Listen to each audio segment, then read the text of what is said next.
so sorry.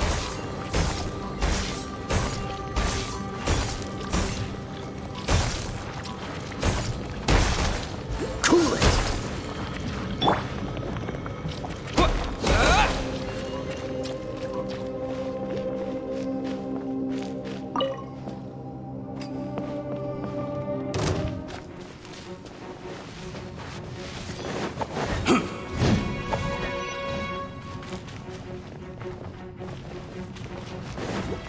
You're open!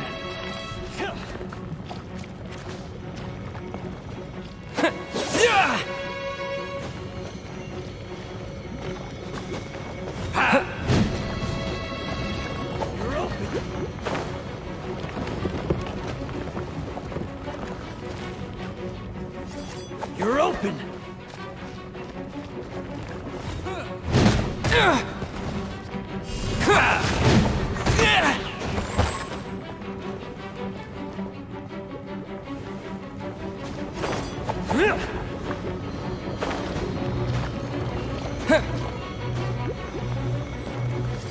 You're open! You're open!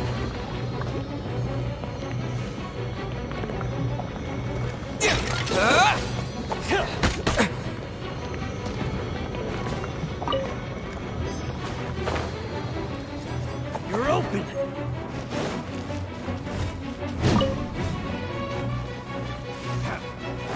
You're open!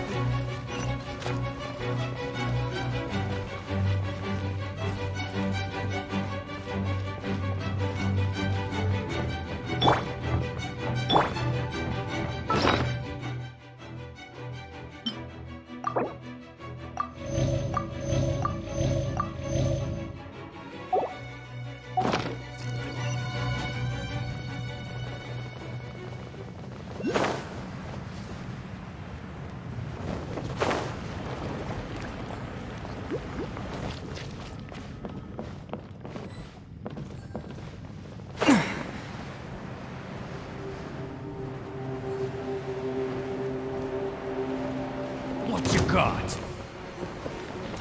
Fry!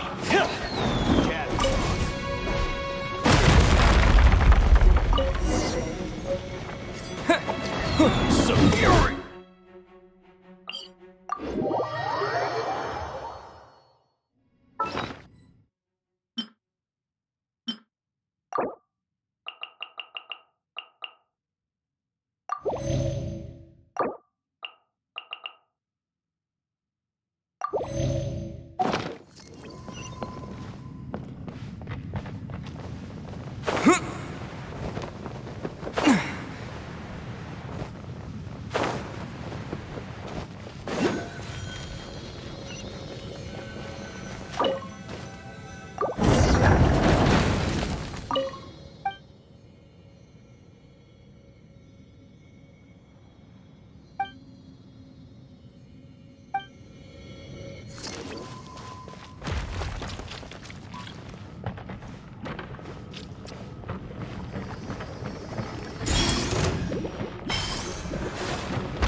Is this an answer from this world?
Please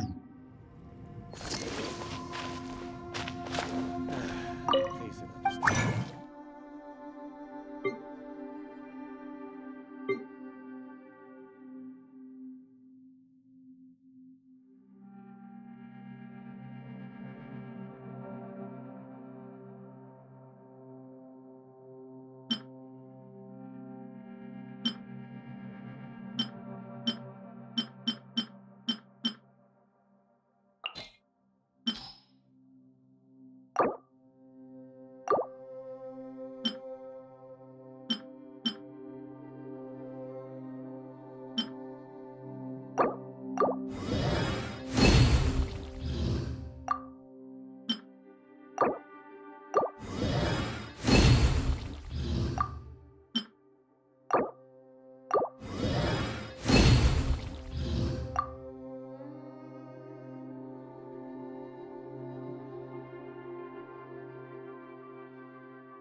this. Terra Smash!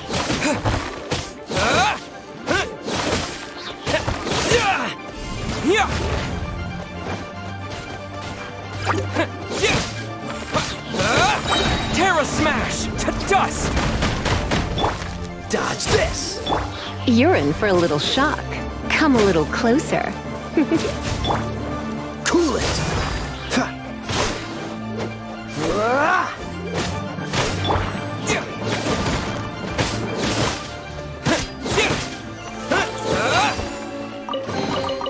A reward on the road.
Got a bunch of interesting gadgets, all from my time with the Crux.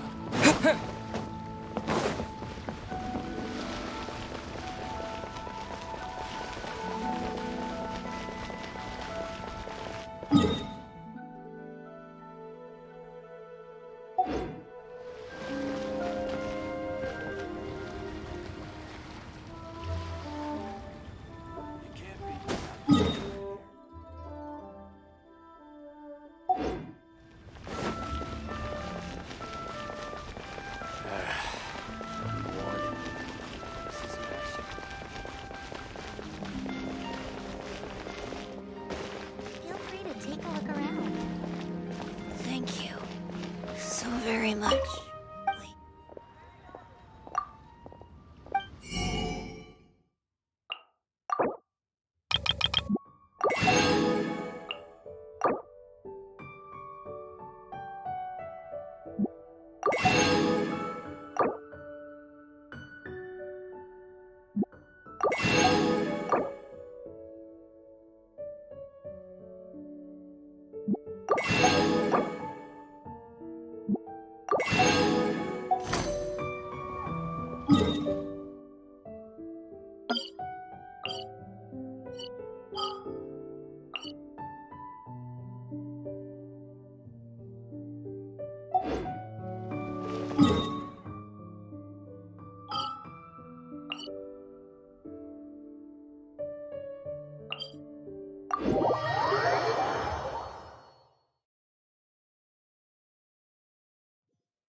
A reward on the road.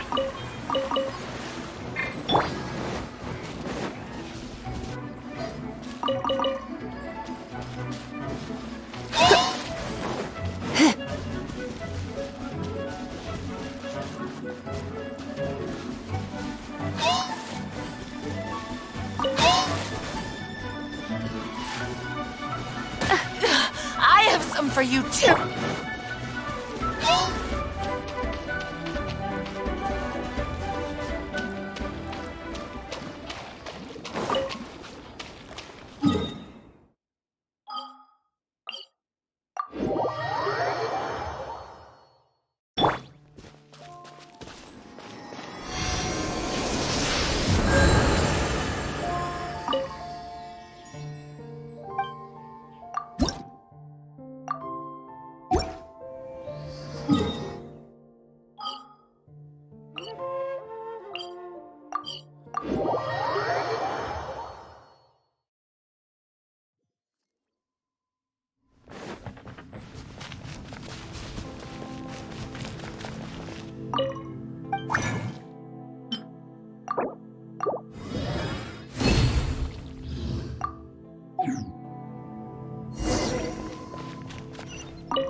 Is this an answer from this world?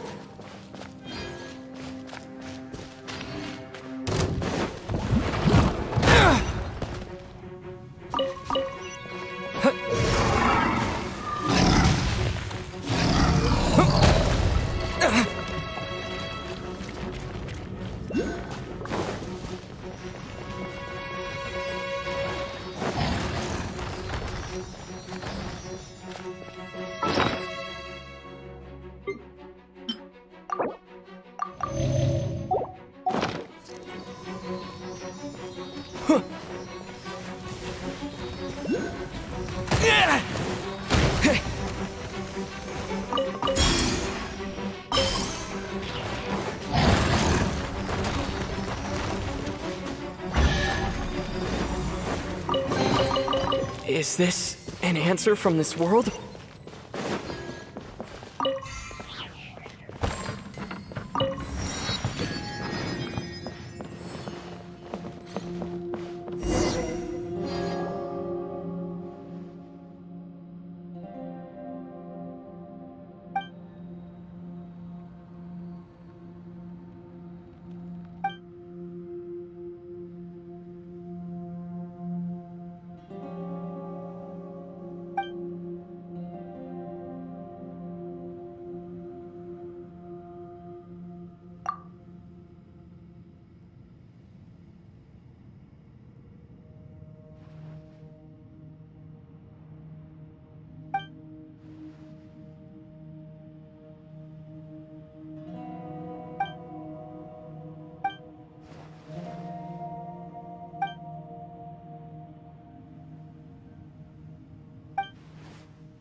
Terra Smash!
Terra smack! Pew pew!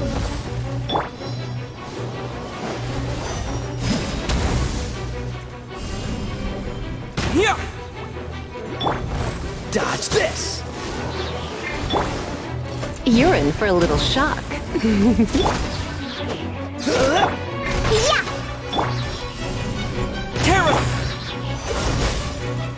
Quick! Freeze! Blitz. Surrender and I'll be... This moment will be frozen! Pew Pew!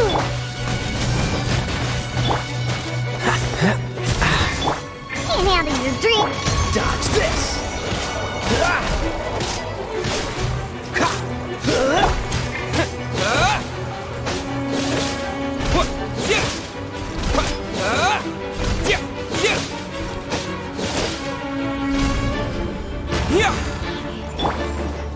Cool it!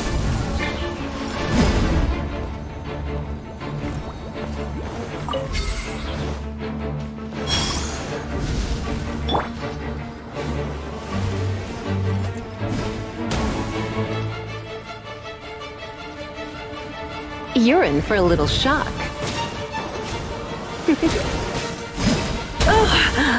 You're in for a little shock. Dodge this! I'm a rock. Pew pew.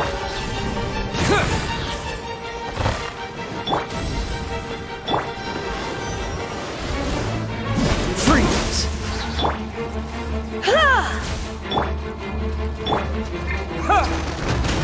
Terra Smash! Dodge this!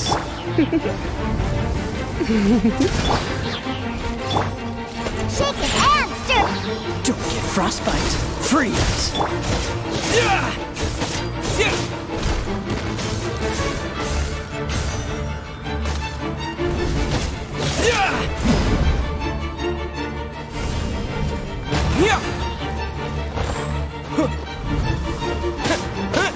Cool it!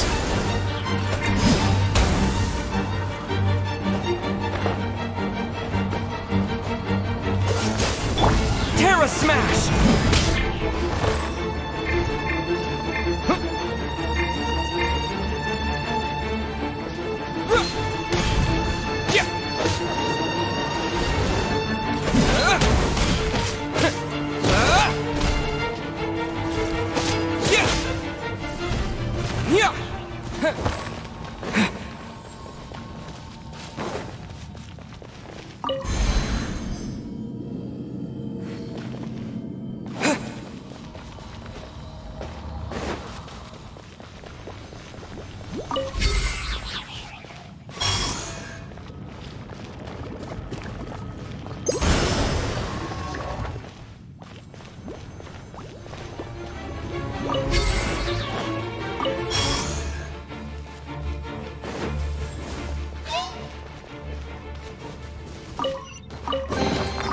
Is this an answer from this world?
before the abyss.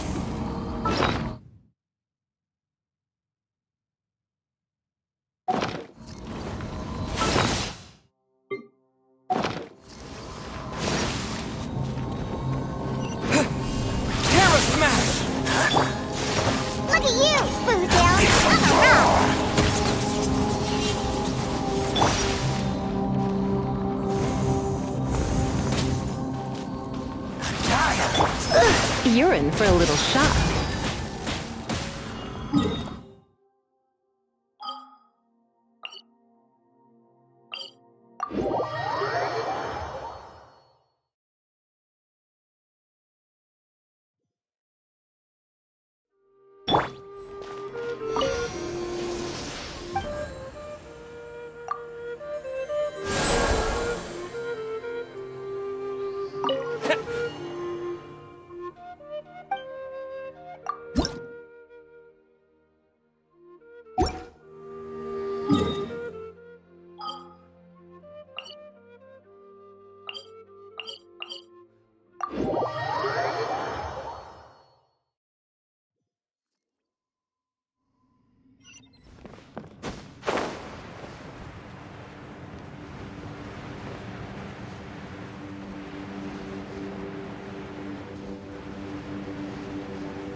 Is this an answer from this world?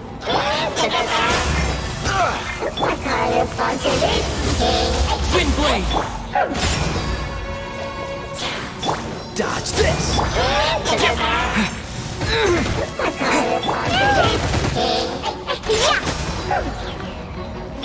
Freeze!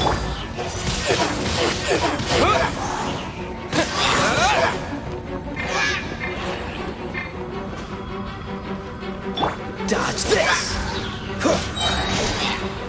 Oh, so sorry. I'm here. Cool it!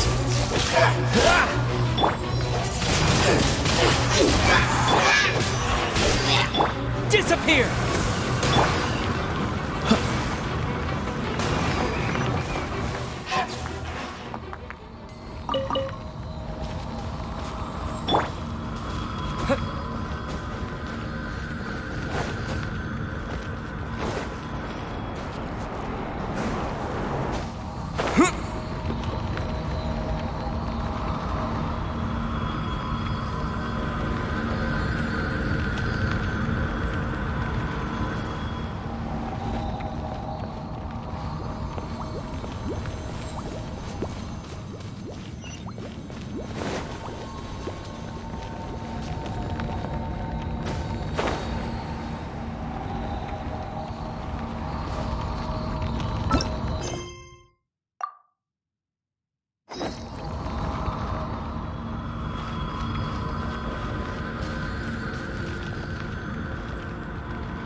Let's spark things.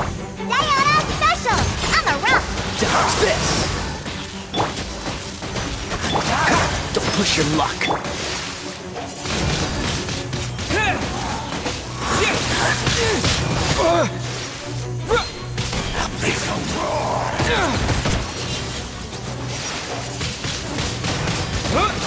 Where'd that come from? Think you can bully me? Scratch that! This moment will be frozen.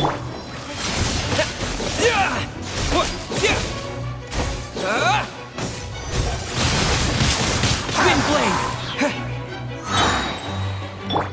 With the wind!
Wind blade!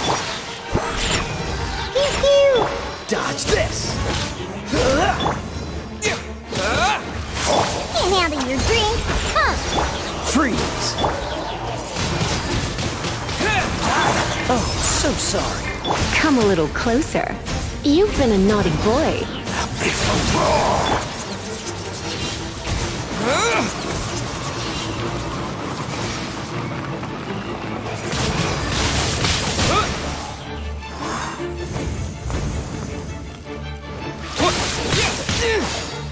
Dodge this! Shaken and stirred! Wind blade! Freeze!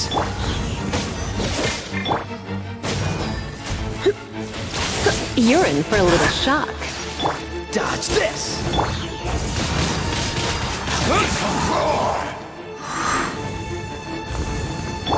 Freeze!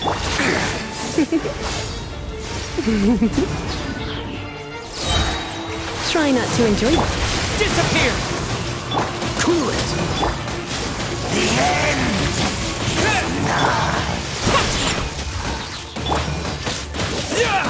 This moment will be frozen in time. Look at you, Foodhound!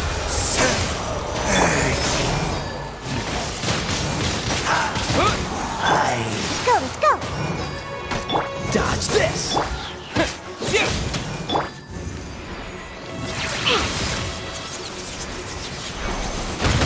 Yeah! I'm a rock! Freeze! Wind blade! Pew!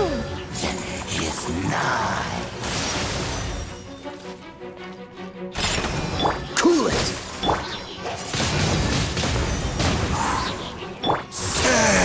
The world With the wind! will burn.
this place. Doesn't it remind you of something? Wait, what was it again? Yes, that's it! It's just like that. Just as strange, just as upside down, and just as spooky. In which case, maybe whatever's going on in the chasm really is connected to the Abyss Order. Oh, we gotta get to the bottom of this. Oh? The feeling is mutual. I certainly hadn't expected to meet you here either. Long time no see, Dane. Wait, but how did you suddenly end up here in the chasm? The chasm? So we're in the depths of the chasm, are we? Interesting. This is one place where I have never set foot before. I understand how you must feel. Last time we met suddenly and parted hastily. Now our paths cross again. Fate, it seems, owes you an explanation. That much should be self-explanatory. I came upon the trail of another Abyss Herald recently and began pursuing it. Unfortunately, I got as far as cornering him before he resorted to the same trick that they all do. I was hot on his heels when I followed him through the portal, but as usual, it was to no avail. It took me to the wrong place. Correct. Based on my recent experiences, I can only conclude that the Abyss's portals are not simply pathways from point A to point B, but gateways to an entire network. Where they emerge on the other side is their choice. It can be anywhere within the network. Sounds kinda similar to how teleport waypoints work. In short, though I was right behind your twin last time when I entered that portal, the next moment that I realized where I was all alone. Back in the ruins known as Storm Terror's lair. Oh yeah, about that. Whatever happened to the Eye of the First Field Tiller? It's in a safe place. You can be sure that I will learn the truth of the Loom of Fate operation sooner than it could ever fall into the Abyss Order's hands. Huh. So that title stuck in your memory. I by no means went out of my way to conceal it from you. It once stood for the glory of Kanria, but now it is but a cruel joke. My curse to bear. Twilight Sword was my title as captain of the Royal Guards, when I witnessed the destruction of my entire homeland firsthand. I believe my reluctance to raise it in conversation is quite justified. Sounds like your sister was right. We were travel partners.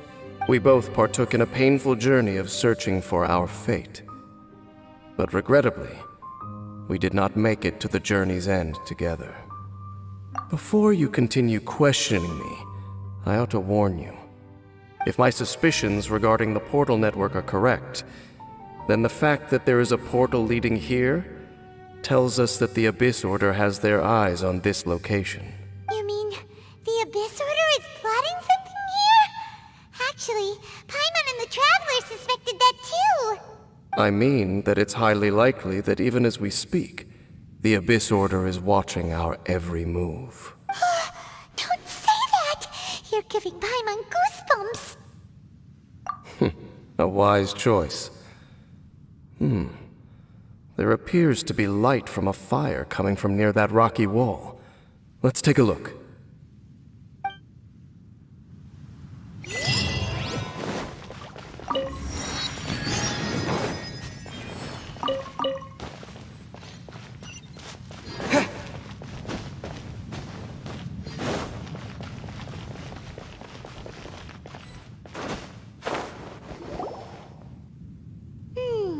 There are signs of hilly churl activity here.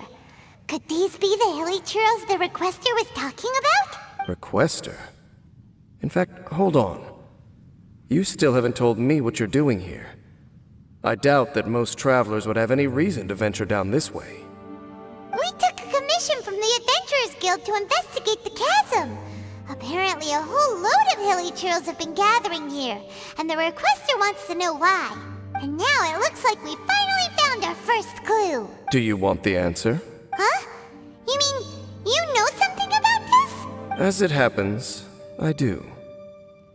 It's understandable that you did not perceive anything unusual. What makes this place so strange is that the environment here weakens the effect of the curse. A curse?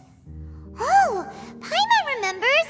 Last time you guys were saying that Conria's people were cursed to immortality or something. For centuries, I have suffered daily from the curse that was laid upon me.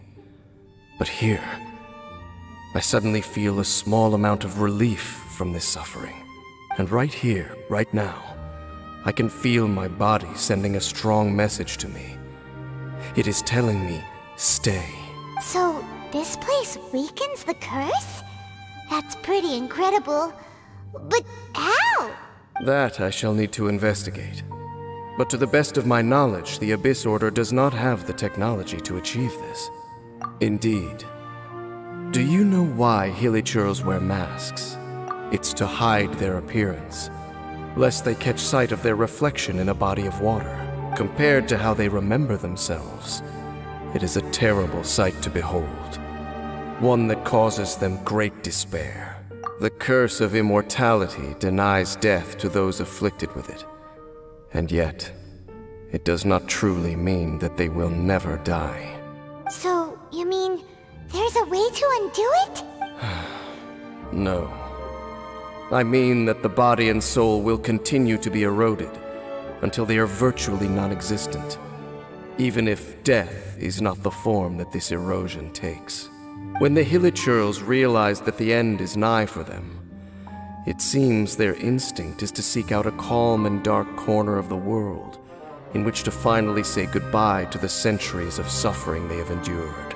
And of all the places they could lay down to rest, one that can ease the effects of their curse would surely be their first choice. Wow. That's so... Conversation's over. Brace yourselves. What is it? We're under attack.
Dodge this!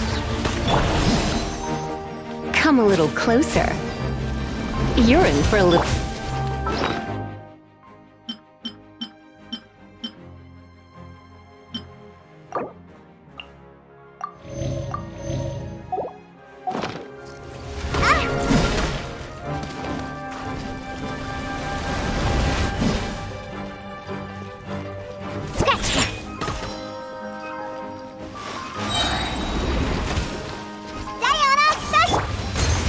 Oh, so sorry.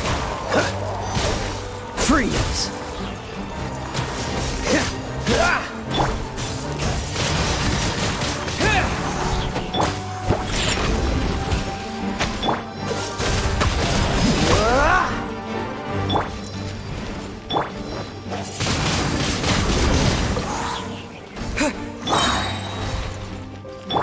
Disappear! Yeah! Pew-pew! Cool it! You've been a naughty boy.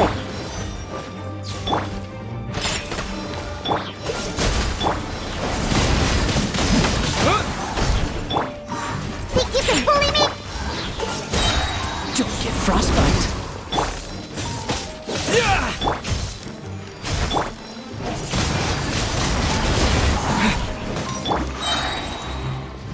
Can't handle your drink? On the rocks! Freeze! Wind blade! You're in for a little shock. Cool it! Pew-pew! Yeah!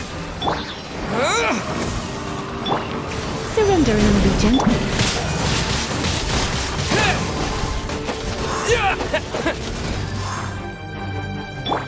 On the rocks!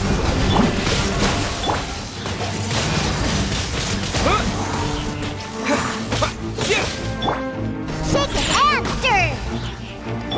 Freeze! Oh, so sorry. Wind blade!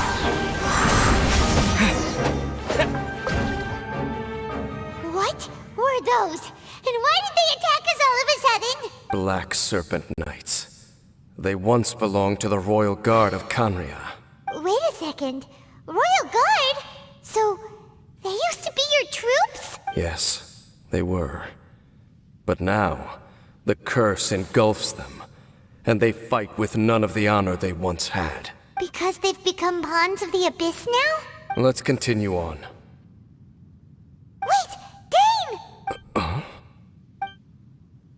Seems we missed one. Wait, stand down. There's something different about this one.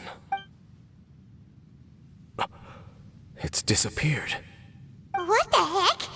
What was going on with that one? Was it trying to say something? How is this possible? How could he have retained self-awareness for 500 years without it? But more importantly, why did he seem so familiar? That would be a miraculous outcome indeed for a cataclysm that brought total doom and destruction. Or perhaps it was just a coincidence. We should press onward to the city.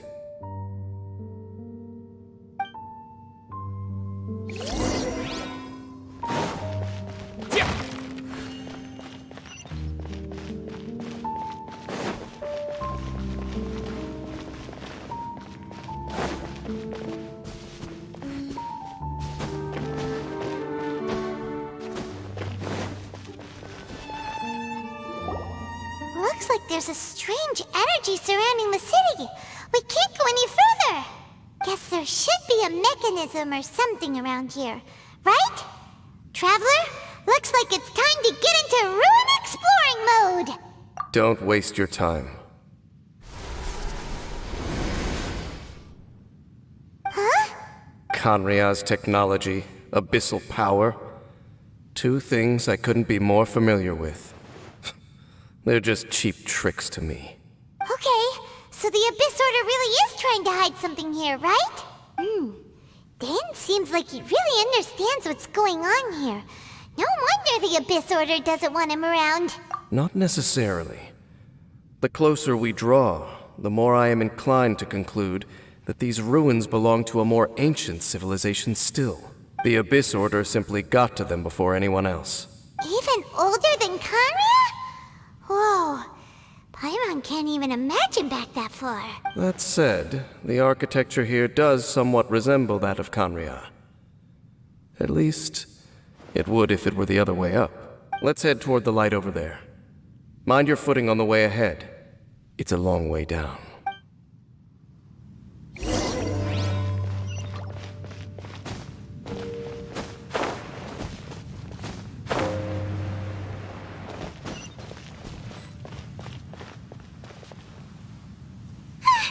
Black Serpent Knights! Is this where they're based? Or wait, are they guarding something here? We are likely drawing near to whatever the Abyss Order is trying to hide. Let's take them out first. Let's go, let's pew pew!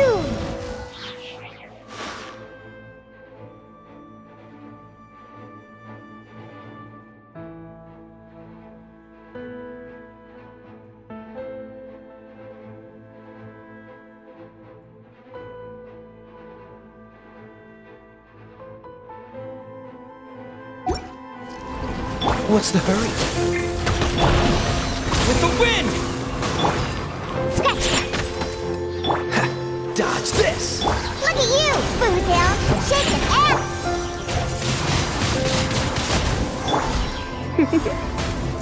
You've been a naughty...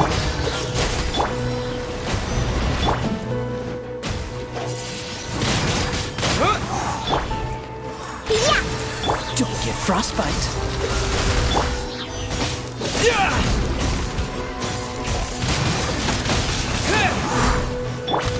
Scratch that! You're in for a little shock.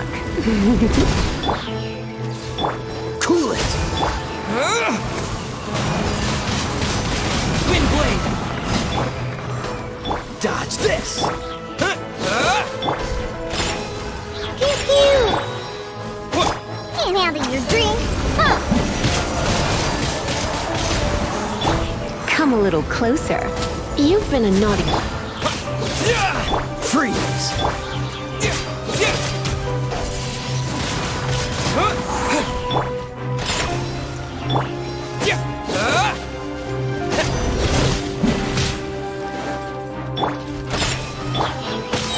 Hey, look! Vines! You should be able to climb up, right?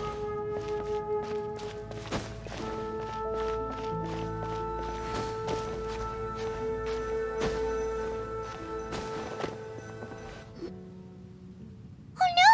More Black Serpent Knights! Huh? They're not coming after us! Are they just trying to scare us off? Huh. These knights seem like they're hiding something behind them. Hold on, I think they...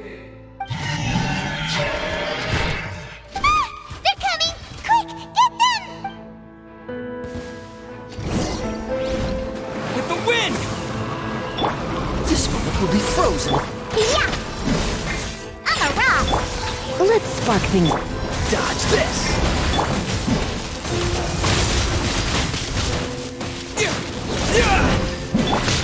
Pew pew!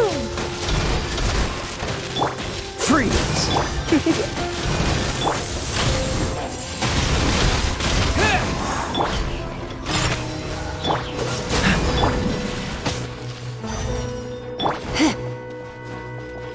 Come a little closer.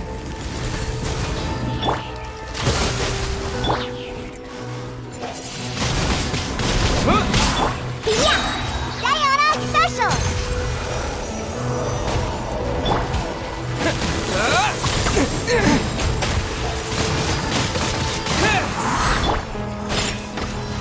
Disappear! Don't get frostbite. Cool it!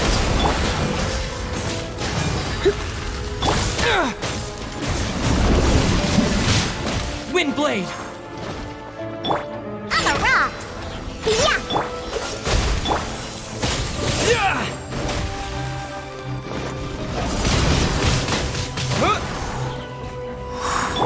Freeze!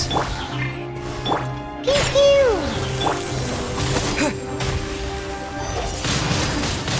Wind blade! Cool it!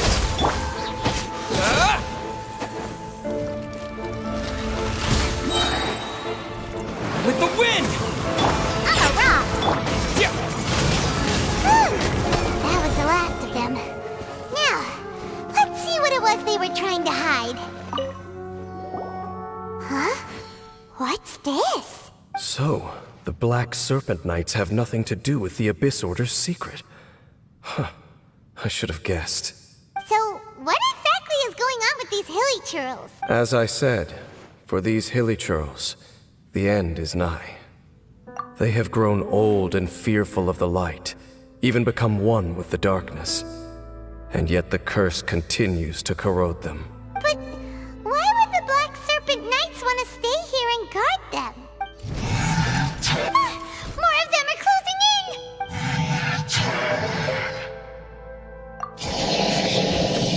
It's him! The guy that came out of nowhere and disappeared again!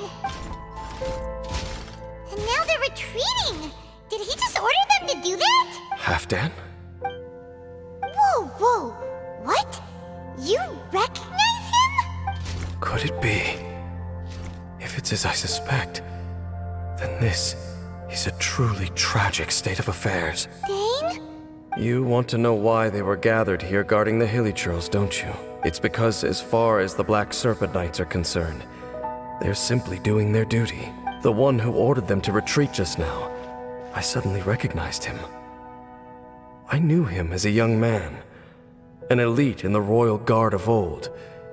His name is Halfdan. So, he's from 500 years ago too? To this day, I still remember the final orders I, the Twilight Sword, gave to Halfdan on the day of disaster in Kanria. Before I made haste back to the palace, inform all Black Serpent Knights to protect the people of Kanria at all costs. Because we, of course, were royal guards. But this would mean nothing in the events that followed. Royals, gentry, common folk. These identities made no difference. Against the might of the gods, the only identity that mattered was being from Kanria. These Black Serpent Knights have lost their intellect, but perhaps, in whatever remains of their minds, they are still protecting the people of Kanria. If you see these ruins as Kanria in the throes of disaster, and these hilly churls as the people crying for help, then suddenly I can make sense of what I'm hearing. Their growls are less of a threat and more of a warning. Then, what are they saying? Though it is barely discernible, I can just about make it out. They keep repeating a word from the old language of Kanria. Run. Even I have to admit, the fact their will is strong enough to survive 500 years of erosion. It is nothing short of a miracle, born from hopelessness. Oh, so Paimon had them all wrong. It doesn't matter. Even I took them for enemies for a moment. Let's keep heading toward the light at the top. I believe the Black Serpent Knights will no longer try to stop us.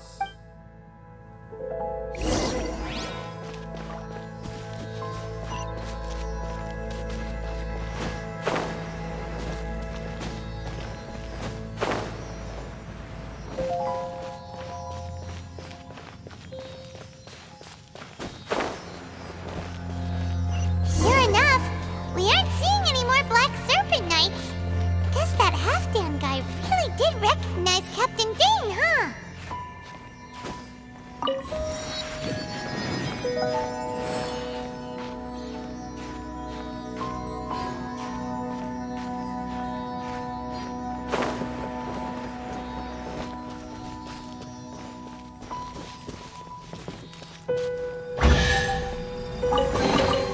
A reward on the road.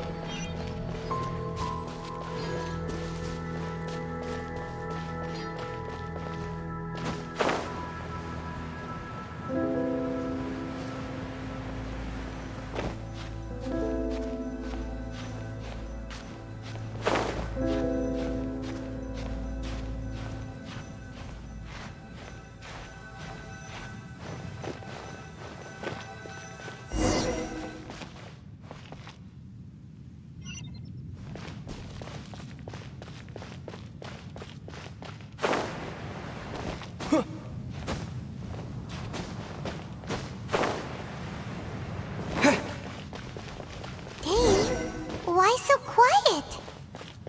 I'm just thinking, nothing more. If you're trying to console me, I can assure you there is no need. Fine.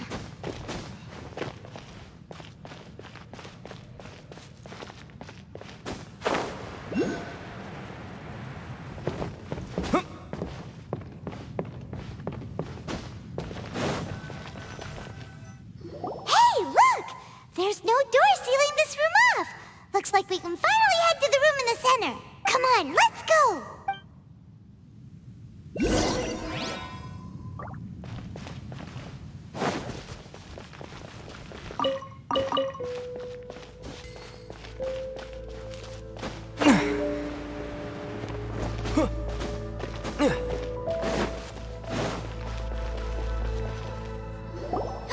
Look! Up there! A water pool! Even the water pool is upside down. Oh, wow! This is a pretty amazing place! Dane, do you have any idea at all how it works? The pool must be part of the entire city structure. A relic of this ancient civilization. And more importantly, it is the very thing that is weakening the curse. Here, my whole body feels more at peace than it has in a long time. The effect is stronger here than it was before. And I think it's because that water pool has something akin to a cleansing effect. Cleansing? So that means the water in that pool can wash away the curse for good? No, that would be impossible. How are you so sure? I have lived with this curse for 500 years, and I have been fully conscious the entire time. Suffice to say, no one understands the curse like I do. It is a way of branding us at the level of the fate of the world itself. When a god applies a curse, it takes effect at a higher level of reality than the person themselves. Even now, I can feel the curse slowly permeating my entire being, becoming part of me, slowly but surely replacing me. Perhaps it may be possible to suppress the corrosive effect of the curse for a time, but cleansing it entirely, consider it tantamount to burning away an integral part of your body. It is not a process that one could ever hope to survive. Huh? Cleansing the curse cost you your life? Whoa. An irreversible curse! Paimon can't even imagine! In any case, I can feel that the water's cleansing effect is not nearly potent enough. At most, it might suppress the curse, but a little. So, what's that contraption there? It looks kind of out of place. Frankly, I have never seen a device of this design before either. It is not unreasonable to suspect that it could belong to the Abyss Order. But what could they be planning to do here?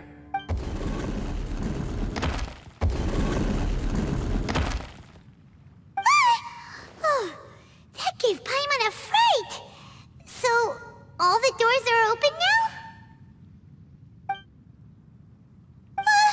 Halfdan's back again! Halfdan, do you have something to say to me? He ran off! But he didn't disappear like last time. He's indicating that we should follow him. Are you coming? True. So, we going then?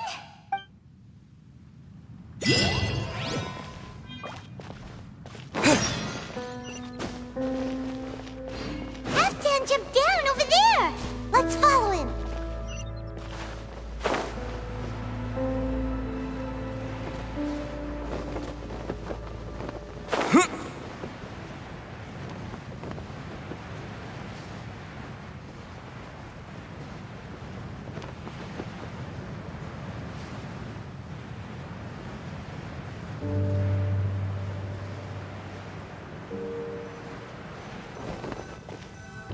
Looks like Halfdan disappeared at the far end of this path. Perhaps whatever lies ahead is what he wants us to see.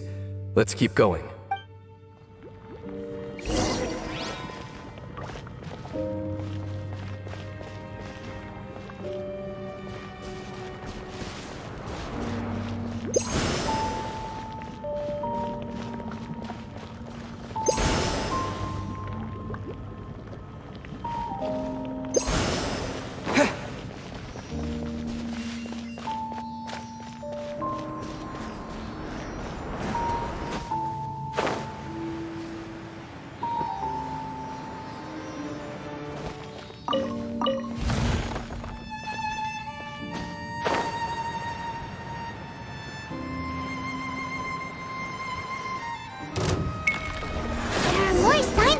supernatural activity here.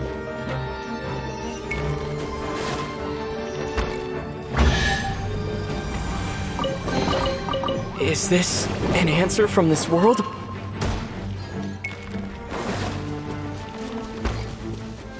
Is that way into the Hilly Trail camp? Let's go see.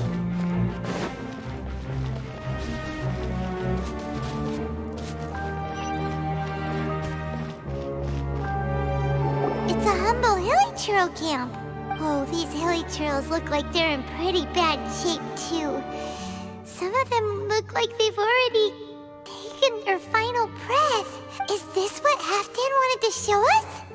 Whether it is or not, everything here is worth investigating in detail. Inspect the area. Leave no stone unturned.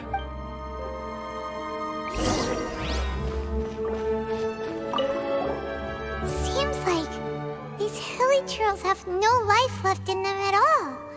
Before long, they'll become one with the darkness. The Hilly Trails we meet in the wild are always so rowdy.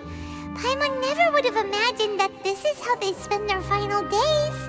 We may not have a whole lot of happy memories dealing with Hilly Trails, but still, Paimon hopes they're at peace in their last moments. Hilly Trails usually store food in crates like these, right? But these seem pretty much empty. Is it because they're so near to the end that they don't need to eat anymore?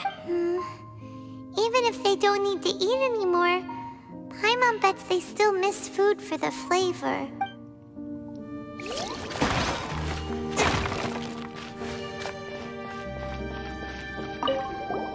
There's even a bonfire here, like what Hilly Trails built in the wild.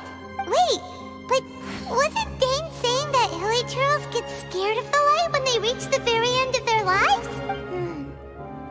Maybe, in the very, very end, they still want to feel some light and warmth. Oh. Just thinking aloud here. Could also be another reason.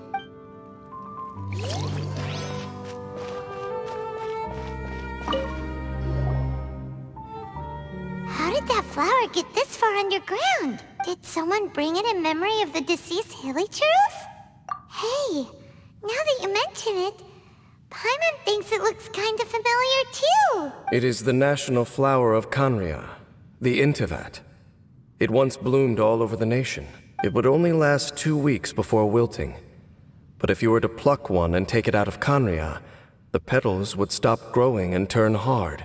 Only when it finally returned to its home soil would the petals grow soft once more, and finally turn to dust. So the Intivat is a symbol for a wanderer far from home, signifying the tenderness of the homeland. So for this flower to get here, it must have been brought from...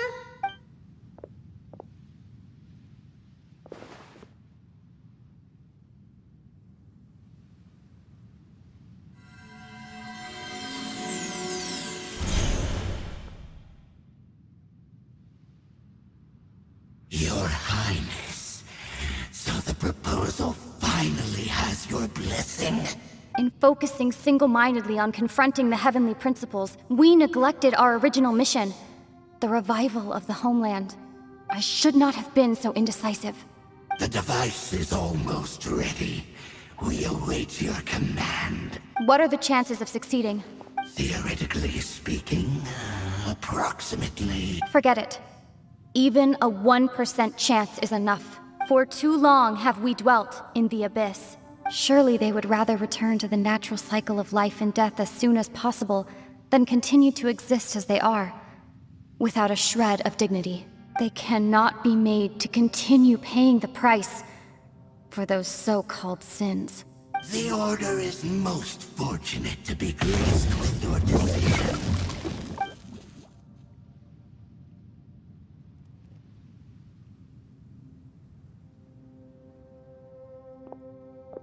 Lumine.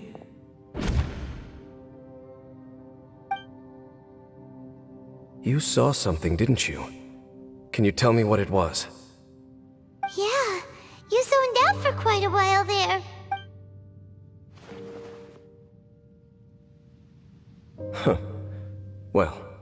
People do say that twins have a special connection. It sounds as if they are attempting to make use of certain equipment to cleanse the curse. It could well be the device we saw earlier. And you say she mentioned the revival of the homeland, correct? No surprise there. Stubborn as ever. It appears as if the Abyss Order plans to use this location to cleanse the Hilichurls of their curse and restore them to the way they once were.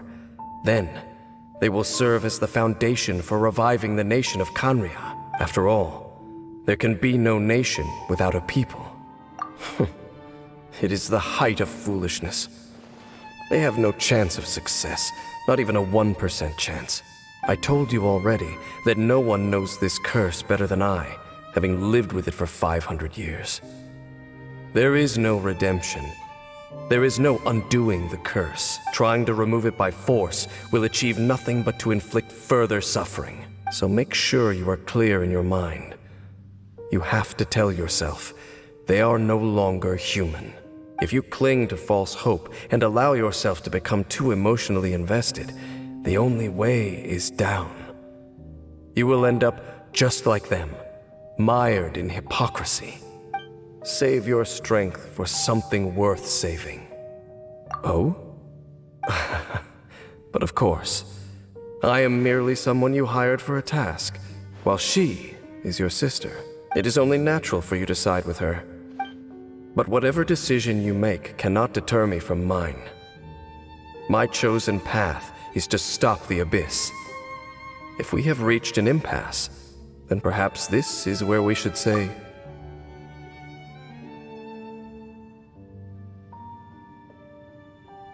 I see.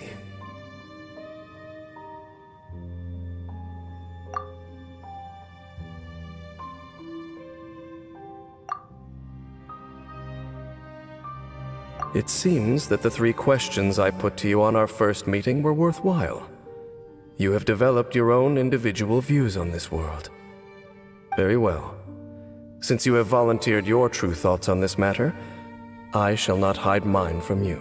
Right now, I have a more immediate agenda than stopping the Abyss. That is to say, the Abyss's actions here directly dishonor the final wishes of Halfdan and my other compatriots. I cannot allow this to proceed. The Abyss may appear at any moment. Be on your guard at all times as we proceed.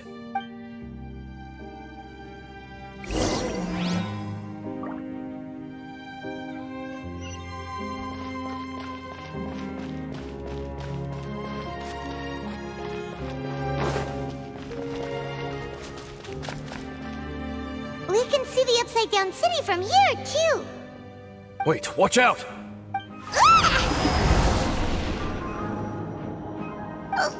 What's going on? Is that light coming from the room in the center? It's too bright! The mutation is continuing. Has the Abyss made its move already? Genshit, I see your incessant meddling continues, and that you have once again joined forces with our Highness's kin. Regrettably, I was not in time to control your exit from the network, and it sent you here of all places. This was a catastrophic error. I am surprised that you dare to face me. You ran like a coward last time.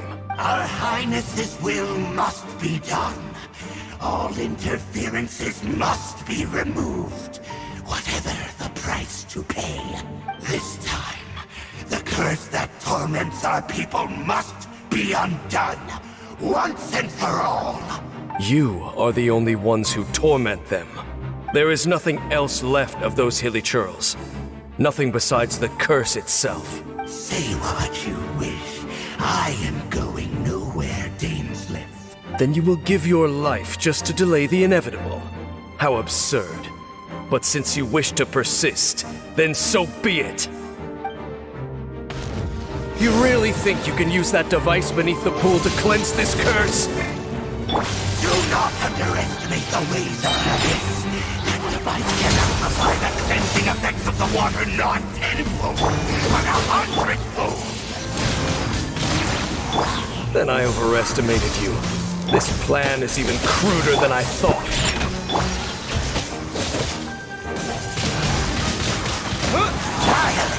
Surrender and I'll be...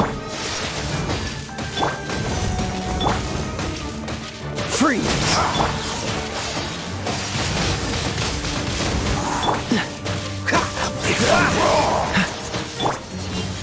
Pew pew! I'm a rock! Wind blade! Cool it! You're in for a little shock. Blitz. Dodge this! Pew pew!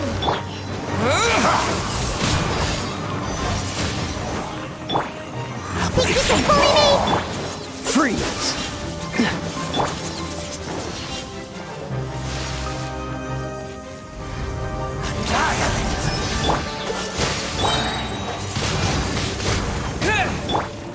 Diana Special!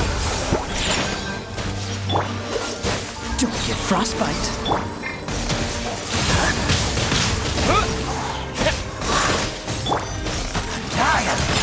I'm here. Cool it!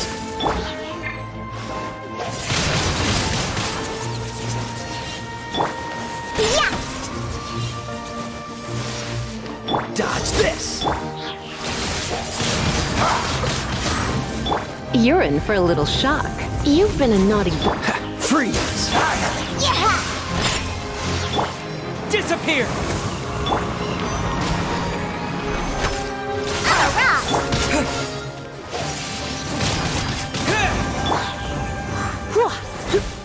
What's the hurry?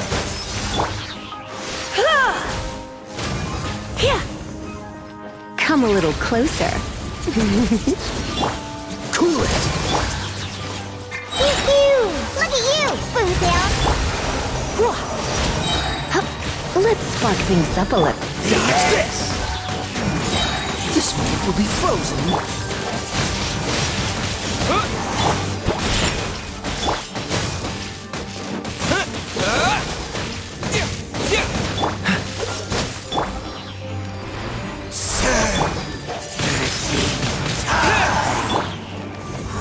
Freeze!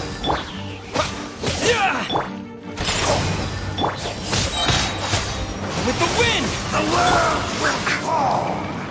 Yeah!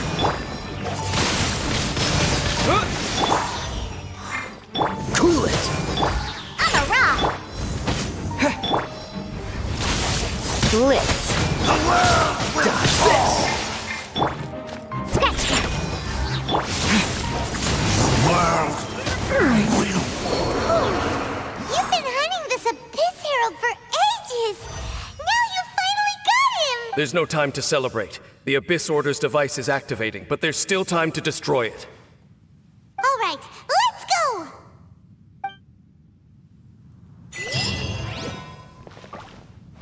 Let's go, let's go! Can't handle your drink, huh?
Look, the amplification device.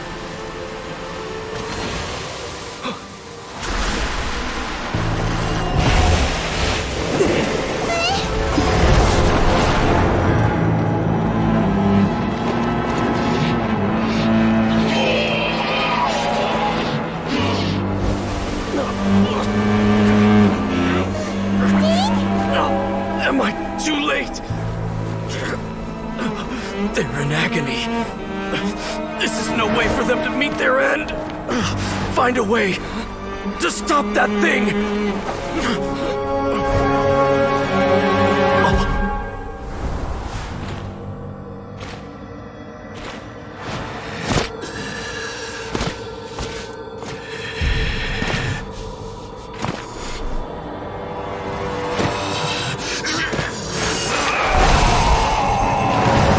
Halfdan! Don't do it!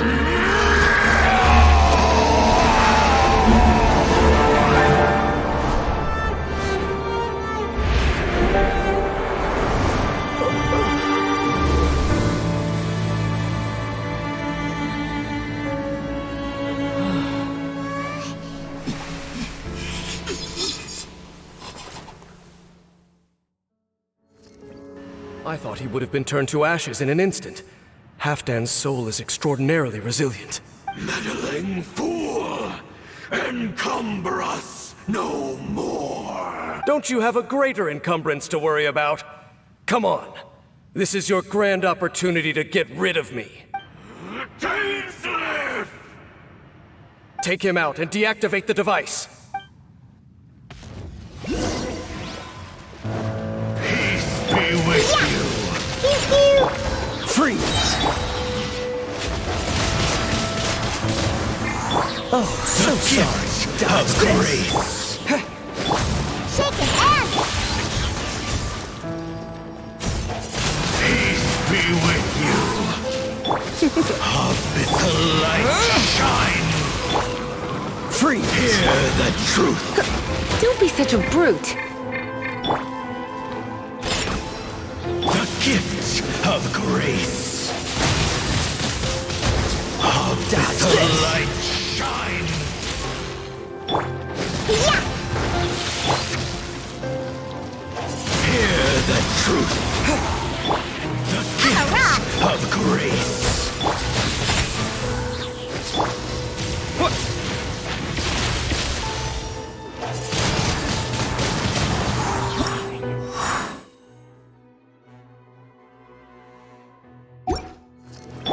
Hear the truth! Boozle! Come a little The closer. light shine!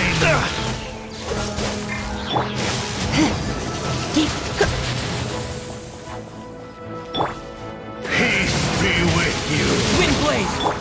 Hear the truth! I'm a rock! Freeze! Don't get frostbite. The gift of grace! Peace be with you! Hear the truth! Scratch! Peace be with you! The gift of grace! Dodge this!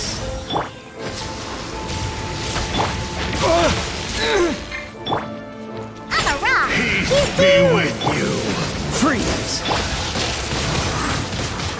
Hear the truth! Cool it! Yeah! Of the Disappear! light shine! Windblade! The gift of grace! Dodge this!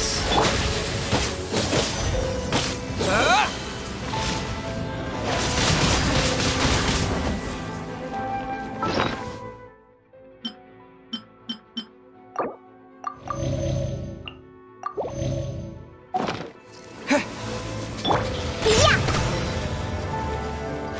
Grace be upon you!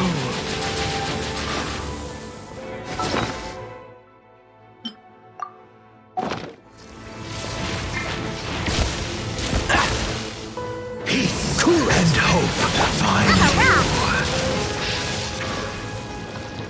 Grace be upon you! The power of revelation! The truth shall set you free! Dodge this! Hear ye the word of joy! Grace be upon you! Cool it! Peace and hope! Peace and hope find you! The power of revelation. What's the hurry?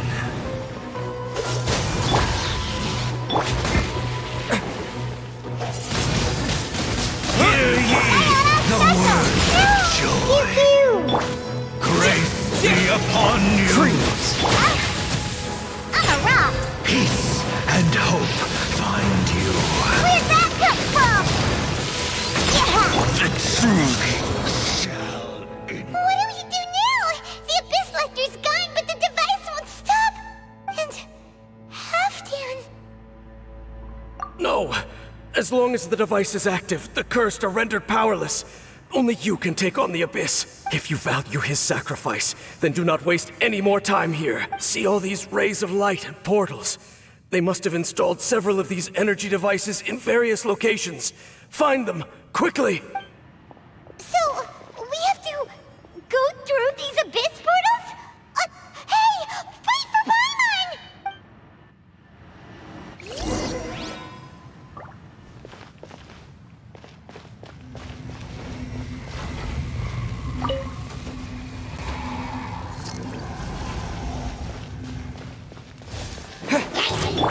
Dodge this!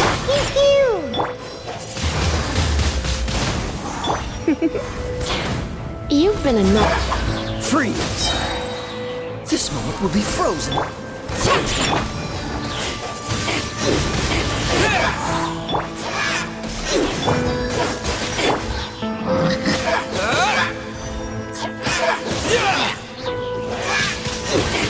Windblade! With the wind! Cool it! Can't have your drink!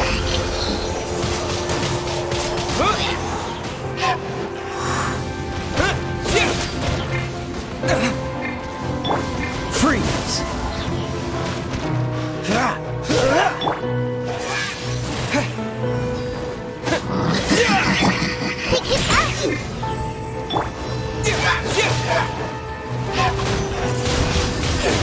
Windblade! Dodge this!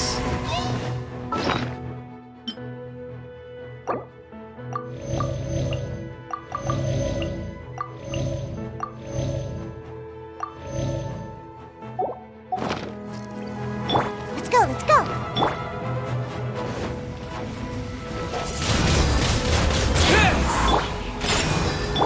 Freeze! Don't get frostbite! Disappear!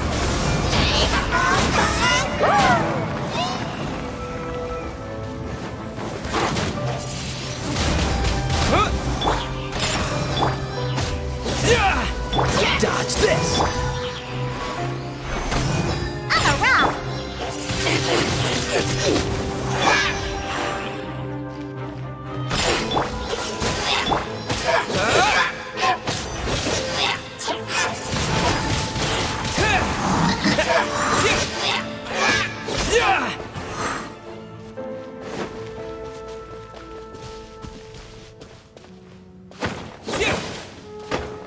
Lily Trails are really suffering.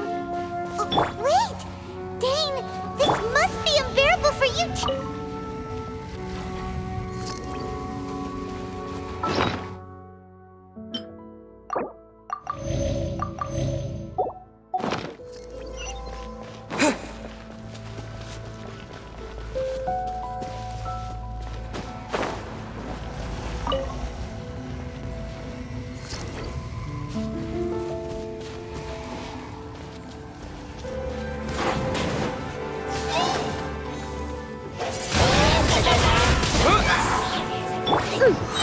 Pew-pew! Look at you! With the wind!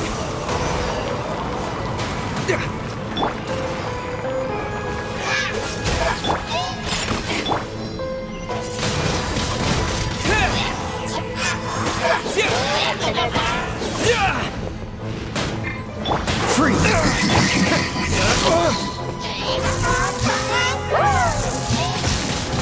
Windblade!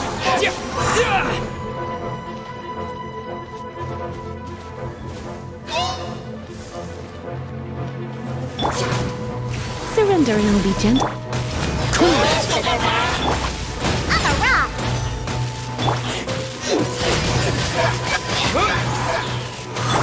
Shaken and stirred Oh, so sorry. Dodge this! Disappear!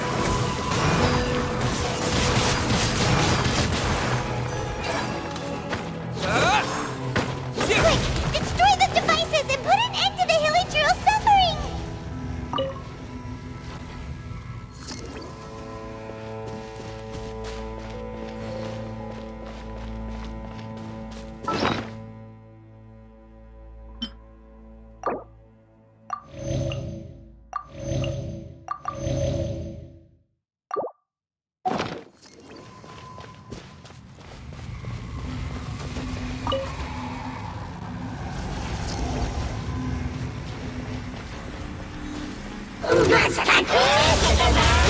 Wind blade! Cool it!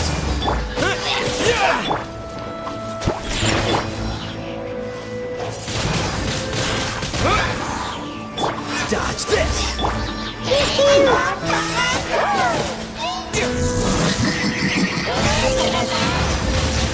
Wind blade! Freeze! What's the... Yeah! Can't handle your drink!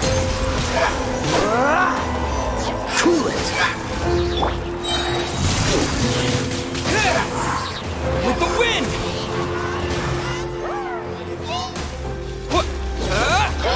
Freeze! Come a little closer.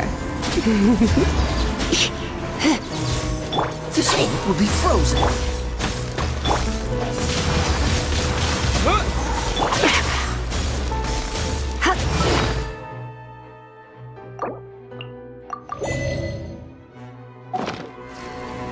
Hit!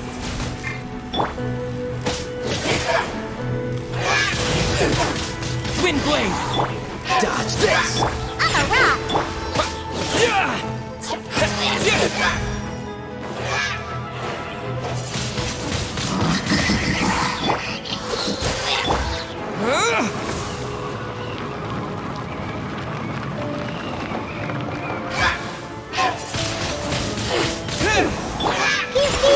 Cool it!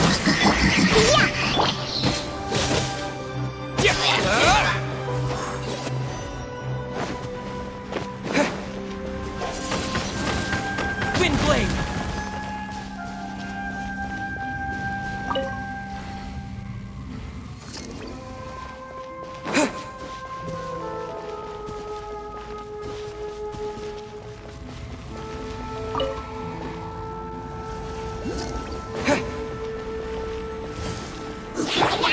Let's spark things up.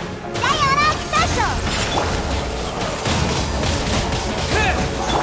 You're in for a little shock. You've been a naughty boy.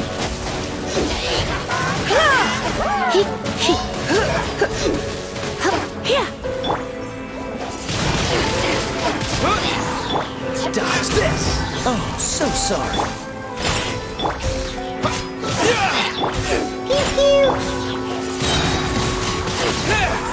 Disappear!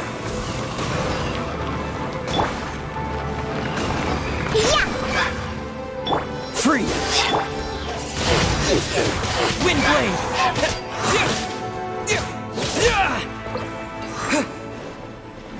Cool it! Okay, it's gone dark all around now. Shall we head back to the room in the center?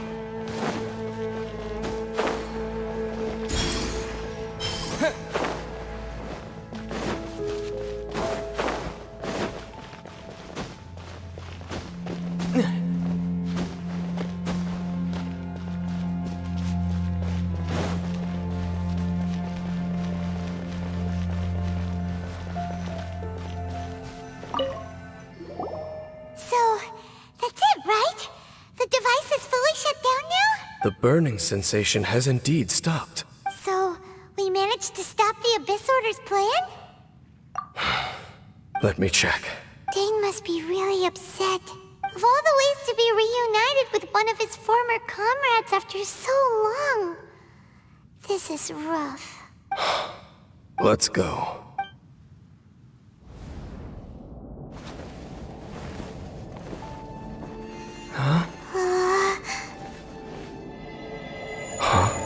Light.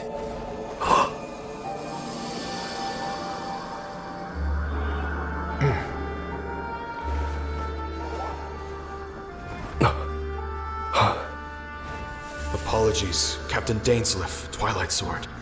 Back then, I failed you, and failed to protect our people. No. For 500 years, you have faithfully done your duty. To this day, I am proud of you all.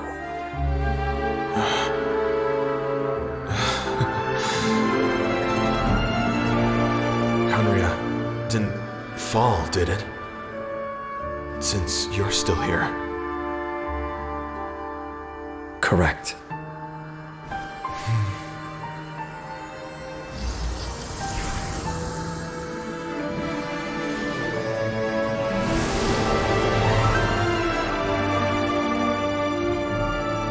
So, no need to revive the homeland.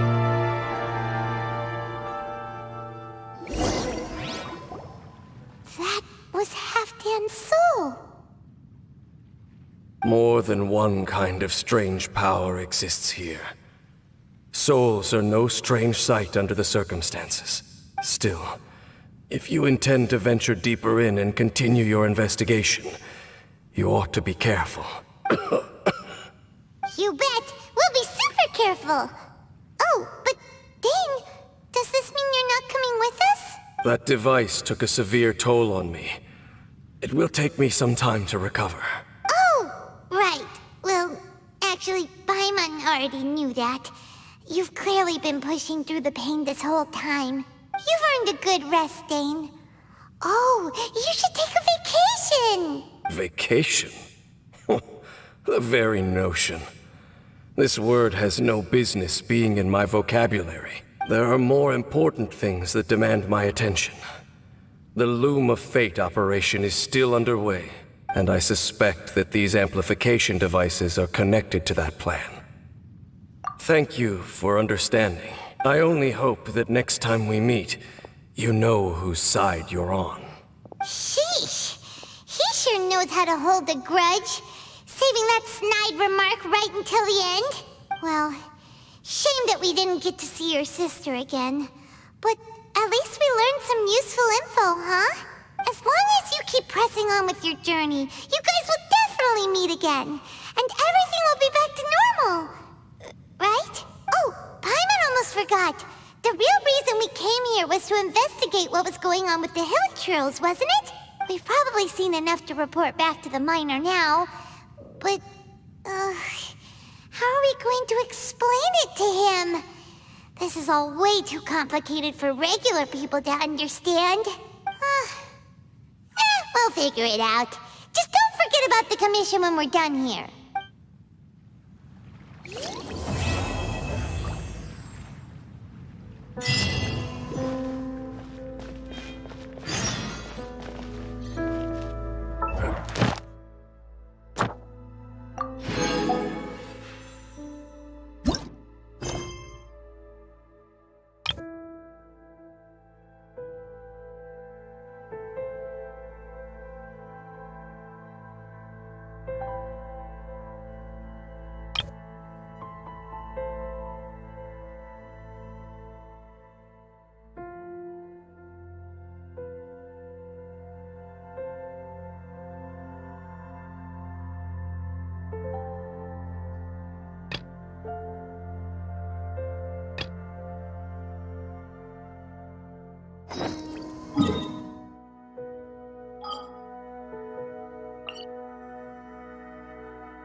Hitotachi is amazing!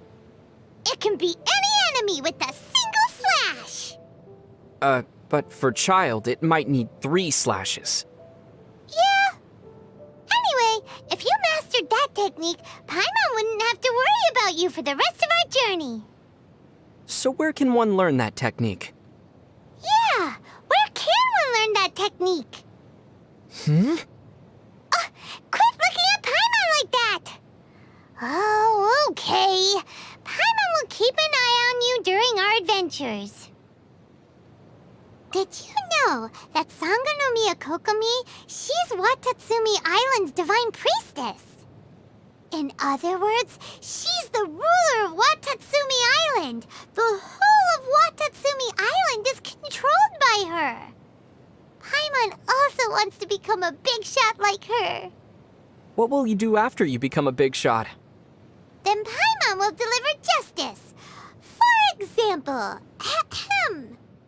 the suspect in question, known as the Traveler, ate 2 dango for lunch and only gave 1 to the victim, Paimon. This is a serious violation of Article 37, Fairness and Justice of the Paimon Decree. Oh, may I ask how Your Excellency Paimon plans to resolve this issue? Of course! As compensation for your wrongdoings, you will have to make even more dango for Paimon! Paimon wonders what the previous Shogun was like. It appears that she was a person who understood the fleeting nature of things, and accepted the inevitable fate of departing this world one day. After all, realizing the fragility of things in front of you makes you treasure them even more. This way of thinking must have influenced Inazuma's aesthetics. This world is transient. People come and go.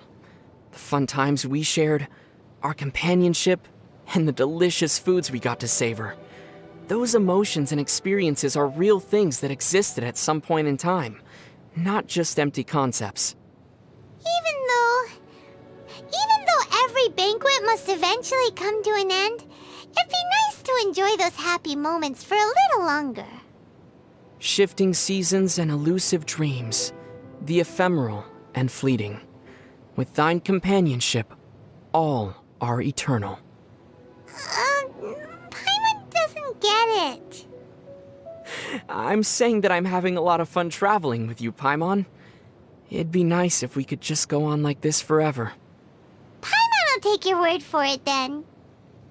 The clothes that the Shrine Maidens wear are quite unique.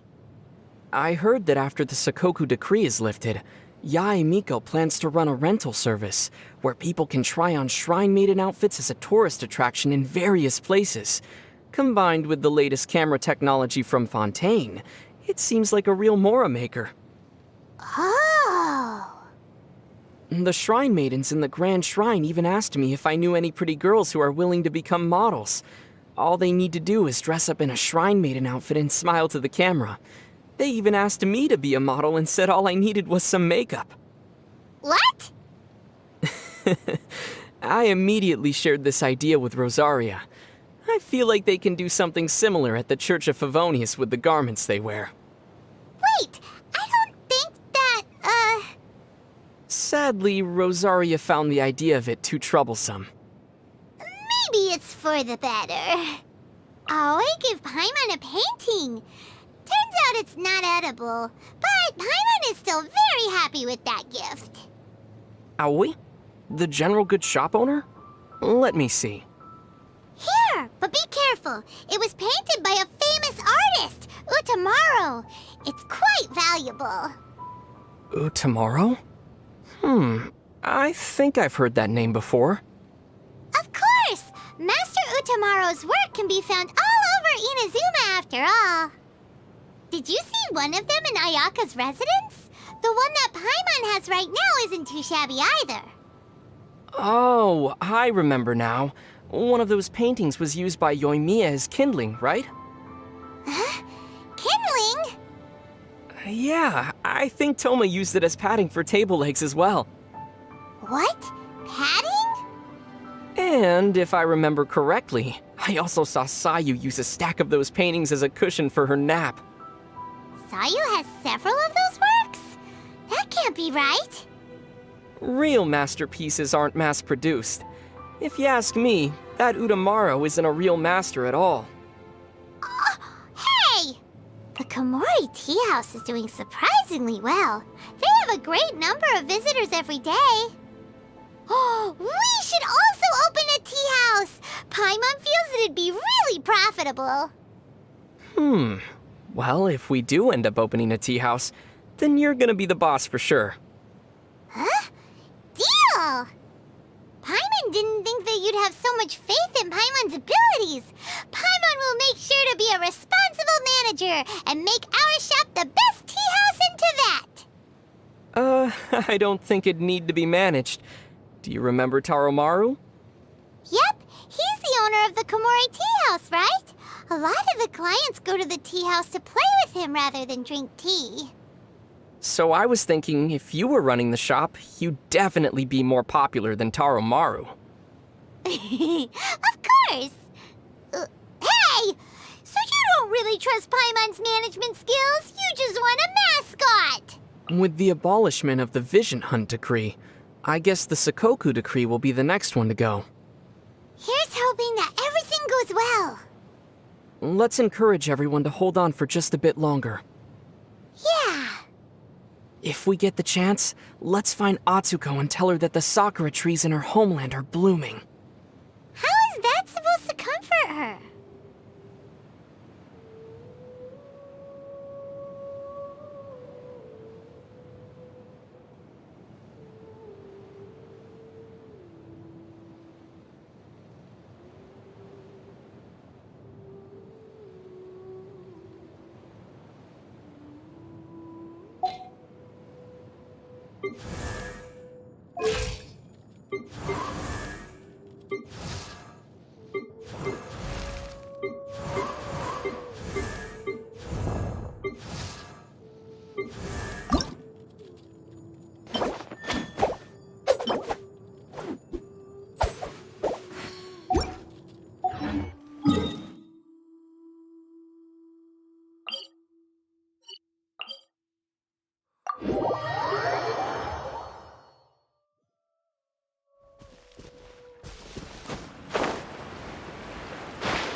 of us later.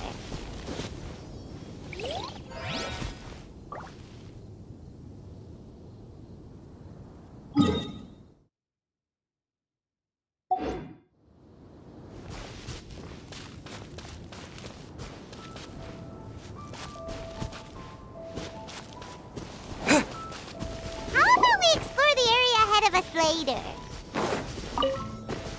How about we explore the area ahead of us later?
Is this an answer from this world?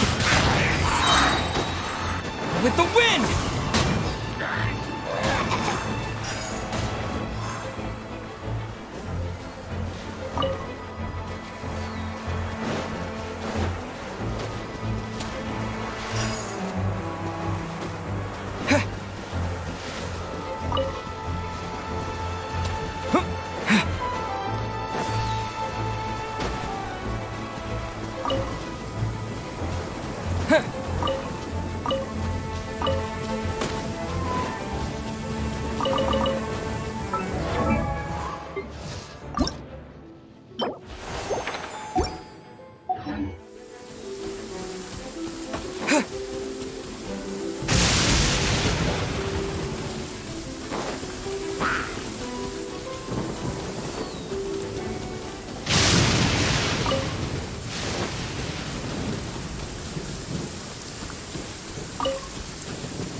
Freeze!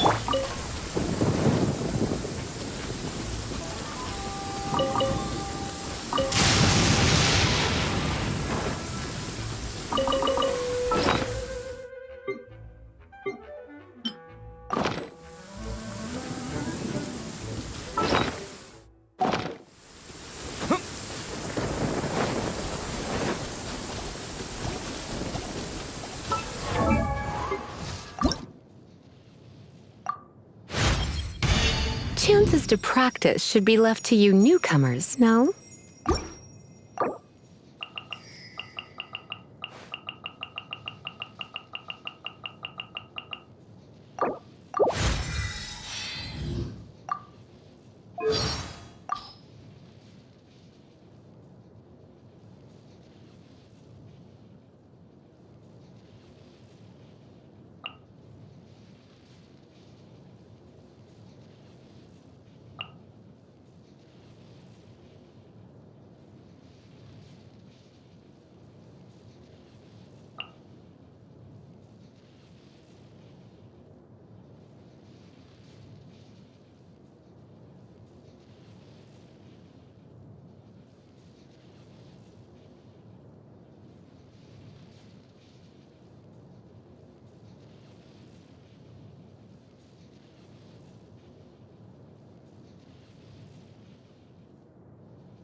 Visions. Ah, they're a necessary device in controlling the elements, with you being the sole exception, of course.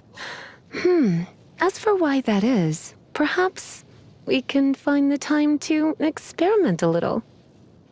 Jean is a gifted and dedicated leader. Seeing how hard she works makes even me want to help her out. Amber was just a young girl when she joined the Knights, and in the blink of an eye, she's turned into such a strong young lady. I'm curious to see what she'll be like a few years from now. Have you heard Barbara sing before? Her angelic voice contains a magical healing energy. A different kind of magical energy from the one in my potions, of course. I wonder which one you prefer. You want to know about D-Luke? In that case, I know someone else you should talk to. Come on, Razor. That's it. Good boy. Let's do some combat practice. I found you the perfect partner. Hey, come back! Last time little Clee wanted to use my workshop for her experiments, I had to say no, and she was angry at me for the rest of the day. What happened the next day, you ask? She went off happily to play outside, of course. Asked Mona. She seems to be an excellent mage, but I'm not a part of their Hexen Circle. The idea of Erminsel exploration and formal tea parties just leaves me cold. Albedo is quite the alchemist. Just say the word and he'll come up with a good solution. He's easy on the eyes, too. Just like you. Fischl. Yes, she's always in the library looking to borrow fantasy novels. She always returns her books 3 days early and looks after them very well. She's a good kid. Every time I ask Noelle to dust off the bookshelves, I'm always left with the sense that the more exhausted I make her, the happier she becomes. Yes, who knows what's going on with her? Try not to bother Sucrose if you're at a loose end. You'll only startle the poor girl. She's gifted at interacting with all sorts of exotic creatures, just hopeless when it comes to humans. I've barely kept in touch with anyone from the academia since leaving Sumeru, except for the occasional letters to my teachers out of basic courtesy. Fortunately, not every promising student turned out as lazy as I am. I heard that one of my juniors, Sino, now leads quite the action-packed life. Oh, dear little Kale. Every time she writes to me, she tries out new words and expressions she's learned recently. No wonder she's improving so quickly. That wonderful and warm-hearted master of hers must have helped a lot, too. I do rather envy Huffman for having such a caring little brother. Mika takes care of everything around the house, and even looks after him when he's drunk. Ah, how nice it must be to lounge around all day without a care in the world. What do you mean I already do that? You're getting quite bold these days, aren't you, cutie? When I taught Razor how to utilize elemental energy, I never expected him to master the technique so quickly. Come to think of it, you're talented too. Maybe I could teach you a few tricks. Chances to practice should be left to you newcomers, no?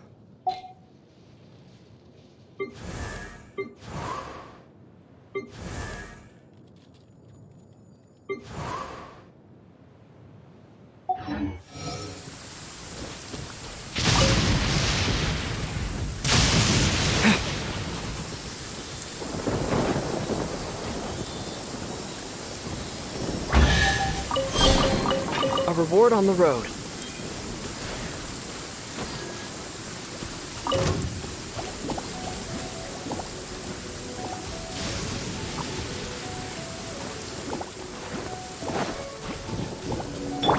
Dodge this!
Leave it to me.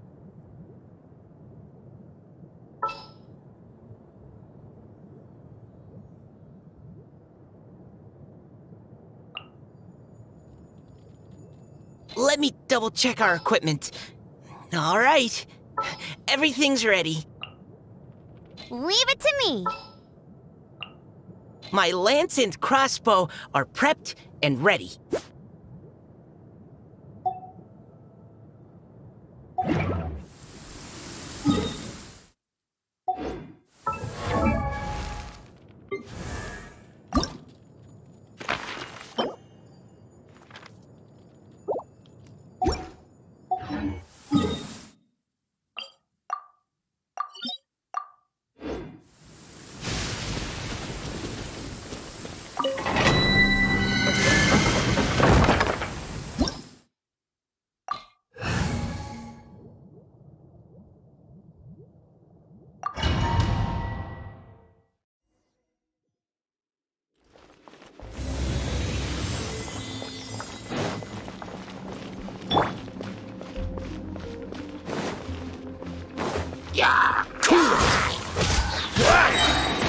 This moment will be frozen in time. Look at you, Foozhound. Pew pew.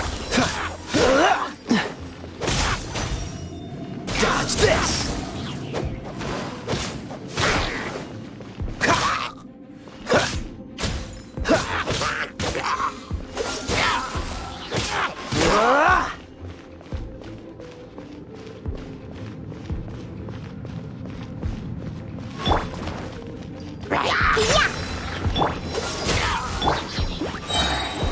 Let it rain. What's the hurry? Cool it!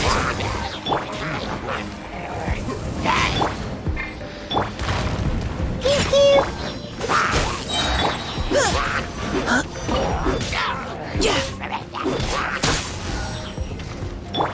Oh, so sorry. I'm a rock. Freeze!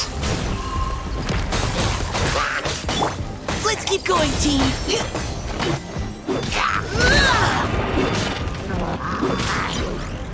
You had your chance! Cool it! What's the hurry? Diana Special. Pew pew.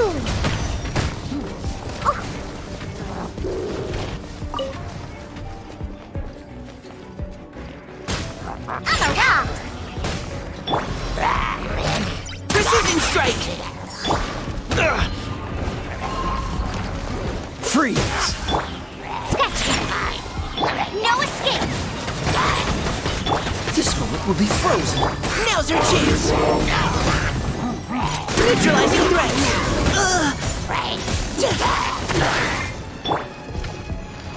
Think you can bully me? Cool it!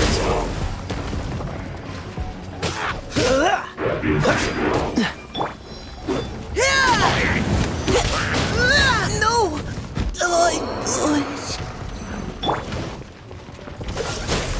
Go, pew pew. Shake hands. Look at you, Foozhound.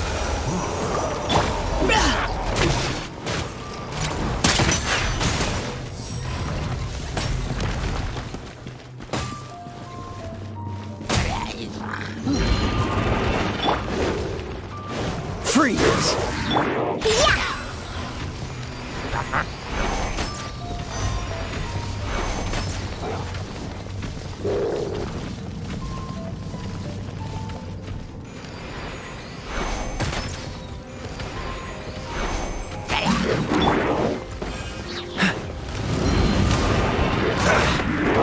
Oh, so sorry. I'm a rock. Cool it!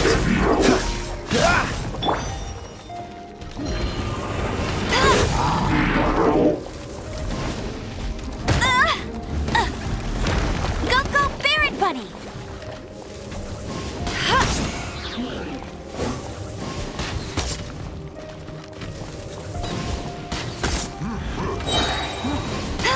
Let it rain.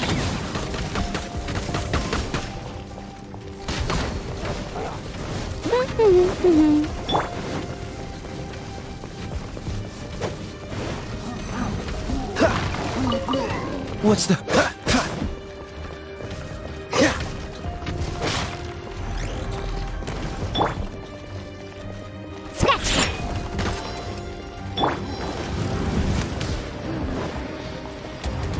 Hey! Get him!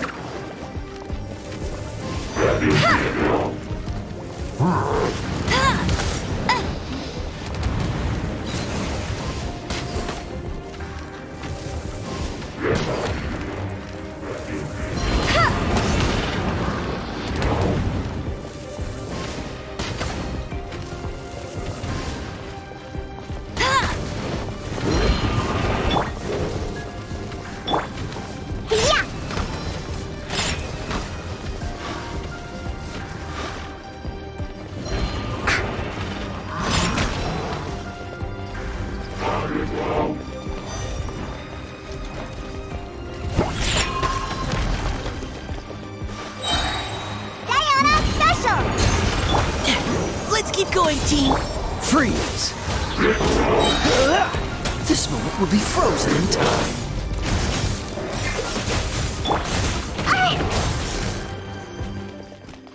Pew pew! Yeah!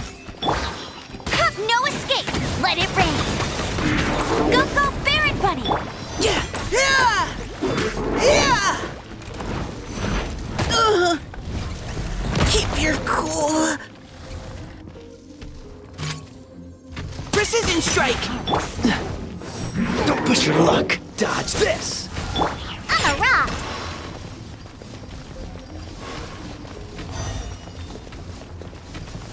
Yeah! Where'd that come from? Cool it.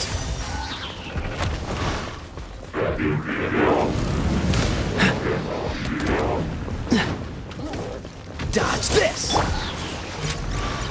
Neutralize. I'm sorry, everyone. I'm a rock! Look at you, Boo Down!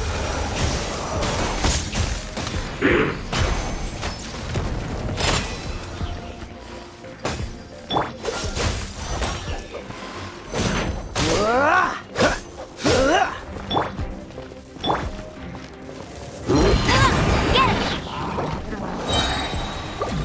No one escapes my sights!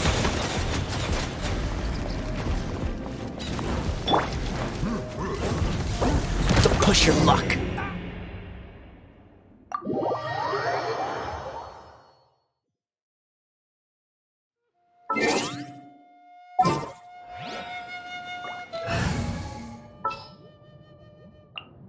This world is full of unsolved mysteries.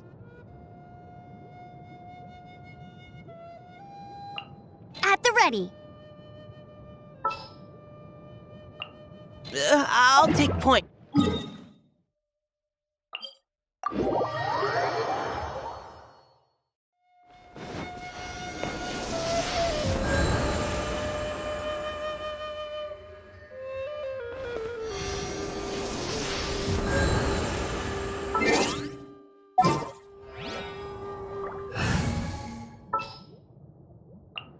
Just what will we come across this time?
Windblade! Yeah!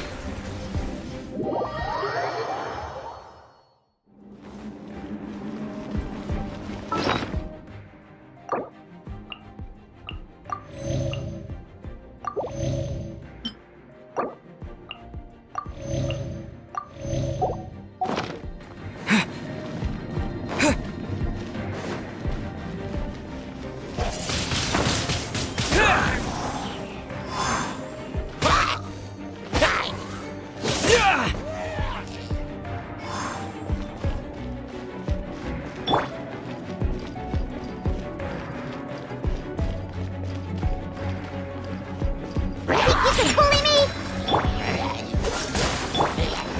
Go, go, Baron! Let's go, let's go!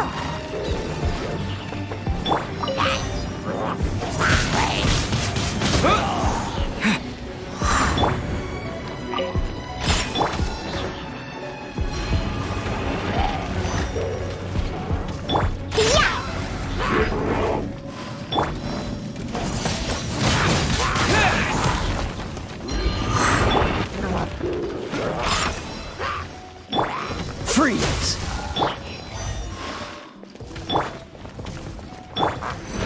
With the wind! Scratch that!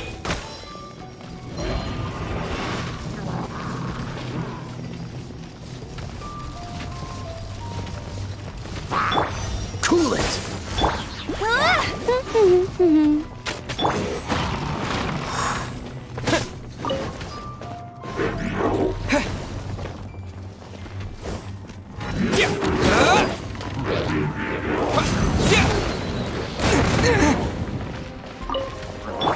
I'm a rock!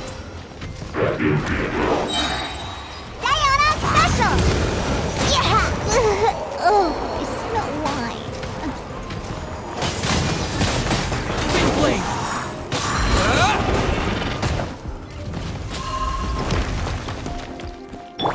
Dodge this! This moment will be frozen. Let it rain!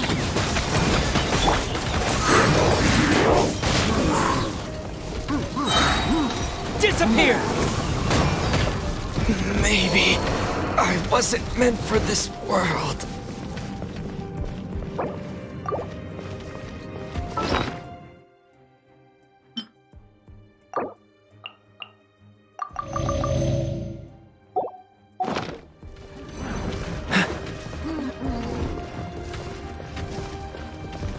Cool it! Get him!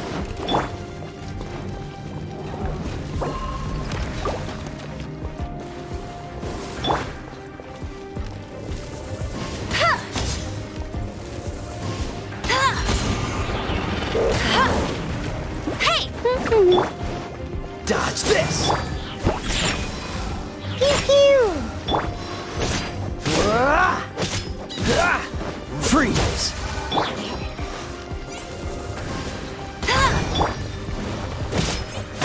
Cool it! No escape! Think you can bully me?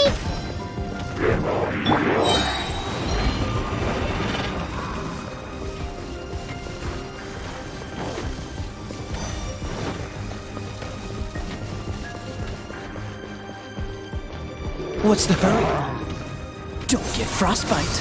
Freeze! Yeah! Get him!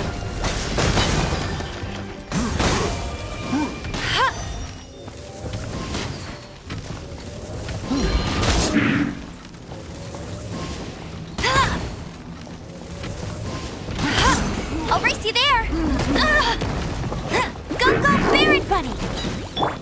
Dodge this! Let it rain! Can't handle your drink, huh? Cool it!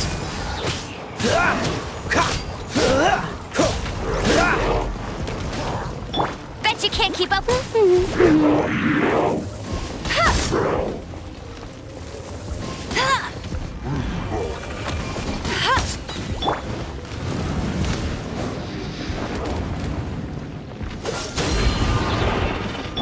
Get him! Shaken and stirred! Pew pew!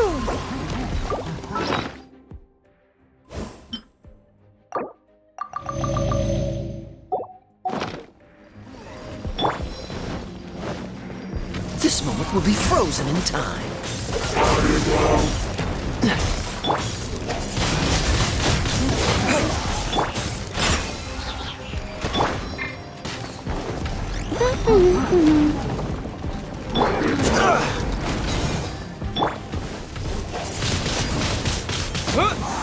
No escape! Cool it! Yeah!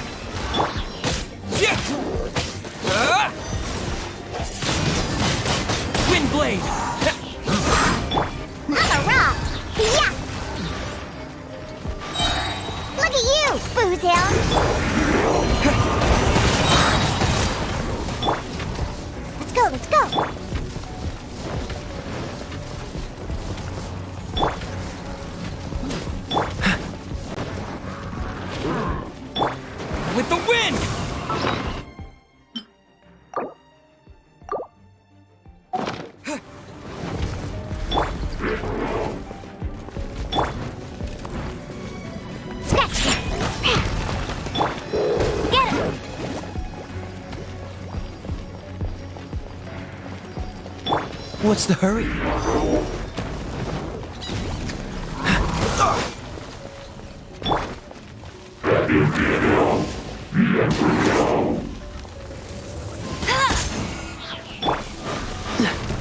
Cool it! Pew pew! I'm a rock! Don't get frostbite. Go go! Pew pew!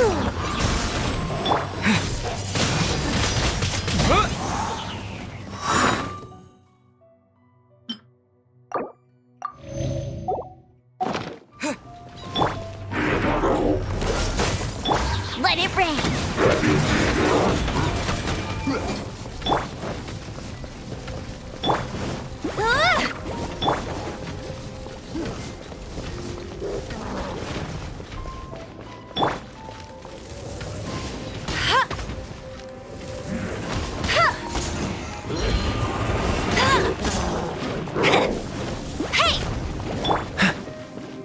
Freeze! Yeah!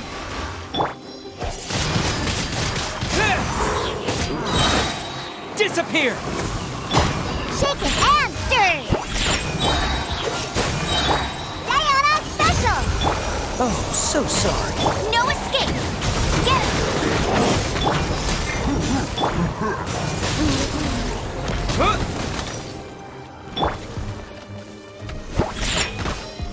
Dodge this!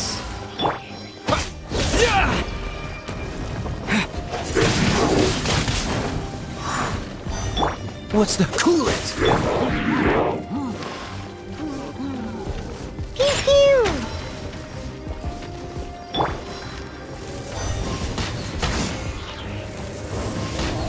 Bet you can't keep up with me! Freeze! Think you can bully me? Yeah! Huh.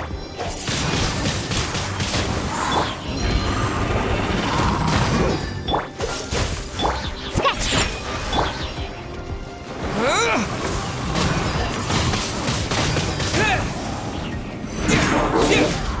Cool it! Don't get frostbite.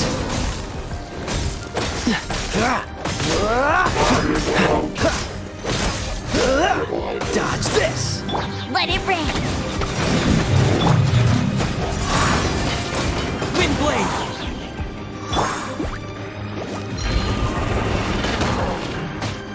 Can't handle your drink!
Wind blade!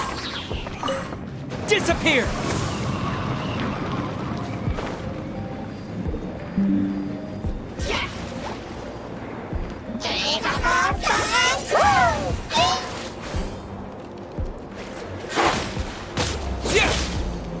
Freeze!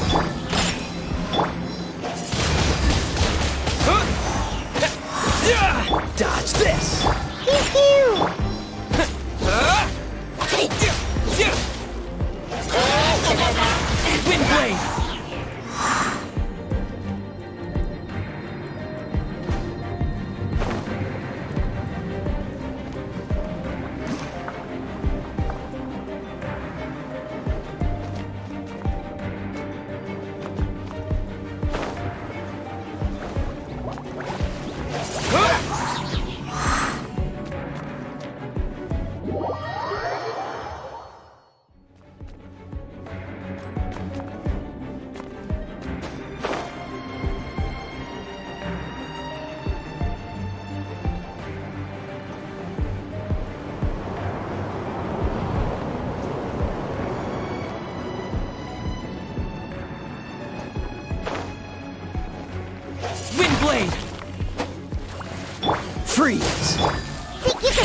Oh, so sorry.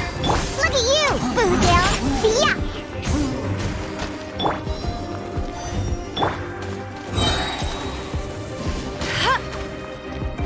Let it rain!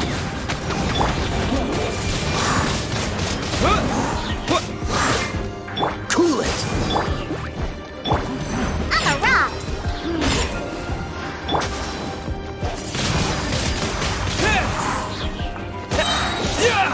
Disappear!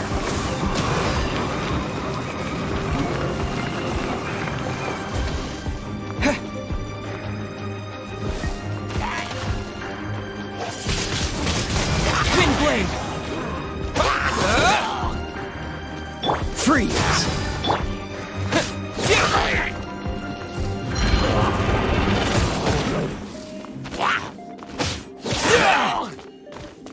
Cool it!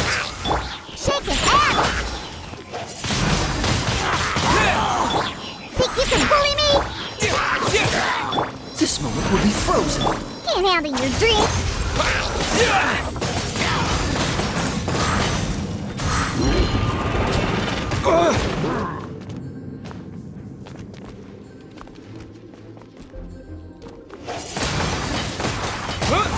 Get him! No escape!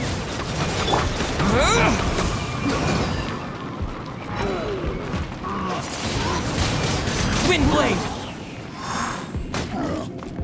Dodge this!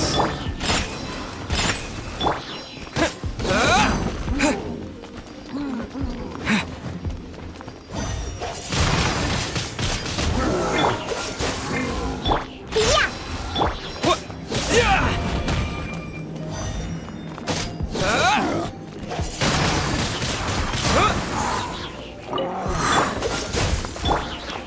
Pew pew!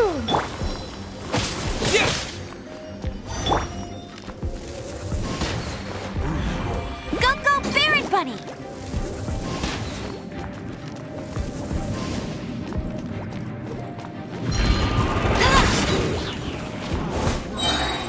No one escapes my... Disappear! Freeze!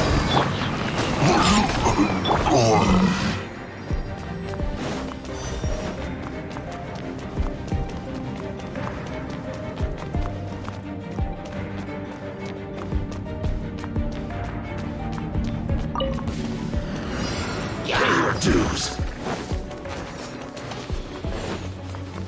I'm a rock!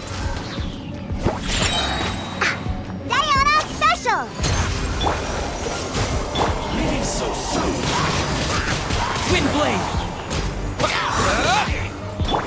Hey! Oh, so sorry. No escape. Dodge this! With the wind! Cool it! Yeah! Pew pew! No escape! Windblade! Freeze! Yeah! Can't handle your drink! Huh!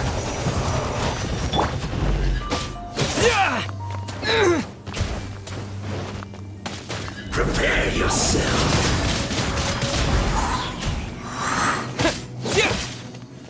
Cool it! Scratch that! Don't get frostbite.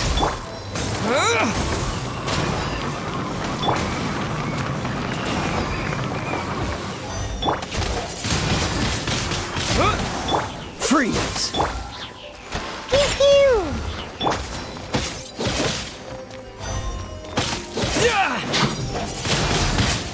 Windblade! Cool it!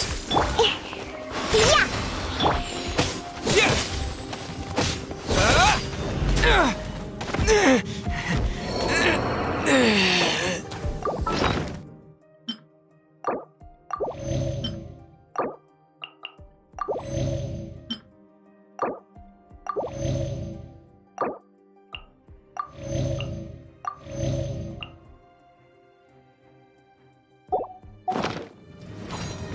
I'm a rock!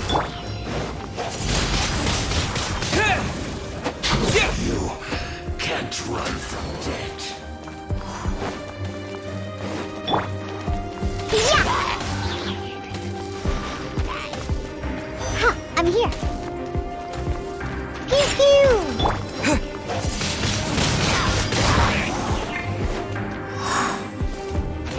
Dodge this! Think you can bully me? Look at you, Boo Down!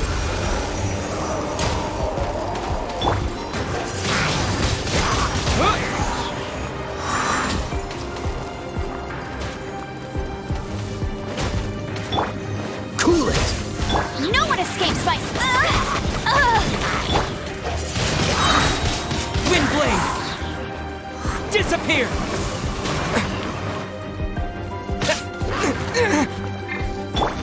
This moment will be frozen. I'm a rock! Yeah!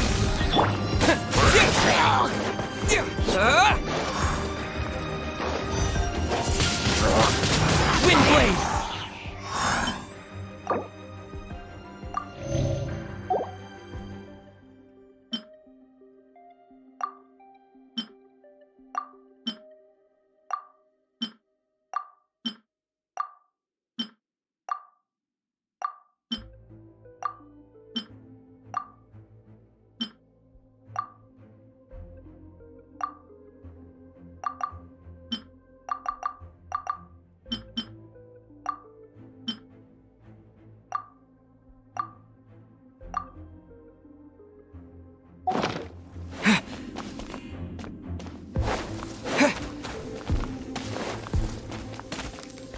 What's the hurry? Freeze! I'm a rock!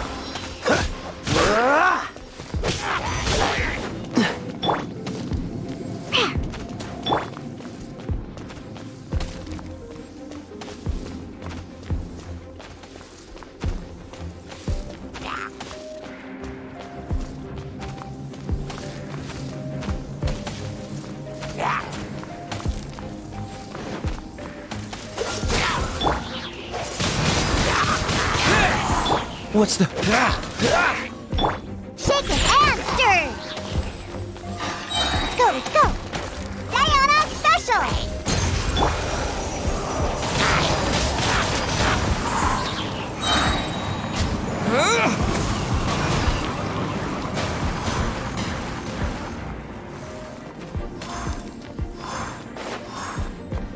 Let it rain! Windblade! Dodge this! Don't get frostbite.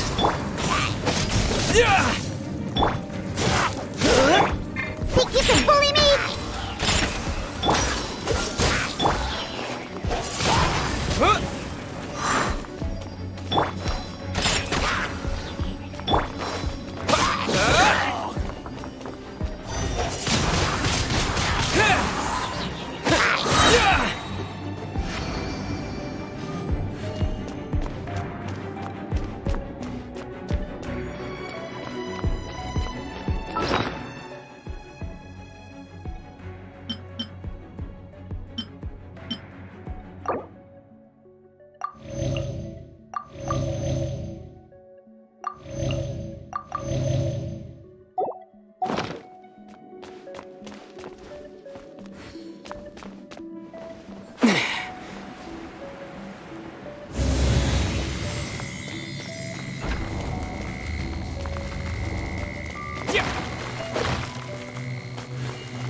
Freeze!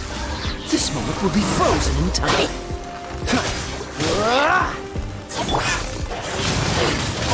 Windblade! I won't accept defeat!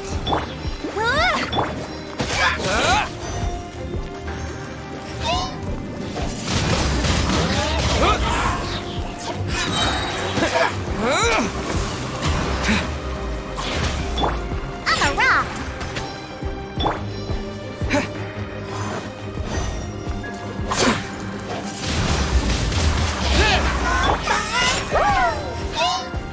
Get him!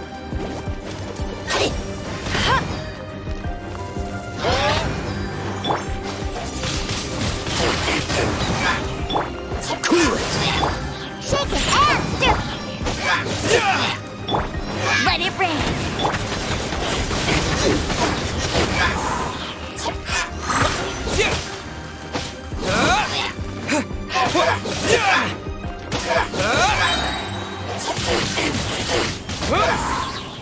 Disappear! Yeah!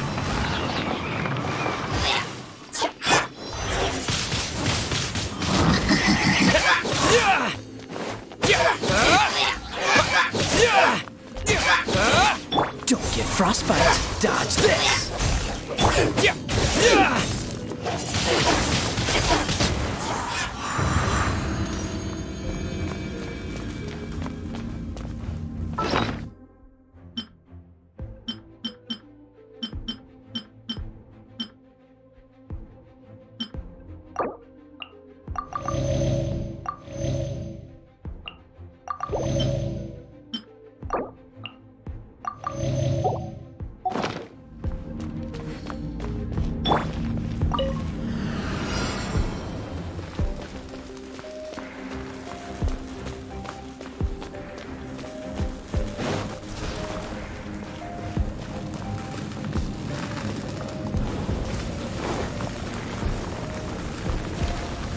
Cool it. Diana Special! Pew pew! Freeze.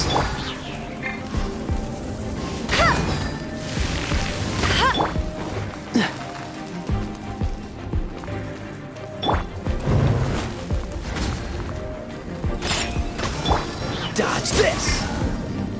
I'm a rock!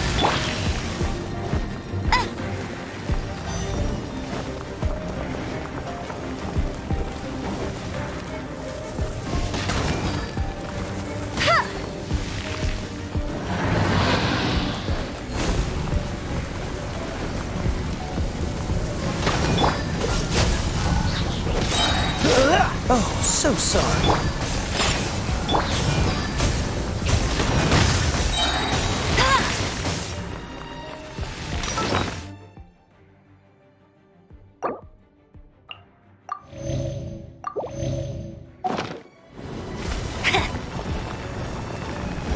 No one escapes my sights! Scratch that!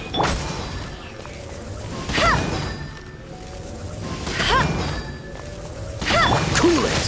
Ha.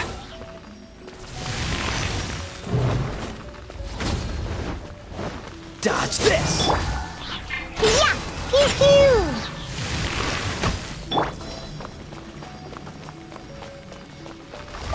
Bet you can't keep up with me! What's the hurry?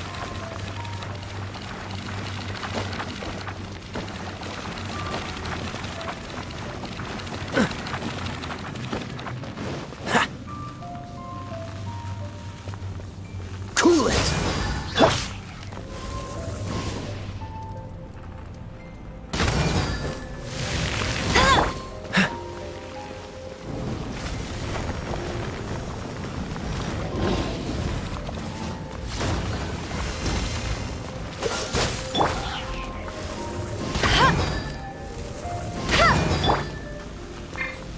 I'm a rock!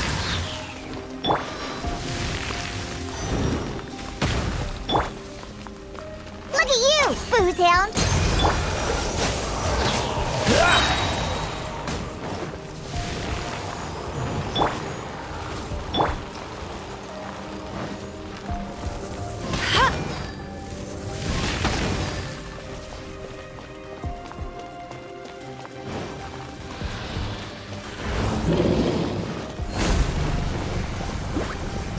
Don't get frostbite. Yeah!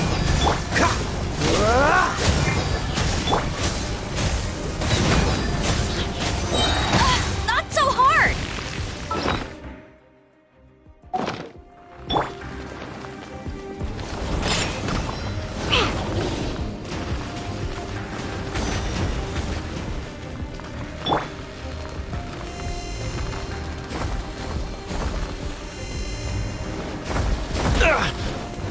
Dodge this! Let it rain! Cool it! Let's go, let's go!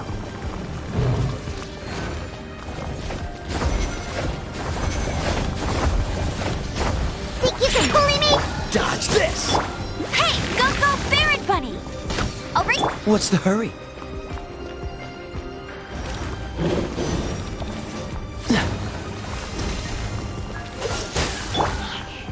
Pew pew!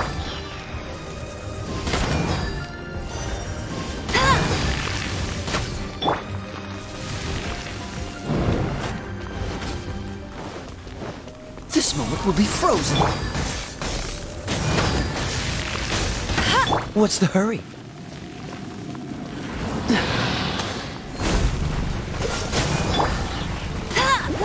Get him!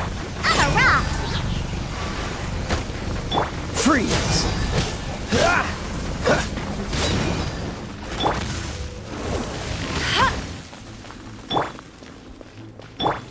Can't handle your drink! Huh!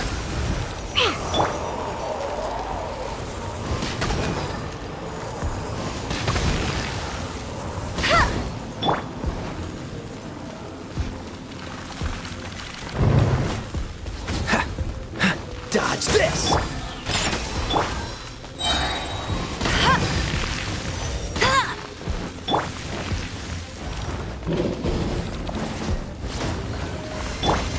No one escapes my... Freeze! Pew pew!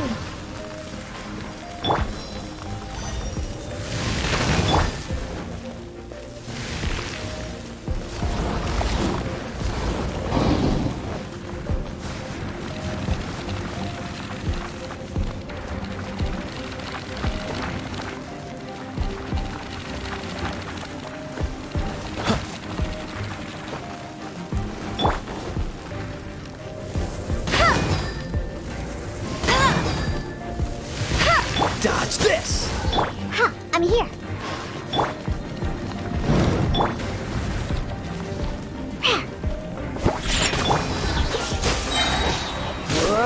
Don't get frostbite.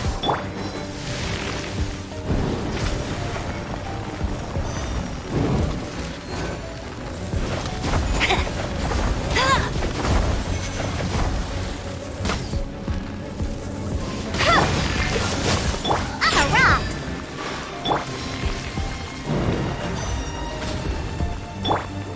Pew pew!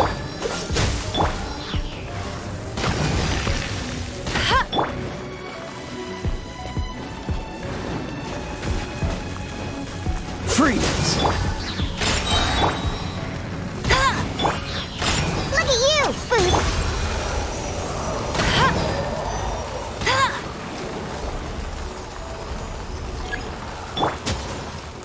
Cool it! I'm a rock!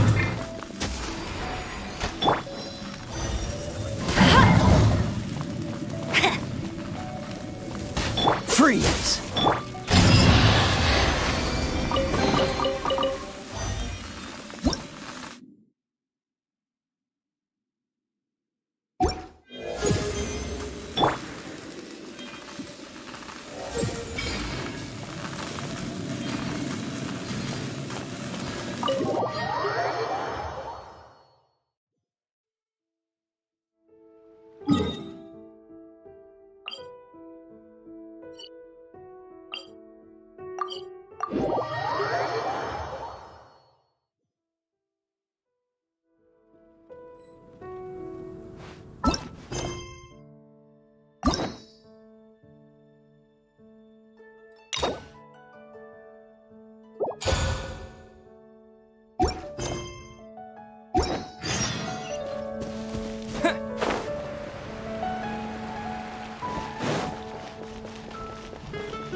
Ad Astra Abyssosk. Welcome to the Adventurers Guild.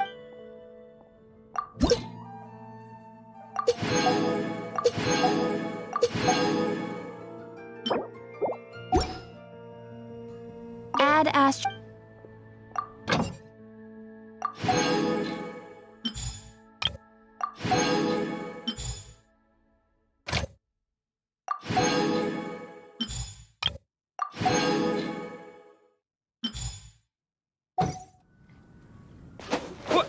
Ad Astra.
Hey, look over there! She's all by herself, right? Because she's acting as if she's talking and laughing with somebody else.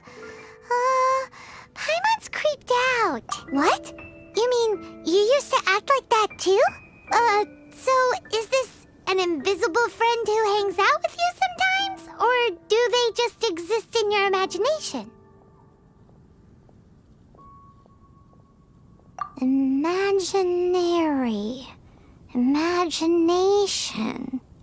Oh, you must mean imagined friend, right? Why didn't you just say so? So, this imaginary friend of yours, when does Paimon get to meet them? Seriously? So, imaginary friends just disappear when you grow up? Oh, Paimon was looking forward to meeting yours. Hey, don't suppose your sister has an imaginary friend too? No way! You guys are so lucky! Because they have this game in Liyue. Have you heard of it? It's a 4-player game, but it seems you guys could play it with just the 2 of you. Oh, Traveler. Fancy meeting you here. Tone-deaf bard. What are you doing here? I'm here because Lisa has been making some exciting new contraptions. Why does the thought of Lisa's contraptions make Paimon so nervous? Come now, that's no way to speak about the elegant Miss Lisa. For this particular contraption, Lisa had to import some dangerous materials from Sumeru. Dangerous? That's right. Looks like a monocle, but actually it's called an Ernama detector. Sadly, Lisa isn't able to use it herself, so I'm borrowing it for a while. And also, I'm testing it out for her, to see if it actually works. Huh? Why can't Lisa use it? Perhaps it's because she lacks a certain childlike sense of wonder. Or maybe there's some other reason for it. If you want to know for sure, just ask her yourself sometime. So, you can see them? Go on, tell us. What does his imaginary friend look like? That would be telling. Anyway, it's all yours now, Traveler. Take a look. See if you can see Nora's imaginary friend. Do you see him? Do you see him? So it does work for you two. Paimon wants to see? Wait, but this gizmo isn't in Paimon's size. All right then, you'll just have to be Paimon's eyes on the ground. Let's go see what everyone's imaginary friends look like.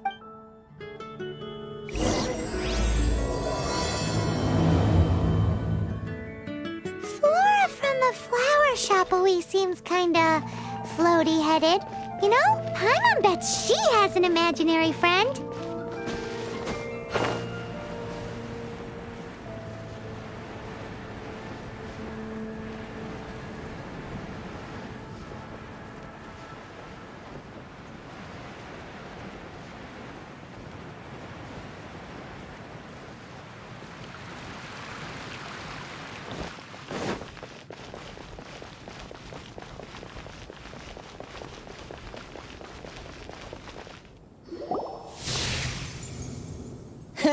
is! Behold, a floaty imaginary friend for floaty-headed Flora! A bloaty floaty! Wait, imaginary friends can be plants now?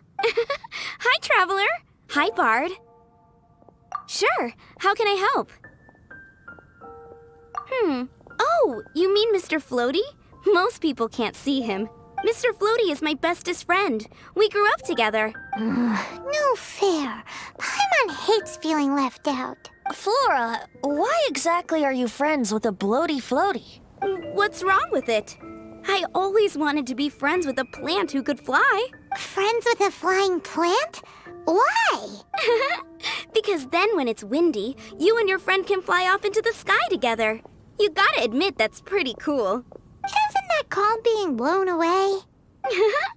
That's what some people like to call it. I only found out this plant existed from an explorer who told me stories of his adventures. I think his name was Stanley. Stanley's an adventurer, and you can tell he's an expert at it from the stories he tells.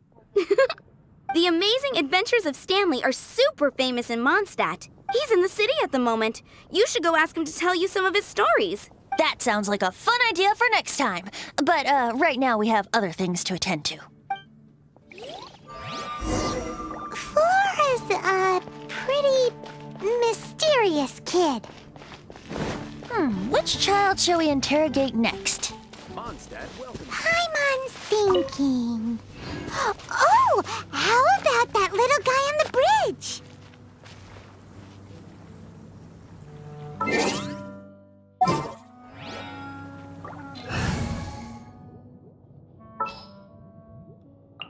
Here, let me help you.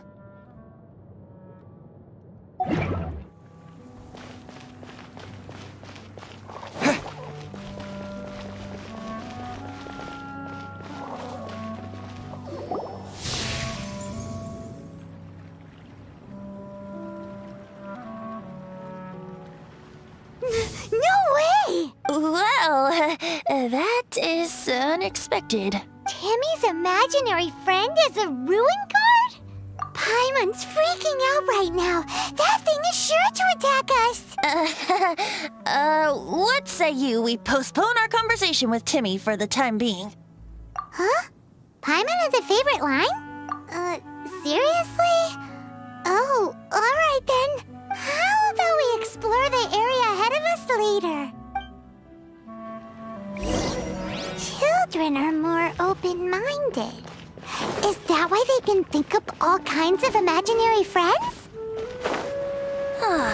Fitting, isn't it? That the City of Freedom should be home to children with such boundless powers of imagination.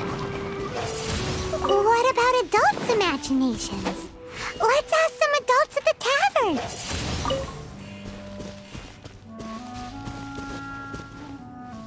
Windblade!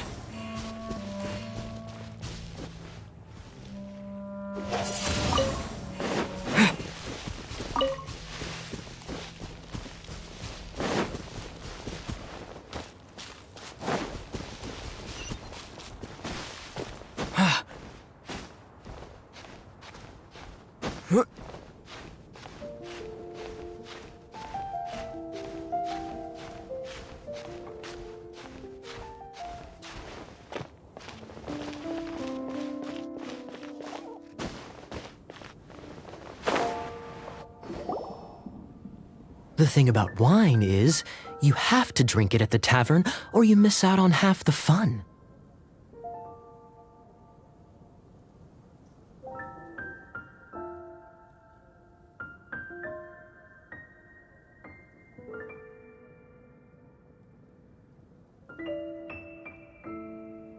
Seems to me you'd find some way of keeping yourself amused even if you drank alone. If I didn't know any better, I would say you're being deliberately uncivil. Just drink responsibly on my premises, okay? Oh, and if I did have one too many, what then? You'd throw me out along with the trash, is that it? Throw you out? You know, the same way you threw out Father's legacy. You sold off his mansion, or maybe you've forgotten. I see no reason to cling to things that have outlived their purpose. Is that so? Then I trust you were most swift indeed to part with a certain vase? Sorry. I have no recollection. That's odd. Master Diluc, I'm sure I saw such a vase in your home. A beautiful one, unmistakable in fact.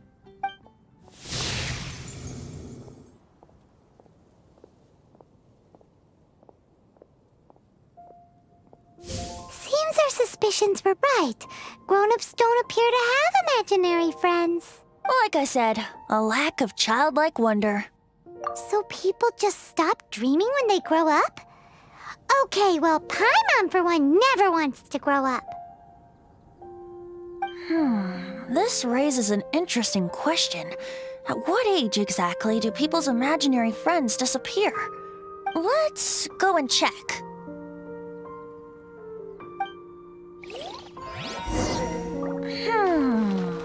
How about Ellen? Someone of her age surely must have some imagination left, don't you think? Imaginary friends. Wow. What a fascinating thing to investigate. I would love to join you, really, but I'm already several drinks in. Uh-oh. Somehow, Paimon finds the idea of not being able to see Ellen's imaginary friend kinda scary. So, let me get this straight. You have a device with which you were trying to see if I have an imaginary friend? You're wasting your time. And to be clear, 15 years earlier, you still would have been wasting your time.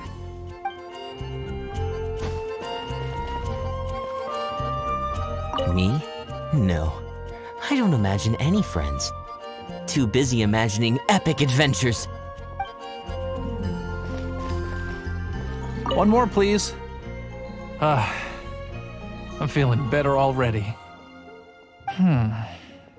If I could have an imaginary friend, it'd probably be a beer mug. Imaginary friend? I would love to.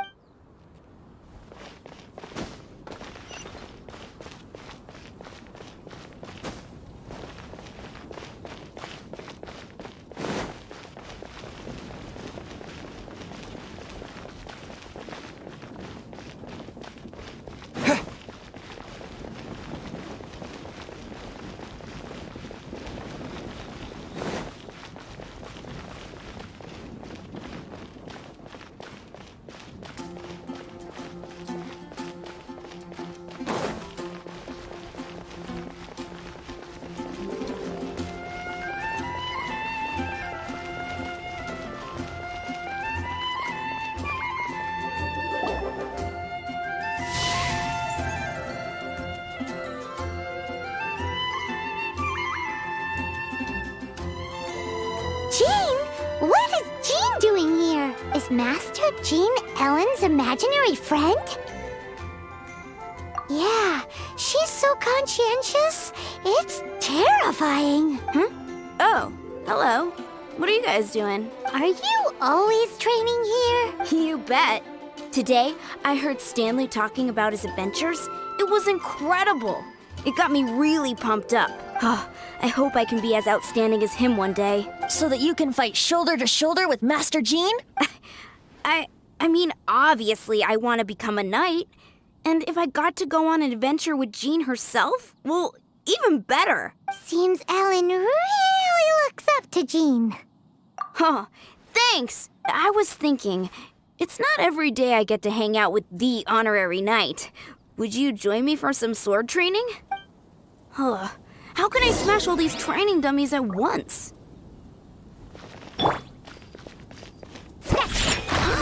So that's how to do it.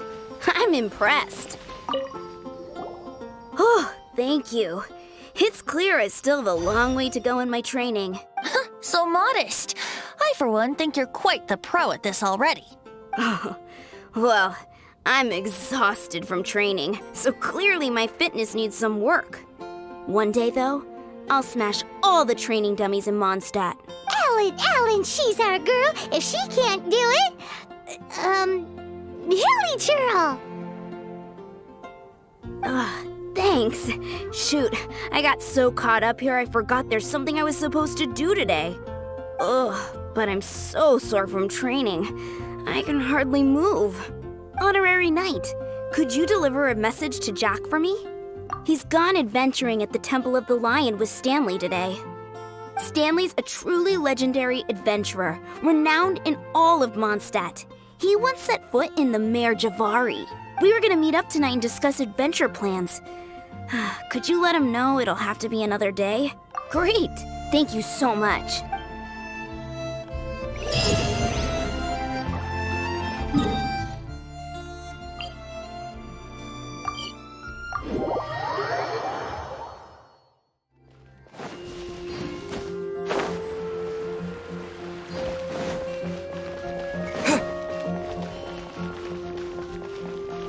Add astro...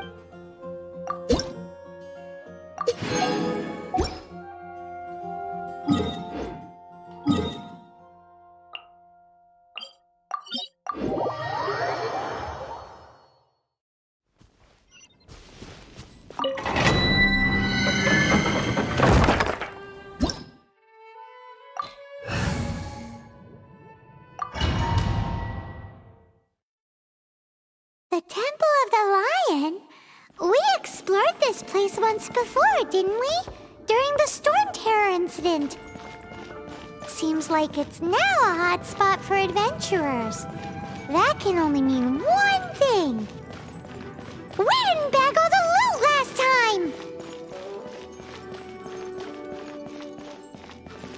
time! Looks like we can't go any further. Not to worry. Allow me. Those who wander in the dust, the wind shall send soaring sky high.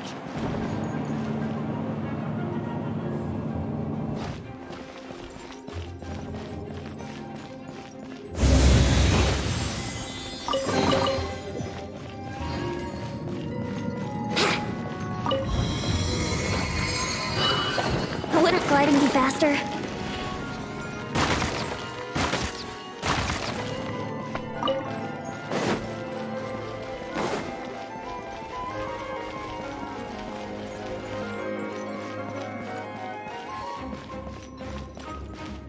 Yeah, right.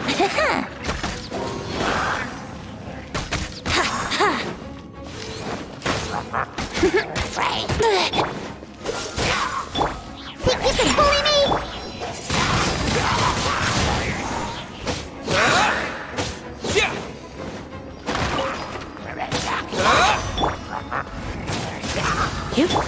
Let's play!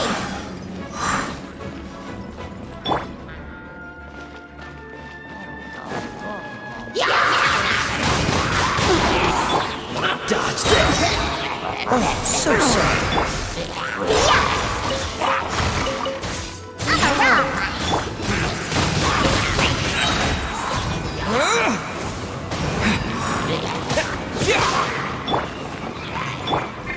Time for takeoff.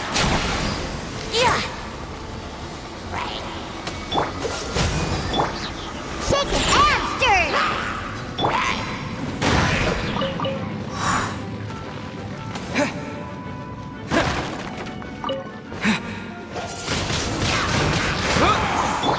Cool it! Can't handle your dream.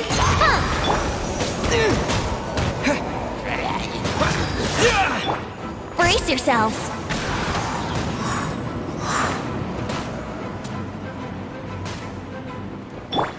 With the wind! Dodge this!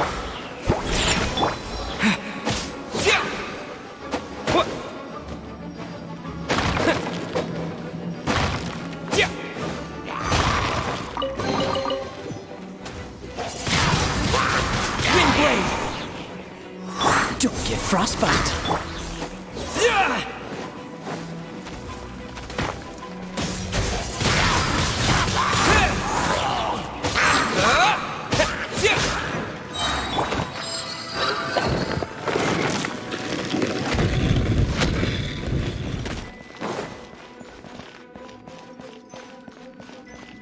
Hey, are those guys?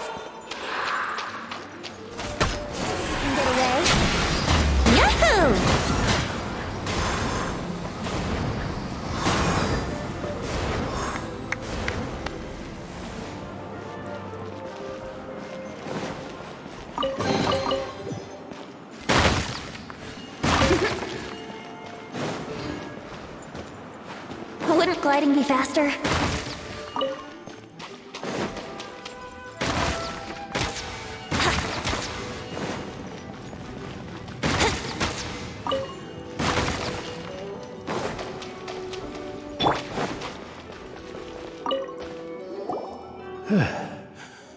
I was so sure I was about to die. To be fair, that could have gone either way. So, you must be Jack the Adventurer, I assume? Yes. Who are you? Actually, we came looking for you. Ellen has a message for you. She said she won't be able to join you today to plan out your next adventure together. She'll join you some other time. Oh, I see. I feel bad you had to come all this way to find me, and then had to rescue me. Huh? I don't see what all the fuss is about. It was nothing that I, Stanley, couldn't have dealt with by myself. Whoa! You are Stanley? You are that legendary adventurer? Renowned in all of Mondstadt? Who once set foot in the Mare Javari? The very same. I must say, it's an honor to meet one as legendary as yourself. Well then, how would everyone like to proceed? Head back or head further inside? I think we should keep going. With Stanley by our side, we'll have no problem. Okay, motion passed by unanimous consent. Let's head further in. So, I'm guessing you mostly came here because you want to hear my adventure stories. Am I right? No, we really were just looking for Jack. What? Do you know who I am? I am Stanley, renowned adventurer of Mondstadt. Yeah, I think we got that. Your attitude says you don't got that. I am Stanley, the living legend. Stanley who braved the Mare Javari. Enough already! Ugh! Stop name-dropping yourself every time you open your mouth! It's true, though. Stanley is the most amazing guy. Well, Jack will listen, won't you? Now, where was I? You and your partner reached the Mare Javari, a famously terrifying place with not a wisp of wind. Precisely! There was a deathly silence in the air. A sea of ashes stretched out before us, as far as the eye could see. The Mare Javari. Suddenly, my partner was caught in a whirlpool whipped up by an evil beast. Luckily, I managed to grab hold of him just in time. Wow! So, did he make it? Sadly, I alone will never set foot on home ground once more. With the gentle breeze carrying away the tears welling up in my eyes. Poor guy. How could that happen? Jack, you can't cry so easily if you want to be a great adventurer. I know. Because an adventurer's proudest achievement is to die in the course of their final adventure. But whatever happens, no adventurer should ever die in a place where the wind doesn't blow. The wind has to bring your spirit back to Mondstadt. That's right. To die in a place where the wind blows, and to have your spirit carried back to Mondstadt on the wind, that's the dream.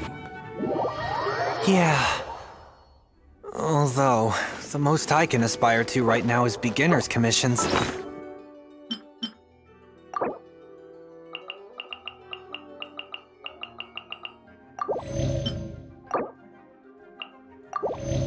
Like clearing out the slimes clogging up the sewers. You shouldn't die in a place with no wind.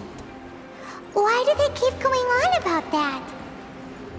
Is that why Stanley thinks the Mare Javari is the most terrifying place in the world? Because there's no wind there?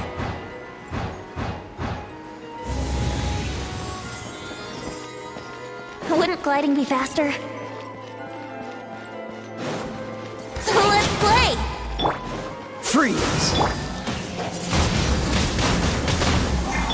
Yeah!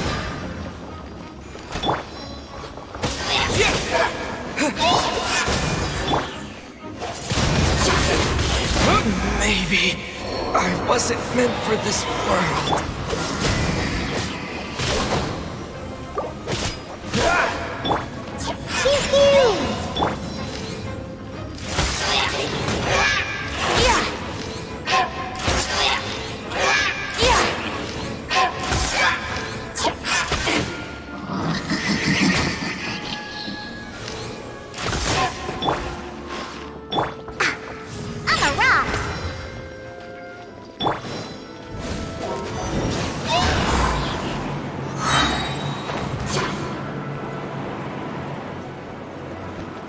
Think you can get away? Dodge this!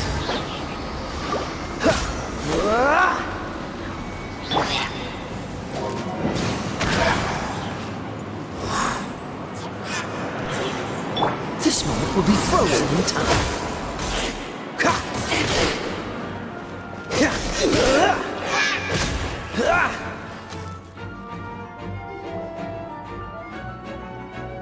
Traveler, I believe I've made a small discovery. Could I ask you to use the Nernama detector once more?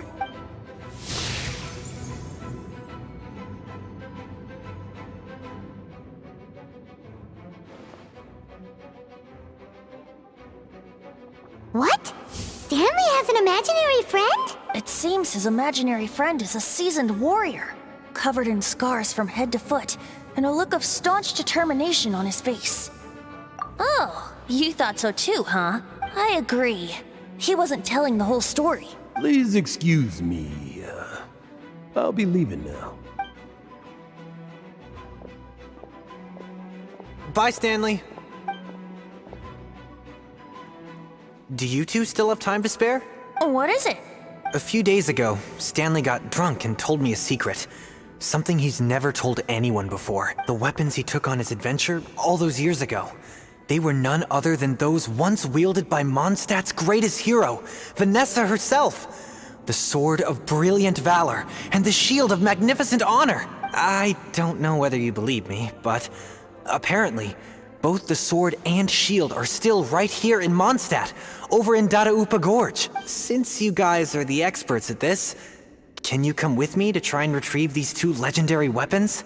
I don't know. Outstanding individuals always come with their quirks, right? If I can just get a hold of something impressive enough to show my family what I'm capable of, maybe they'll finally come around to the idea of me being an adventurer. Right now, I'm just a rookie. My abilities are limited, and my parents don't support my goals one bit. So, what do you say? Help a guy out? I can't bring myself to tell Stanley about it because my reasons are so selfish. But I swear I'll give the weapons back to him as soon as I'm done. Aw, poor Jack. Let's help him out. Venti, you coming too? I don't know. Oh, one other thing. I have a bottle of rare vintage wine that I had someone fetch for me a couple years ago. Help me find these weapons, and it's all yours. Dadaupa Gorge, was it? Let's hurry, there's no time to lose.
Can't handle your drink.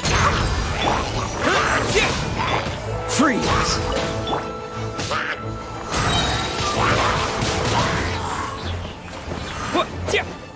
Disappear!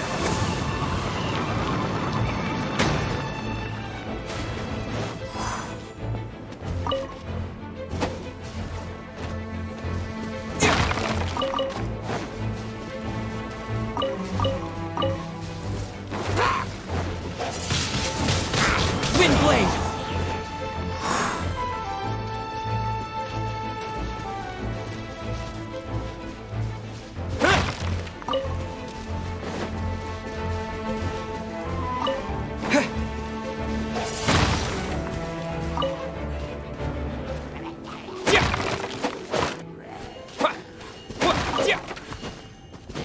Hey, that bunch of hilichurls. Are they holding some kind of ceremony? And what's with that pile of knickknacks? Are they worshipping them? Seems so. That must be the Sword of Brilliant Valor, surely!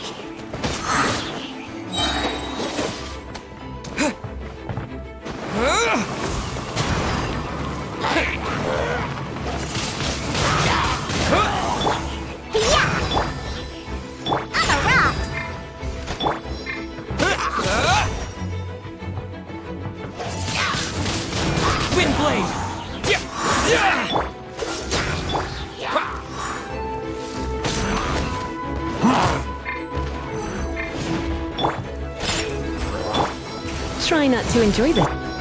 Cool it!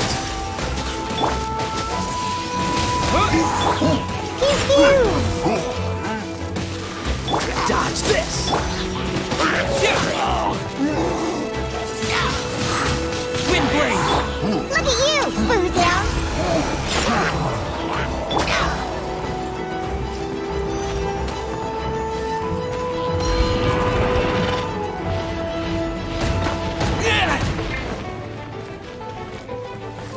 With the wind!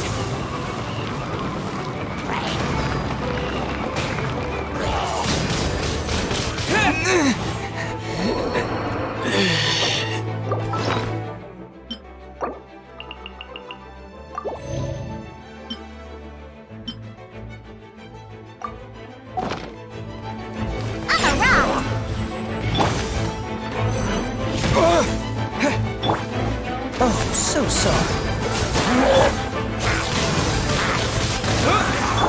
Think you can bully me?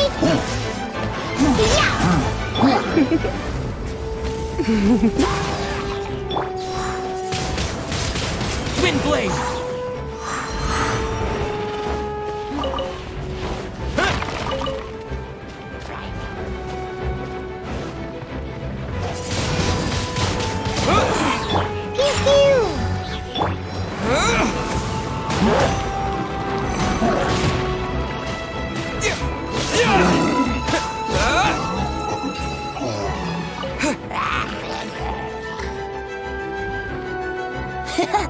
Lo and behold, the Sword of Brilliant Valor.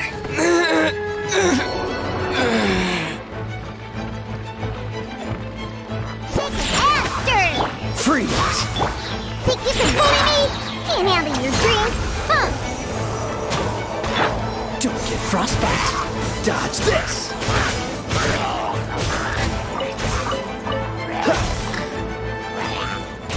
Cool it!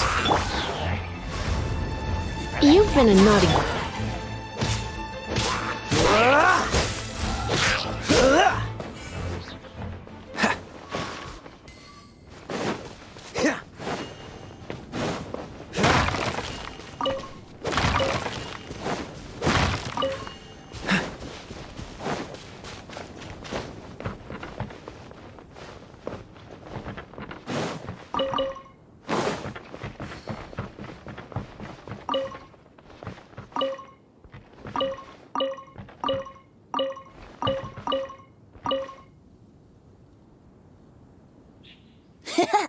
Lo and behold, the Sword of Brilliant Valor. Are you sure? Looks kinda basic to Paimon, and a little worse for wear, too. Why would hilly trolls be bowing down before a piece of junk like this? Seems somebody tossed an old sword into a pile of spoils these hilly trolls were already celebrating. This is in terrible shape, and it's so basic, I'm at a loss for words. Say, Jack, have you ever seen an Anemo crystal fly? They're found in the open country around Mondstadt City. If you saw one in broad daylight, you wouldn't bat an eyelid. But in the pitch blackness of night, its brilliant glow is mesmerizing. It truly resembles an exquisite crystal dancing in the night air. Is valor not the same? When everything is going your way, it seems meaningless, fades into the background. But when you're in dire straits, valor is the thing that gets you fired up and fighting back. It's the brilliant ray of light that guides you out from the darkness. You're right. You're right. Then this has to be it. This is the Sword of Brilliant Valor. So, we got our sword. Now we just need that shield. Let's scout around. It's definitely in Dadaupa Gorge, so... Huh? There's somebody there. Stanley? What's he doing here? He's acting so weird. What happened? Why did you stop all of a sudden? Huh? Oh, it's nothing. Just one of those Mora-spouting weasel thieves passed by is all. What? Where? I want to see. Maybe another time. We have a shield to find, remember?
Lo and behold, the shield of magnificent honor.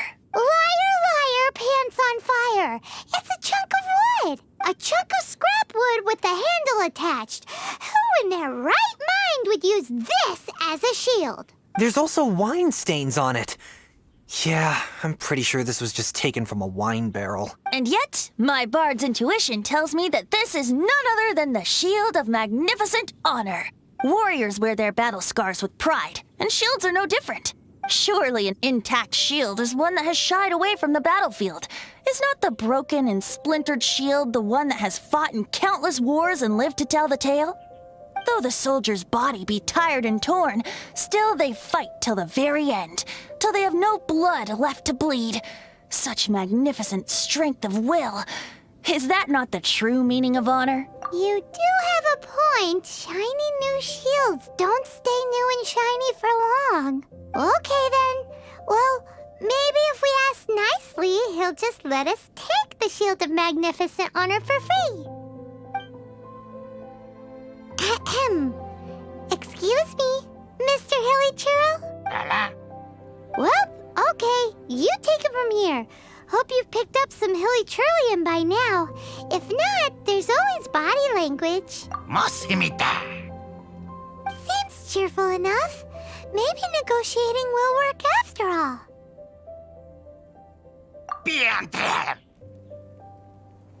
Uh-oh, he did not seem to appreciate that. Well, if you insist, a tune I shall strum.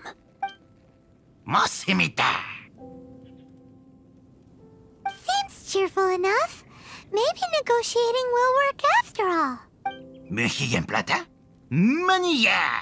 Manitata! Oh, yeah! He actually gave us the shield! Guys, thank you so much! I can't believe I actually found them! Mom, Dad, check out the legendary weapons I found! Hey, wait! The wine, you promised! And I actually helped a lot this time. What are you doing here, Stanley? Out for a stroll? Hey, what are you doing here, Bard? Fancy that, huh? You, out for a stroll too? That's right. An after-dinner stroll, to be precise. We were also helping a friend look for something. Paimon's starting to think Stanley might be a fraud. Did Stanley plant the sword and shield here in advance so as to not hurt Jack's feelings? Adventurers must be pretty familiar with Dadaupa Gorge. You've fought battles here before, after all. You better believe it. I can navigate this whole area with my eyes closed. Wow. Then I admire your perseverance. And your memory, too. It's only to be expected of a great adventurer like me. You guys had better watch out, though. This place is crawling with hilichurros.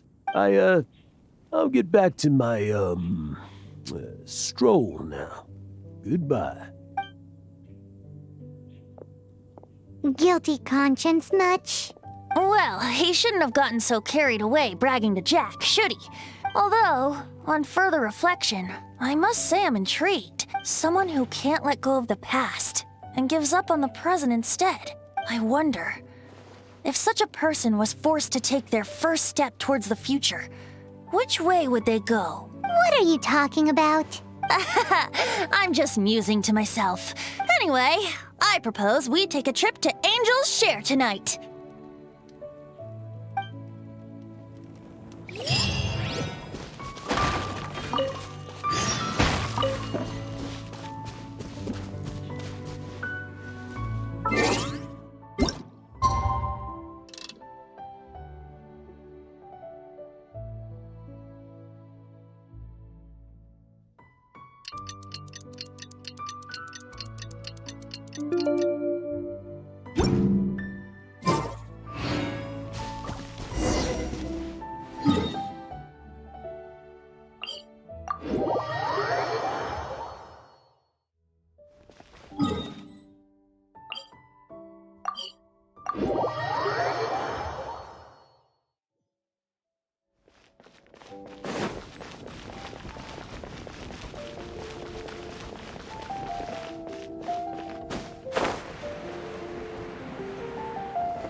You know, I'm glad I actually had the chance to come down here today. The tavern isn't overcrowded, and I couldn't be in a better mood.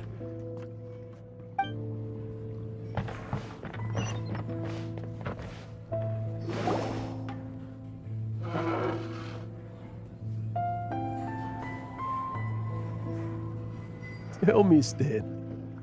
Tell me, what should I do? Huh? Why does he keep repeating his own name? Surely not. Even I've never heard tell of a second Stanley. Oh, Stanley. It should have been me. I should have been the one to die in the Melchivari that day. Why won't your spirit come and stop me from using your name? Why, Stanley? Why? If only you hadn't had to save a rookie like me, you would have never died in that windless corner of the world. You were a renowned adventurer, destined to become a legend one day. But now, that'll never happen because your life was cut short, and all because of a worthless tag-along. Does anyone get what's going on here? I think our friend really did make it to the Merjavari. And I think the tragedy he encountered there was real too. But the real adventurer, the real Stanley, that was his partner, not him. The real Stanley is the one who died to save our Stanley. Wait, so the only reason our Stanley is called Stanley in the first place is because he stole the other Stanley's name? I fear that may be the case. Stanley, for so many years I've lived in fear. Fear that Mondstadt will forget all about you. So I tell you adventure stories at every opportunity. Mondstadt must remember. Stanley reached the center of the Madrivari. He's the greatest adventurer there ever was, and he lives on.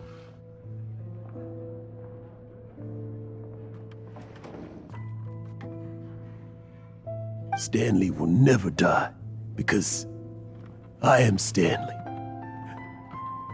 I am Stanley. I'm sorry, Stanley. I'm getting too old. Now.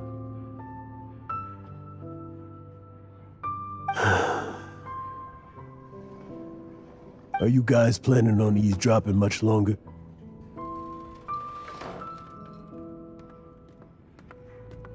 Yikes! We're busted!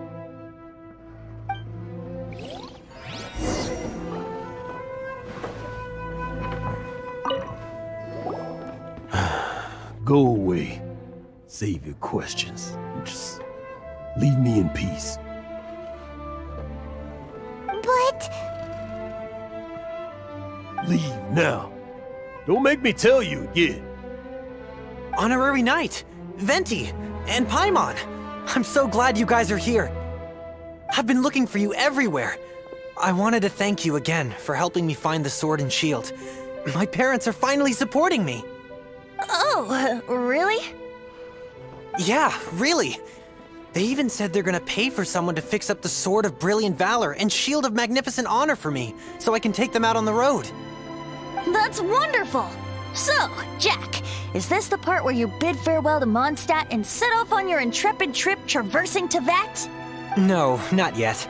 I still don't have what it takes to go too far from home just yet. Besides, I'm sure Stanley still has a few stories left to tell. They're what inspired me to become an adventurer in the first place. Stanley, Oh, you're drunk again. We'll see you tomorrow then. After your hangover wears off. Maybe you can tell me some more of your stories? Stanley's really fond of that kid, don't you think?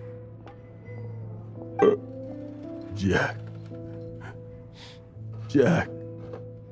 Jack left. Oh, I see.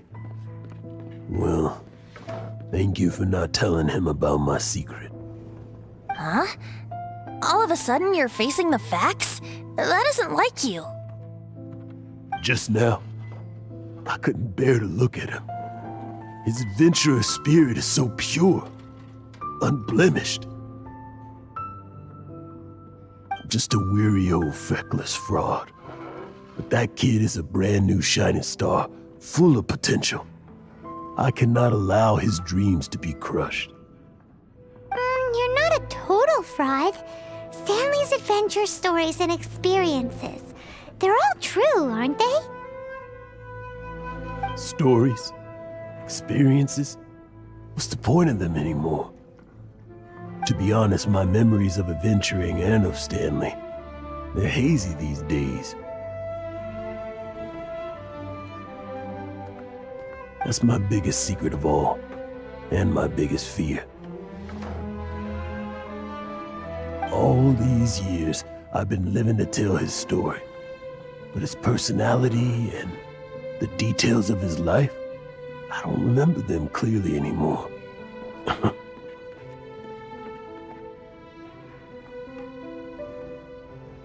But the one thing I can never forget is that he died in a windless land, where his spirit can never be recovered.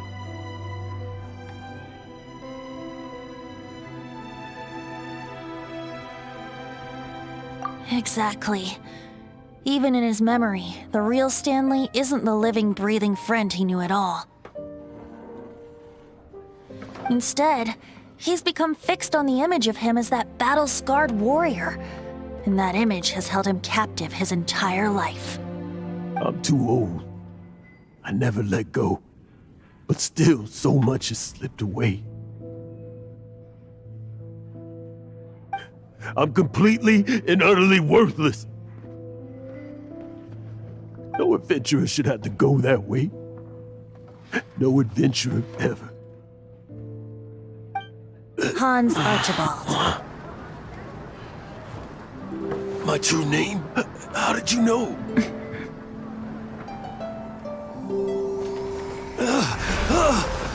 The wind. I can hear the wind blowing in the Mare Javari.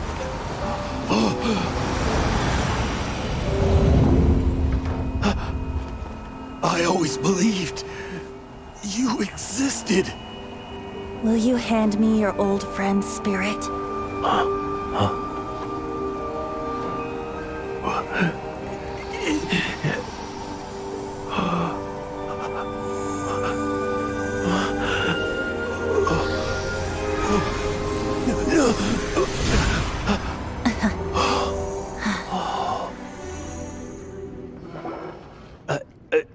I can't believe it. Thank you all. And thank you, Lord Barbados. I'm sorry. It's gonna take me some time to calm back down. But I think that I'm gonna be okay.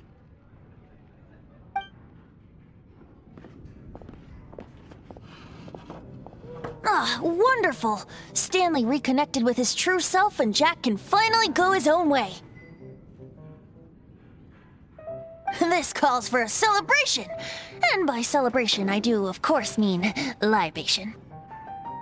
And by libation, you mean you're not leaving this tavern till you're too drunk to walk, right? No, the wine here's too expensive. Jack still owes me some wine, though. He promised me a rare vintage in exchange for helping him out, remember? I'll head off to fetch the wine. See you shortly. Let's meet at the usual place.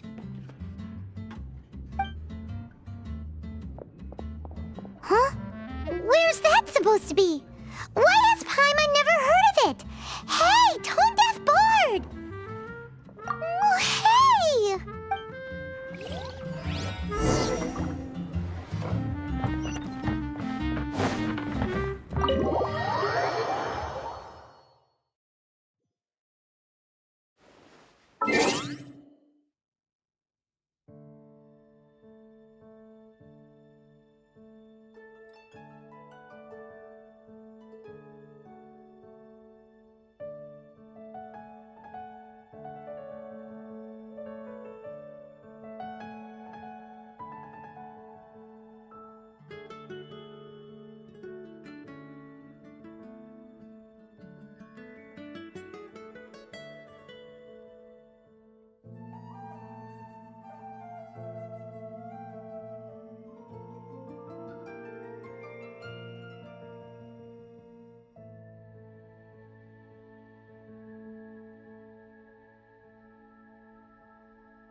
You made it. Finally. Just tell us where you meet next time, okay? We looked everywhere. So, did you at least manage to find your wine? Yep. Well, sort of. Jack made it out to be a rare collector's edition vintage, when actually it's just a half bottle of regular cider. This takes me back. The first time I saw this view, I hadn't even taken on this form yet. It was about 2,600 years ago, before the world had come under the rule of the Seven. At that time, Old Mondstadt was ruled by a tyrant who sealed off the city's perimeter with a ferocious hurricane. Even the birds couldn't get in or out. Old Mondstadt? Oh, Paimon remembers! Nowadays it's known as Storm Terror's lair, right? You mentioned it before. That's right. The Tyrant of the Winds who once ruled from that tower was Decarabian, god of storms. Back then, I was but a wisp among the thousand winds. I wasn't a god of anything. I didn't even have a human form. I was just a tiny elemental being who lived in the wind, a gentle breeze bringing subtle changes for the better, or tiny seeds of hope. A tiny elemental being? Without a human form? Venti, do you mean you used to look different than you do now? Yep. My current form is not so different from the situation with fake Stanley. I took the form of a friend. In Old Mondstadt transpired the story to be told. Where a tyrant ruled, I met a boy not that old. The lyre he played, and for a song he sought. But storm walls blocked blue sky, he was sincerely distraught. I do so wish to see the birds in flight, said he, his strong eyes filling with light. But his voice was lost in the howling wind's churn, for the whirlwind takes and gives not in return. The true sky and songs that cageless soar, were they not wishes worth fighting for? So the boy turned, extending his hand. Let us cast down the tyrant and his walls from this land. The young boy raised then the flag of revolt, and I threw myself into freedom's tumult. Victorious were we who fought to be free. Gods fell, winds whipped, nations shook violently. In the smoke, a despot met his doom. And we watched as his great tower fell none too soon. Mondstadt began anew, the story passed down, and since then never has another worn its crown. So then what? What happened to your friend? Say, Paimon, do you wish to hear the next part of the story? Yes, of course! The suspense is killing Paimon! But Venti's telling his story! What makes you suddenly want to have a meat feast? Getting a little peckish or something. Paimon's had it up to here with you!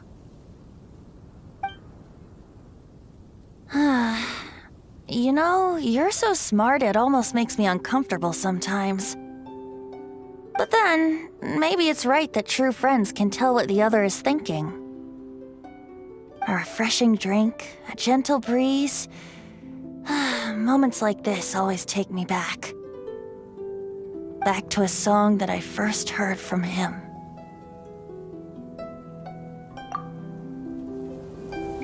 Fly, fly away. Like a bird in the sky. See the world on my behalf. To the heavens may you fly.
To Sumeru, our next objective should be to head to Sumeru City and find a way to meet with Lesser Lord Kusanali. And speaking of Lesser Lord Kusanali, even though we haven't heard too much about her, she doesn't seem to be the same deity who abducted your sister. But even so, people call Sumeru the Nation of Wisdom, you know. If we can get a chance to meet the God of Wisdom, maybe she can give us some useful information. But, Paimon doesn't know the way to Sumeru City. Maybe we can climb up to that spot with the Statue of the Seven on it. That'll give us a way better view of things. Even if we can't see exactly where the city is, at least we'll be able to check for some smaller settlements nearby. Wait a second. Look! There's someone up ahead! Perfect timing! Now we can just ask for directions rather than wander around like lost adventurers. Hey there! We're not from around here and seem to have gotten a little lost. We'd like to ask for some directions. Huh? Did they not hear Paimon? Hey! You over there! Could you give us some directions? Huh?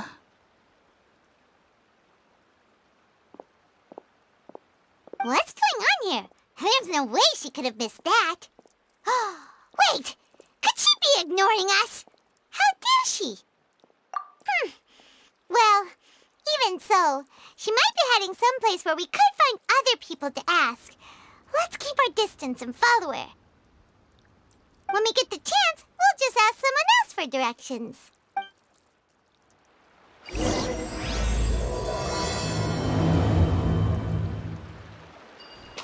Come on, let's follow her. Just keep quiet. Make sure she doesn't notice us.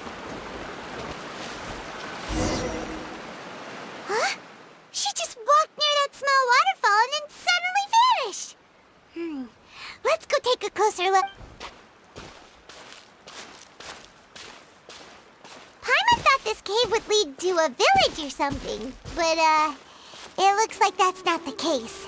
Look, she's sitting over there. Wait, she couldn't possibly be living here, could she? What should we do now? Do we try asking her for directions again?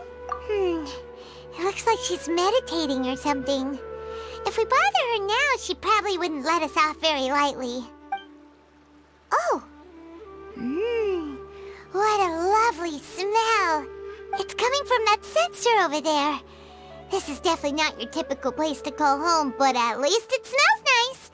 Maybe living here wouldn't be too bad after all. Huh? What's the matter? You don't look too good. What? Is the smell making you feel sick? Strange. Paimon doesn't feel anything.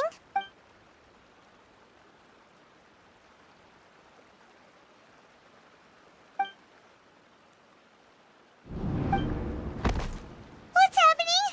Traveler? This is no time for a nap.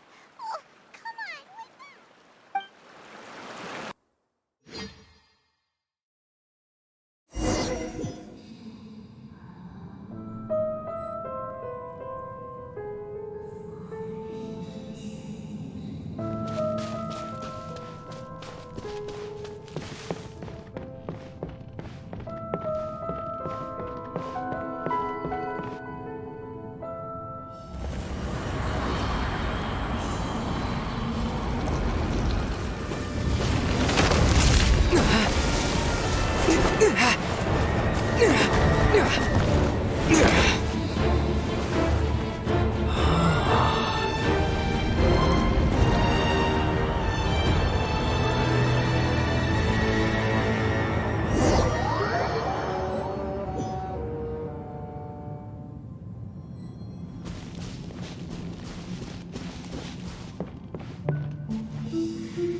The Traveler's been out for a long time now.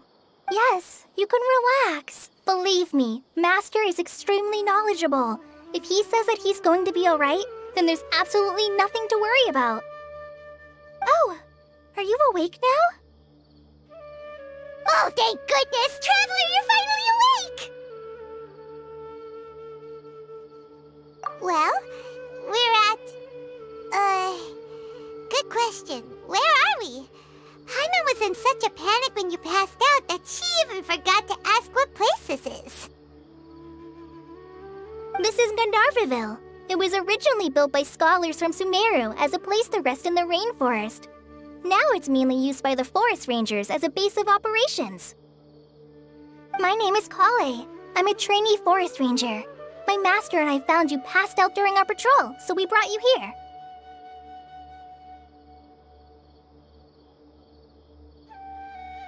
Oh, no things are necessary.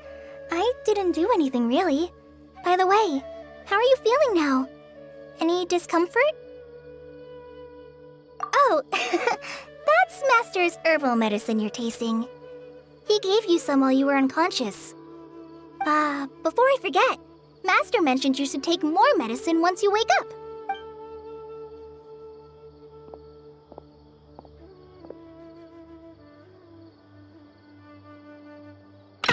Whoops!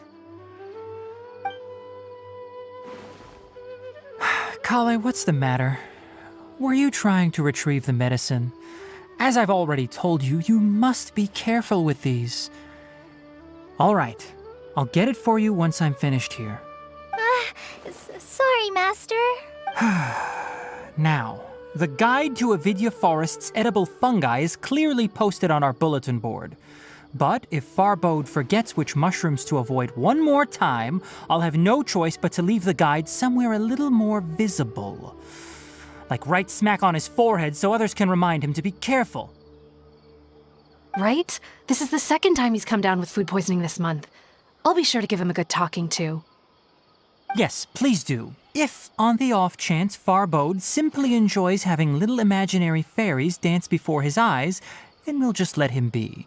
But the next time he requires any of our medicine, be sure to charge him accordingly.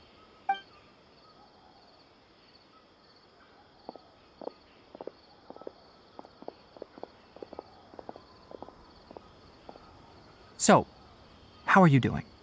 Feeling better? Oh, this is my master, Forest Watcher Tainari. He's chief officer over all the rangers here in Gandharvaville. I already informed Paimon about the reason you fell unconscious earlier, but now that you're awake, let me explain it for you as well. It is common practice for Sumeru scholars of certain darshans to dedicate themselves to training and meditation in isolated areas, particularly the nearby forests. While meditating, they use a certain incense known as spirit borneol to help calm their minds as they enter a state of deep rumination. In hopes of asking directions, you two followed a scholar named Hypatia into her cave. The incense you smelled inside was the spirit borneol I just mentioned. That incense typically has no effect on most people, but for a very select few, it can have profound effects on one's cognition, as you experienced firsthand. Does that make sense? Very good. Now, answer me this. Did you feel anything after passing out? Say, any out-of-body experiences? Or did you see anything while unconscious?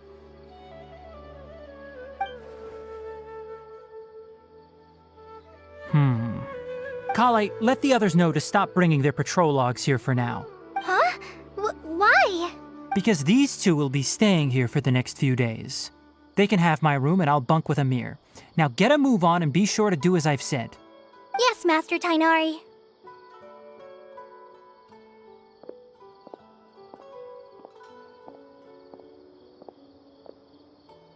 Wait, hold on a second. Can you tell us what's going on? Sure, let me fill you in. I originally planned to send you on your way once you finished your medicine. However, it appears now that you should stay a while longer in Gandharvaville for further observation while you recuperate. Further observation? No need to be hasty. As long as you have the capacity to judge between right and wrong, I promise that you'll understand the gravity of the situation once I explain everything to you.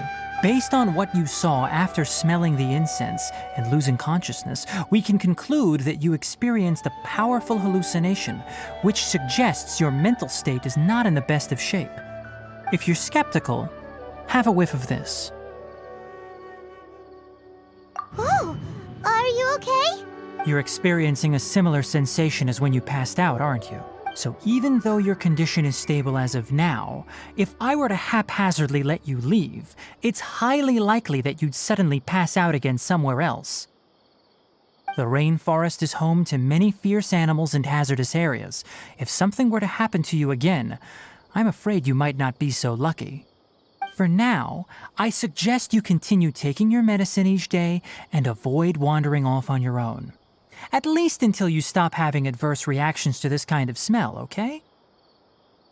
Good. Now continue resting while I fire up another bowl of medicine for you.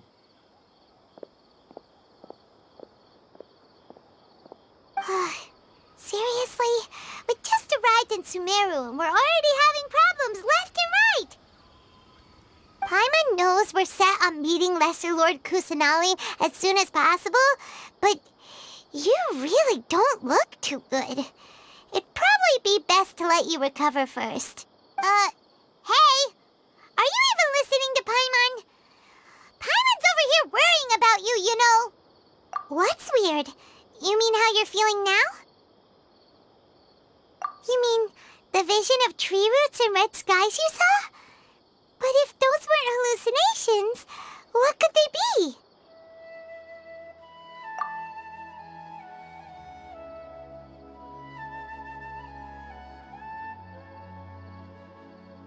Well, considering how unique you are, Paimon trusts your judgment here. But why didn't you say anything about it to Tainari? If he misjudged your condition, then there's a chance you could get worse, right? Huh? already knows that what you saw weren't hallucinations? But if that's the case, why would he try to hide that from us? Oh, Paimon gets it now. That explains why you were so quiet earlier. Well, that settles it then. We'll stay here to rest up and figure out what's going on with your hallucinations. But it seems like asking Tainari might not be an option anymore. What do you think we should do? Good idea. Kale's pretty friendly. We can ask her tomorrow about what she knows regarding the Dendro Archon and customs in Sumeru.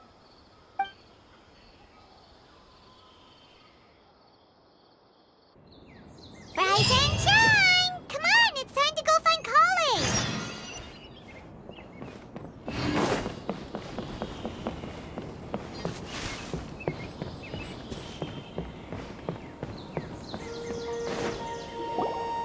All right, next let's see your right hand. Yes, not bad. But please remember that you still need to be careful. Understand? Yes, I will.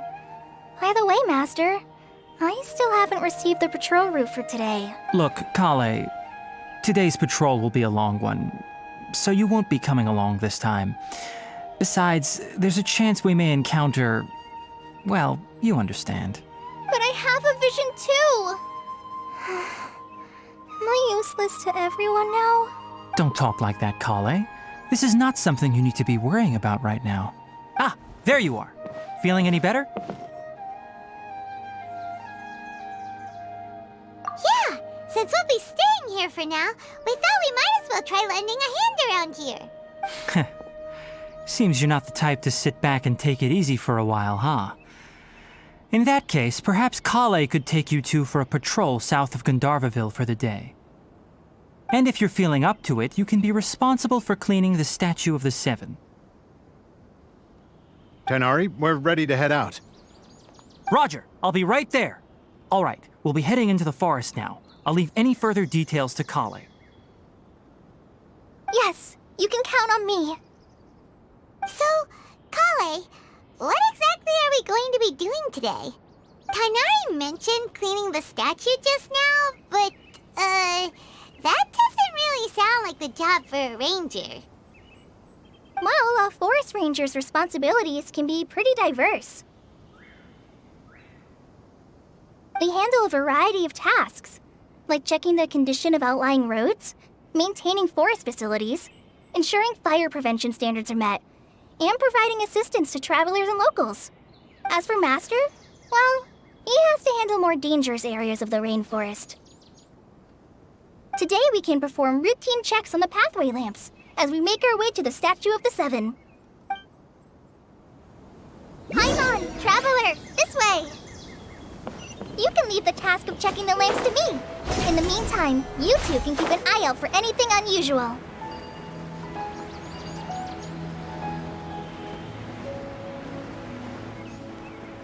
Nothing wrong with these two lamps. Let's move to the next...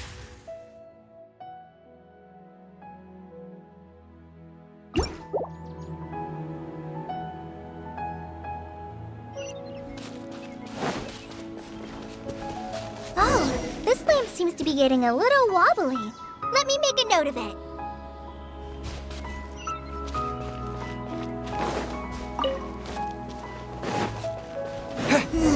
No problems with this lamp. Good.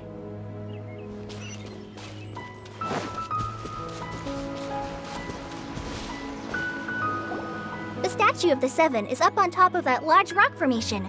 You must have seen it when you came down this road before. It's pretty high up there, isn't it? Don't worry. If you're afraid you can't make it up there, I'm sure Master wouldn't mind if you don't clean the statue.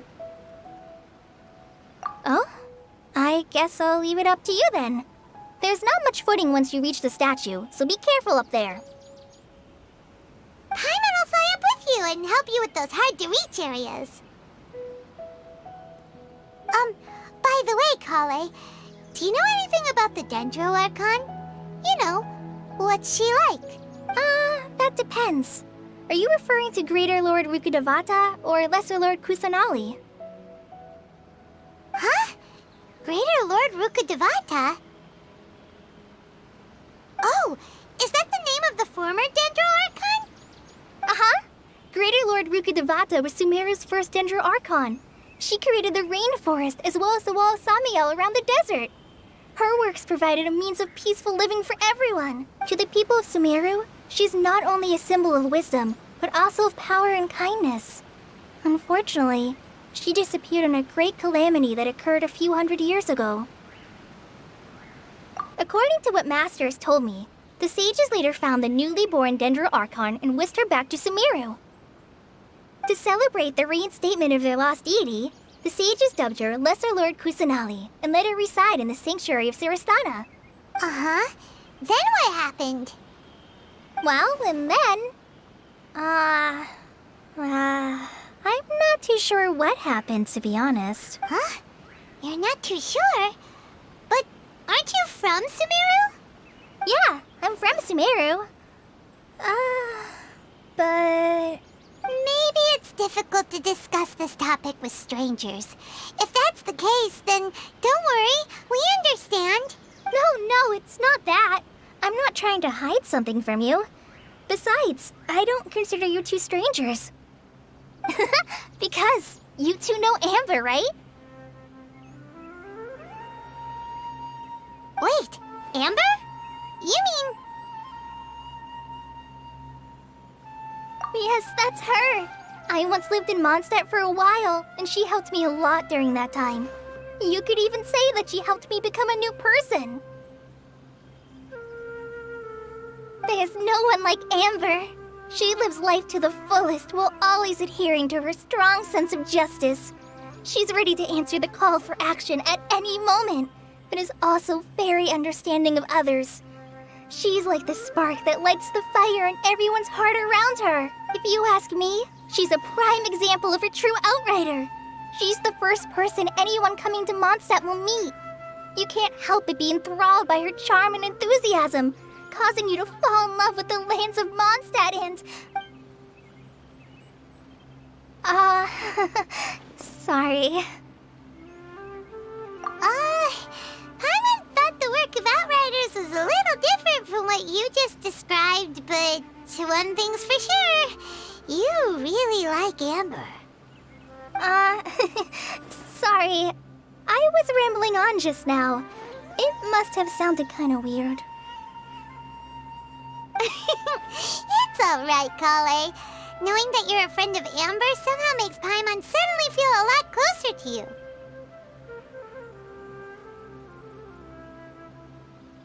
So, how do you know that we've met Amber?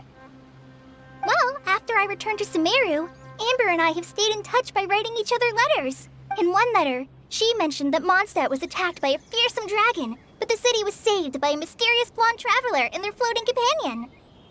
I knew you two were the ones she mentioned in the letter the moment I saw you.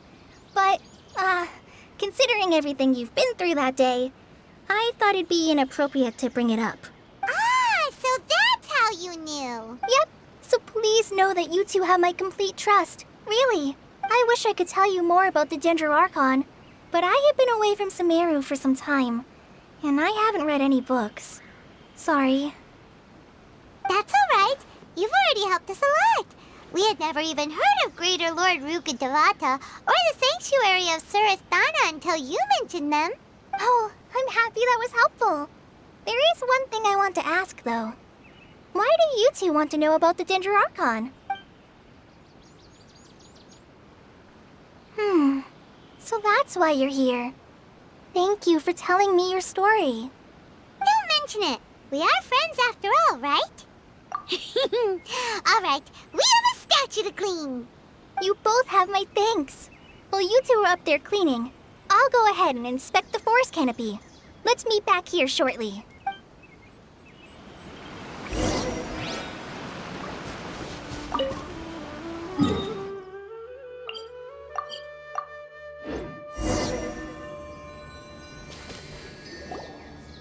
Huh. Now that Paimon looks at it, the deity that's carved on the statue is kinda small. Do you think she's supposed to be Greater Lord Rukadevata or Lesser Lord Kusanali? The name does seem to fit the statue somehow. Well, anyway, we'll have to figure that out later. Let's get started. started on cleaning the statue. Paimon will fly up and take care of the top, and you clean everything below.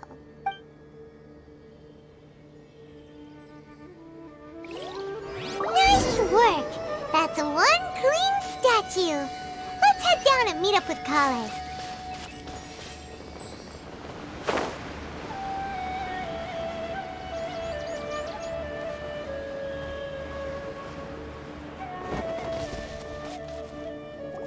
Kale, we're back!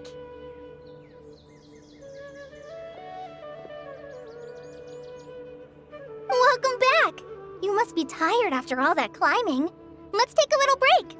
I brought some fruit and water for us. Yay, food! What kind of goodies did you bring? Hey, don't be a party pooper. It's not like Kale is a stranger or anything. Besides, the best way to compliment a chef is to show passion for their food. Xiangling taught Paimon that. I prepared a nice portable dish that forest rangers like to eat called pita pockets. I hope you'll like them. Whoops! Ah, no! You dropped it on the ground! Not to worry. I wrapped a few layers of oiled paper around each pita. They should be fine. Oh, whew. Paimon nearly had a heart attack there. Those pitas are amazing! You're quite the cook, Kale. Thank goodness you wrapped them in paper. Paimon wouldn't have been able to sleep at night knowing something so tasty had been wasted. You really know how to compliment the chef, Paimon. Since you liked it so much, I'll be sure to give you a copy of the recipe sometime. I'll even include all my personal cooking pointers, so you'll be making your own pita pockets in no time. Yay! Thanks, Kale! It's hard to believe someone as diligent as you could have clumsy moments, too. Oh, I guess it happens from time to time. So, Kale, don't you think that Tainari's a little too strict with you? He won't let you touch anything without his permission. Paimon knocks stuff over all the time flying around the Traveler, but he's never said anything. Everyone has their clumsy moments. No, you've got the wrong idea about Master. Sure, he may seem a bit harsh at first, but with some time, you'll see that he's actually very kind-hearted. I've heard the veteran rangers say that Master is from some ancient and mysterious race that is known for their cunning wit and reclusive nature, but Master is actually very kind at heart. Oh, by the way, you've heard of the Academia, right? Well, there's a group called,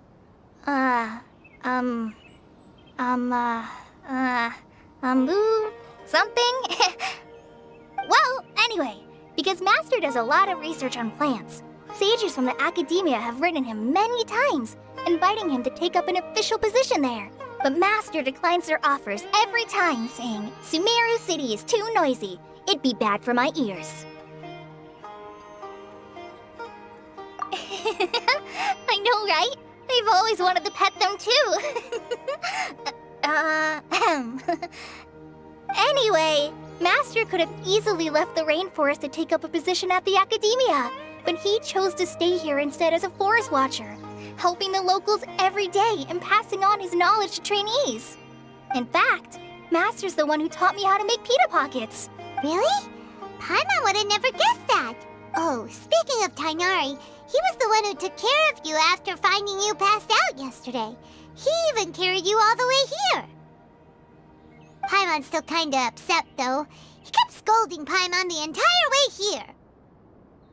Oh no, I'm sorry. Master might have been overreacting a little. But, it's mostly because Paimon wouldn't stop yelling, Why, oh why, is he going to die? It probably started to get under Master's skin after a while. Hey! Don't laugh! Paimon was genuinely concerned about you.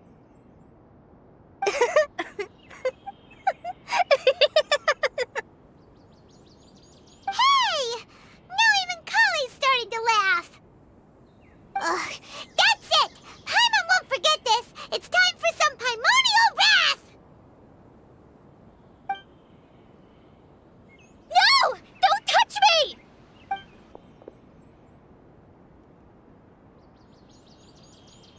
Oh, sorry,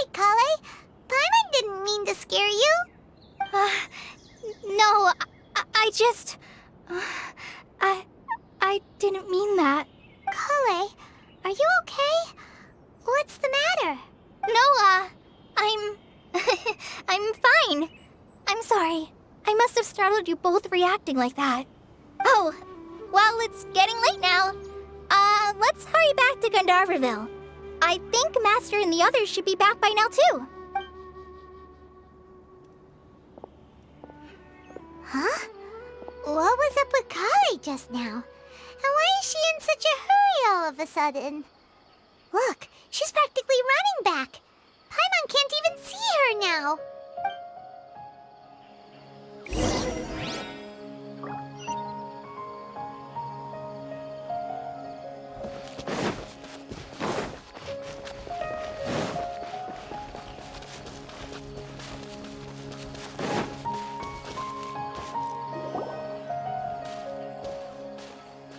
Ah, Traveler. You've returned. Yep, we're back. Have you seen Kale by any chance? Oh, Kale? Yes. I saw her go into her room just a moment ago. Oh, okay. Guess we'll just have to wait and talk to her tomorrow then.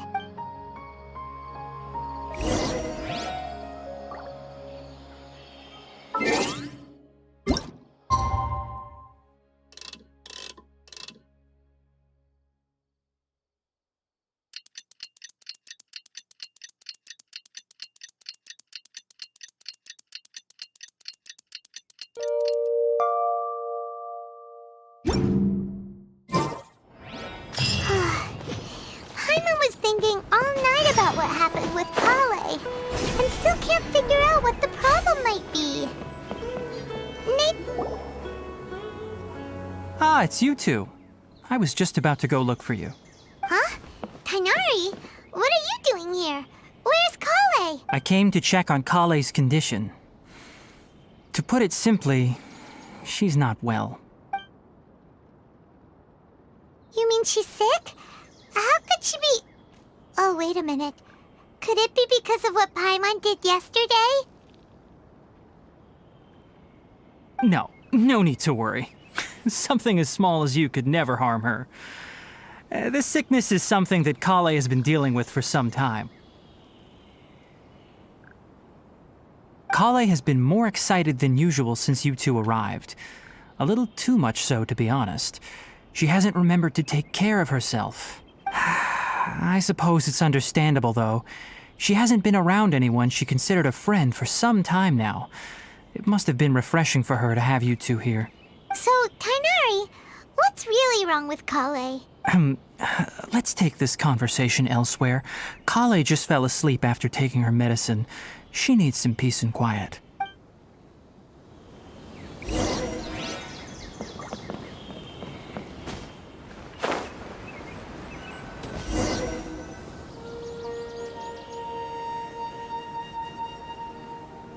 All right, let's continue our conversation here, shall we? To be honest, I hadn't realized that you're that honorary knight from Mondstadt until Kale told me just now. I've also heard all about your deeds in Liyue and Inazuma. So, just to clarify, what I'm about to tell you about Kale is not because of who you are or your past feats. Instead, I am going to tell you because, well, because Kale asked me to. And honestly speaking, I was against Kale revealing her past to you. But she insisted, saying you two treated her with sincerity and as a friend. So now she wishes to reciprocate the gesture. So, Tighnari, what exactly is wrong with Kale? You said this is something she's been dealing with for some time. Just how serious is it? Right. Ever since she was a child, she's been afflicted with a disease called Elazar. Elazar? Yes, it's a disease unique to the lands of Sumeru. It is characterized by dark and hardened scales that form on the body. At first, the afflicted may only feel mild numbness on the affected area of the skin. However, as the disease progresses, one may begin feeling fatigued and even experience peripheral paresthesia. In its final stages, the disease strips a person of the ability to control their own body, and they effectively become completely immobile. That sounds terrifying. Wait, hold on. So when Kale seemed to be acting a little clumsy earlier, it was because... Correct. That would be the effects of Elazar, which is precisely why I do not want her carrying or holding anything, lest she ends up hurting herself. With appropriate treatment, the disease can be effectively controlled before it progresses to a more serious stage. However, there is unfortunately still no true cure for Elazar. Nevertheless, Kale's mother still hoped that there was something out there. She handed Kale over to an organization known as the Fatui after one of their members lied and said they had a cure. What? The Fatui? Ah, it appears you are already familiar with them. That'll save me some explanation. Anyway, the person who eventually rescued Kale and brought her to me for care said that she had been given to a harbinger known as the Doctor. I have no idea how this doctor managed to do it, but her case of Elazar was completely stable for all the years that Kale was with them. However, Kale's days with the Fatui were anything but pleasant. Kale is a resilient individual and always tries to appear cheerful, but her experience with the Fatui has left deep scars. Even now, she can still feel deathly afraid of someone touching her. Oh, Paimon had no idea Kale's been through so much suffering. Oh, by the way, Paimon, Kale wanted me to tell you that she's sorry for scaring you yesterday. She also wanted both of you to know that she's sorry for hiding her illness. She doesn't need to apologize. None of this is her fault at all. Well said. I hope you'll get a chance to tell her that in person the next time you see her. Kale once thought that it would be impossible for her to have any real friendships. I trust that you two will never let my trainee experience such emotional pain again. Don't worry, Tainari. We'll take good care of her. Well, it's not too serious at this point. She overexerted herself the last couple of days, which is what led to her breakdown this time. As long as she has taken her medicine and gets plenty of rest, she should get better. Though, I must admit that Kale's condition was much more stable when she first arrived here in Gandharvaville. She was interested in the work of the forest rangers the moment she saw us. I could see that she was serious about learning, so I felt compelled to ask her to join us. Her stamina has gotten much worse recently. Though a moderate amount of physical exercise is always necessary, I'm afraid the long-distance patrols are a little too much for her now. All right. Now that I've told you about Kale's past, I think I'll head into the rainforest to find some ingredients needed for her medicine. I'll see you two later. Yeah, we'd like to do something to help Kale too. All right, but I must warn you two. The rainforest is a dangerous place, especially for someone who's still recovering like the Traveler. You must follow closely and listen to every instruction. No problemo. Let's go then. We'll be looking for a plant known as Nilotpala lotus. It's often used to help those afflicted with Elazar recover their energy. Hey, Tainari? Where exactly are we going to find this plant? Nilotpala lotuses can be found all over the rainforest, but it often grows right here around Gandharvaville. Given the name, it sounds like we should be looking for it in the water. You are correct. Nilotpala lotus grows in the water. When fully matured, they look like giant blue flowers floating on the water's surface. Quite an attractive species, if you ask me. The large petals are actually the plant's leaves and sepals, which surround a very small flower. You should note that many of the plants found in Sumeru have names that are contrary to their species. Take the Kalpalata, for example. The plant is not a lotus at all, but rather a vine. And then there's the Sumeru rose, which is not a rose, completely contrary to its name. Oh, okay then. Note to Paimon, never bring up the topic of flowers with Tainari.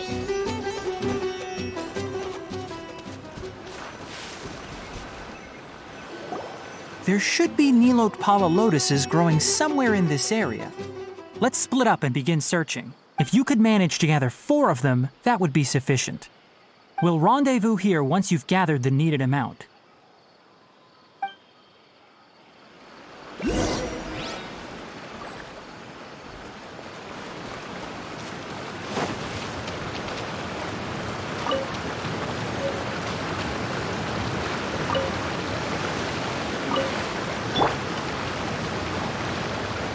Alright, we've gathered enough Nilotpala lotuses. Let's head back to meet Tainari.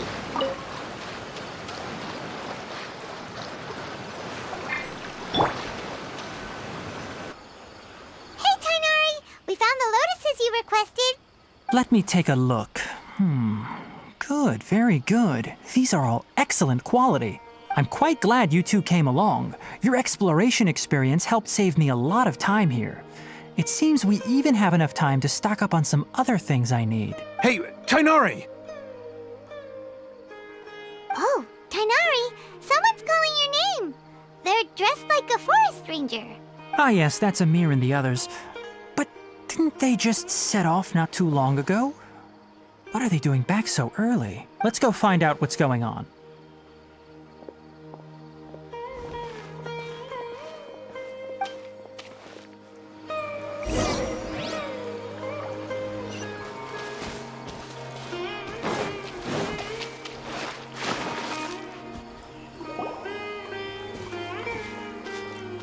Tainari, thank goodness we found you here. We were just about to head back and find you at Gandharvaville.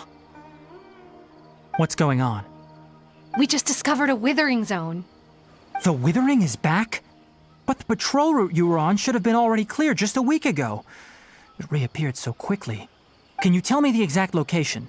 It's up ahead, deep in the river valley. It's appeared in a spot that blocks nearly the entire narrow part of the valley area, so we decided to come find you as quickly as possible. And the radius of the contamination? Sorry, I couldn't get a clear enough view to tell. No one in our patrol team had a vision, and it appeared to still be spreading, so we didn't risk getting any closer. Okay, I understand. You made the right decision. I'll go deal with it right away. In the meantime, please guide these two back to Gandharvaville. Wait, Tainari! Why don't you let us help you? You two have only just arrived in Sumeru. You're still unfamiliar with many things in these lands. There's a unique type of anomaly that occurs in the Sumeru rainforest. It's called the withering. The affected areas not only cause nearby vegetation to wither, but it's also lethal to wildlife and even people.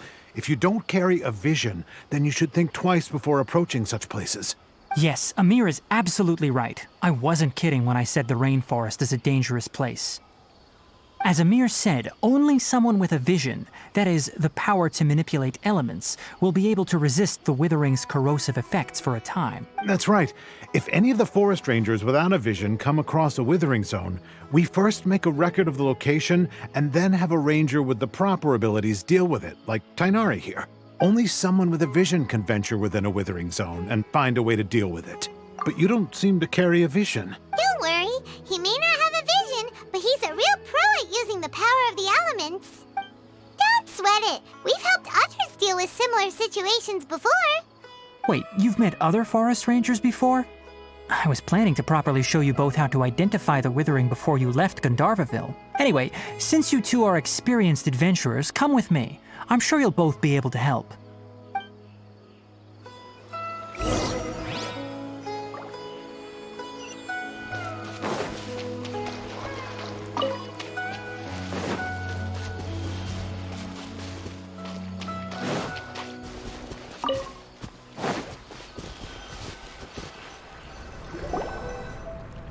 Hey, look!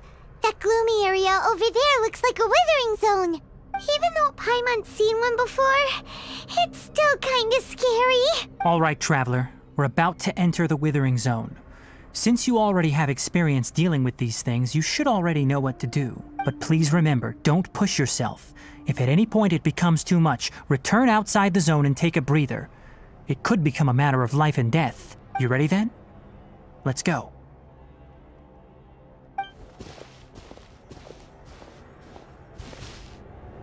First, we must locate any branches sustaining the withering zone.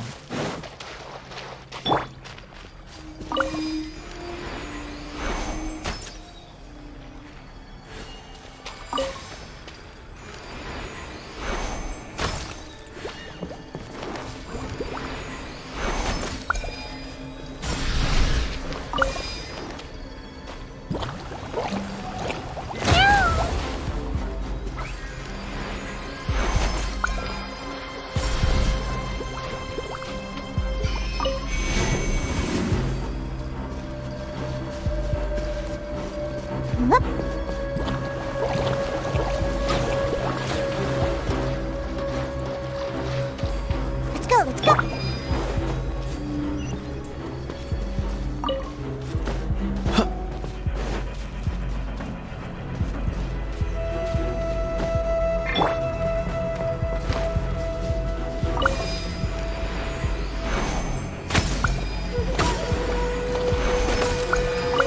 Great work.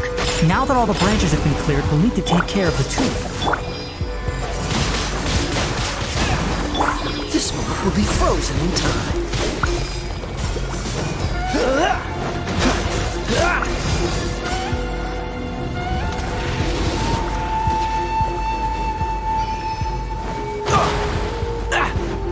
Freeze! Let's spark things up a little. Pew pew! Dodge this!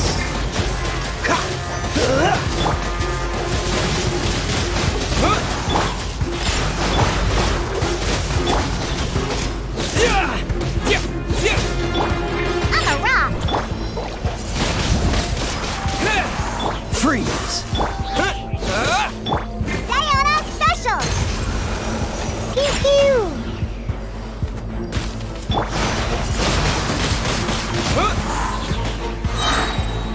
Disappear!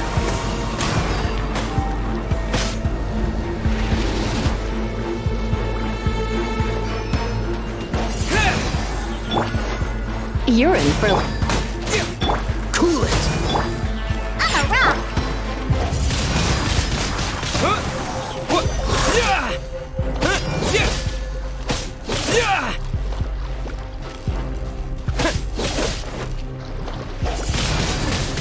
Windblade!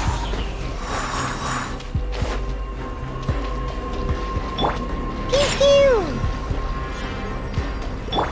Freeze! On the rock! Oh, so sorry.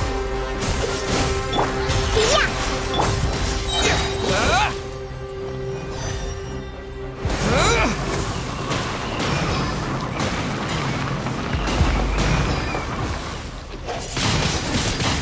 Now, destroy the tumor of the withering! We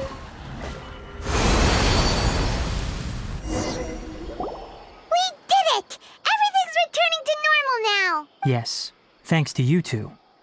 We were able to quickly restore this area back to normal. Tainari? You make it sound like we did well, but why does Paimon have the feeling you're worried about something? It's that obvious, huh? Alright, it's like this. Recently, the rate at which the withering zone appears has been increasing. Even though we were able to quickly clear that withering zone, it won't be long before another one appears. If that simply meant more work for me, then that wouldn't be an issue. But it's far more severe than that. The withering is leaving lasting effects on the rainforest itself. For instance, even though we cleared out the withering zone, many of the plants that were affected will not recover. This presents a crisis for the ecosystem itself. Many plants in the rainforest are already in decline, directly impacting the wildlife that depends on those plants. And most disturbingly, as the appearances of withering zones have started to increase, Kale's case of Elazar has also become more serious. Huh? But why's that? I'm still not sure of the exact reason. However, I've received word from acquaintances at the academia that similar cases are being reported for patients with other conditions. No, none that we know of. The withering has been recorded in Sumeru for millennia. It's said that it originates from the depths of the world. By the way, have you heard of Irminsul before? Irminsul is a tree located deep beneath the surface.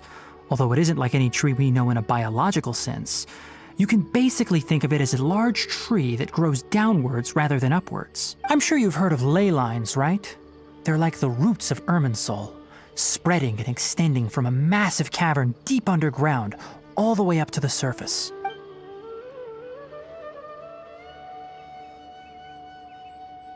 Ley lines continually absorb the memories of this world, which are then funneled into Irminsul, allowing it to collect knowledge and wisdom from ancient times to present day. The Dendro Archon is known as the God of Wisdom because her consciousness is directly connected to it.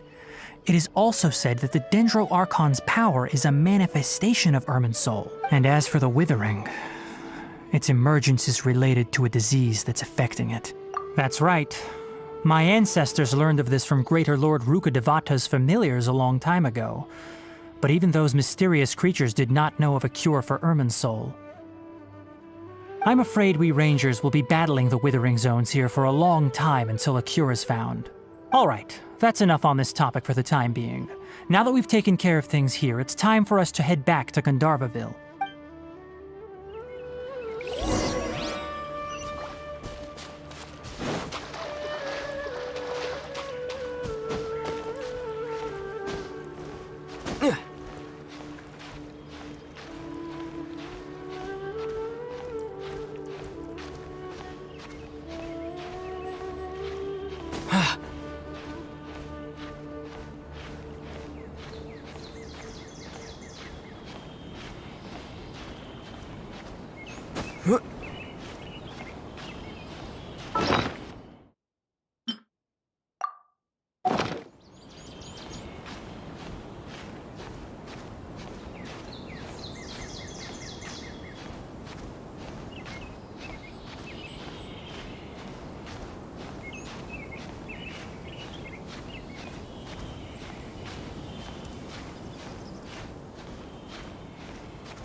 Oh, Tainari, you all made it back. How did it go? The Withering Zone you reported has been taken care of. No need to worry. Huh. Wait, is that? Oh no, Hypatia!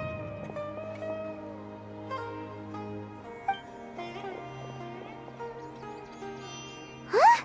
What's wrong, Tainari? This Duskbird is Hypatia's designated courier for urgent news. You do remember her, don't you?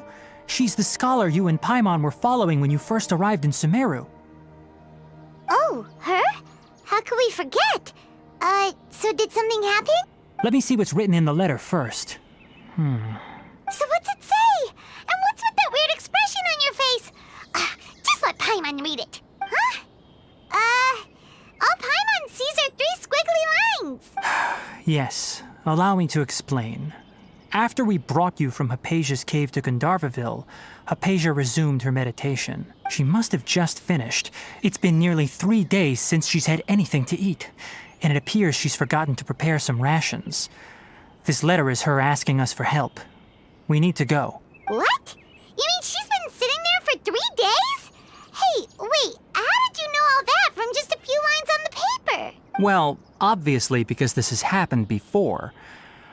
Last time she drew 5 lines, and by the time we found her... Well, I'd prefer not to remember that. Needless to say, Hypatia's been through worse, but we should still get to her as quickly as possible. I've got some emergency rations set aside for times like these. Paimon, Traveler, could you two bring these to her? Wait, you want us to bring her the rations?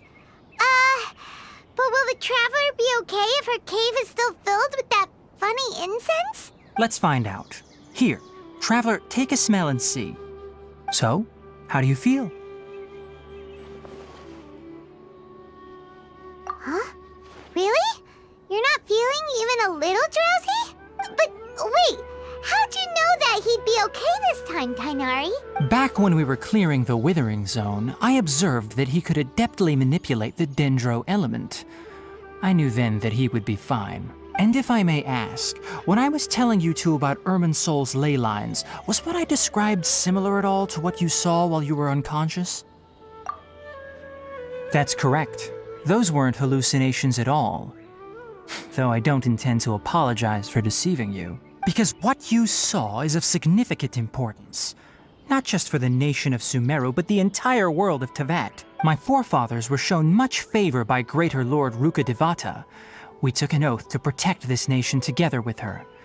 Now that that duty has fallen to me, it was part of my responsibilities to ascertain whether you could be entrusted with the fate of Sumeru. Now, after seeing you in action with my own eyes, you have earned my confidence, and I no longer feel the need to hide any secrets from you. When you passed out, your consciousness had connected directly with Irminsul. What you witnessed were actually real memories contained within Irminsul itself. I could try to tell you more, but it would be better if you went to ask Hypatia instead. Her focus on meditation and use of Spirit Borneol are aimed at establishing a connection with Irminsul, just as you did. That sounds nice and all, but will she really help us? Seriously, she completely ignored us the last time we tried talking to her. That was because when you ran into her, she was in a special phase of her training. During that time, she must avoid communicating with others. Please, wait here for a moment.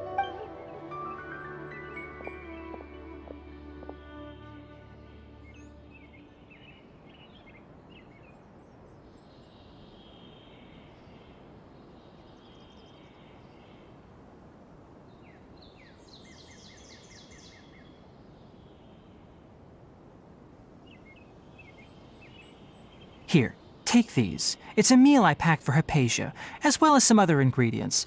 I'm sure it'll come in handy. Also, here's a letter that I would like you to give to her. Just show it to her and she'll answer any questions you may have. No, I should be the one thanking you. You've both been a great help these last few days.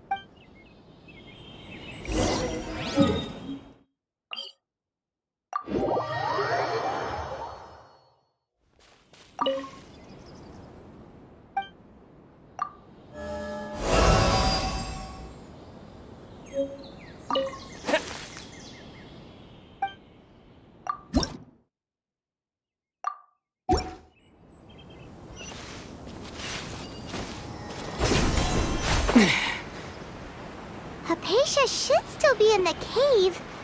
Let's go inside and see how she's doing.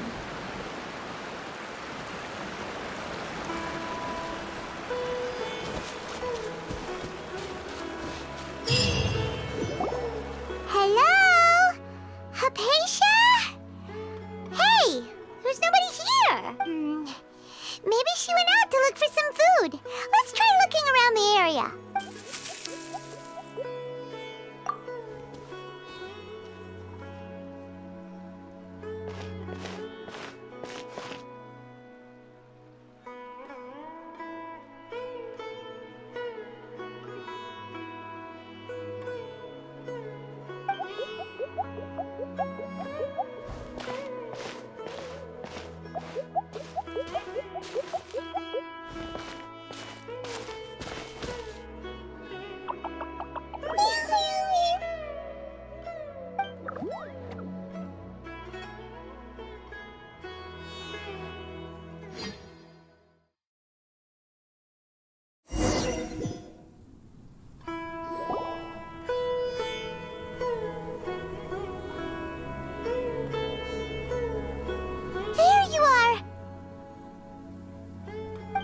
Hypatia, are you alright? So hungry. Eat water. There's no way we can get her to eat in her current condition. Let's try finding some water first. Huh? Wait, why does it look super foggy outside all of a sudden? Anyway, let's go look around.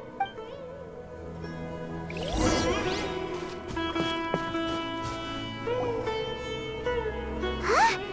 How'd things out here end up looking like this? What happened? And where are we? Really? Oh, maybe you're right. Let's go investigate the area.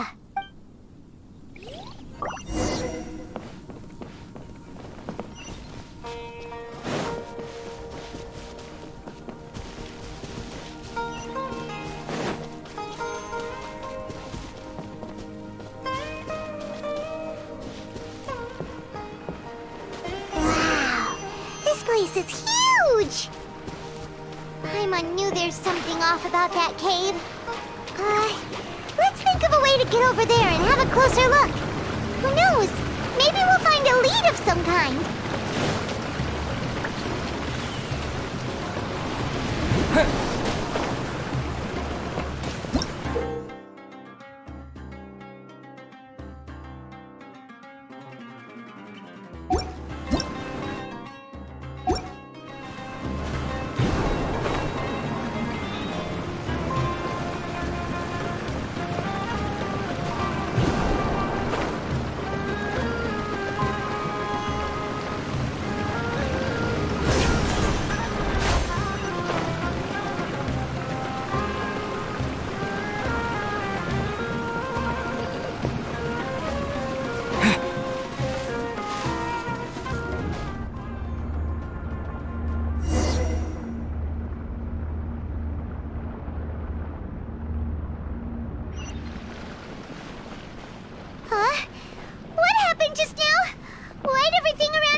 Propagate! Shake it and Cool it! Come a little closer. Scatter! Can't handle your drink.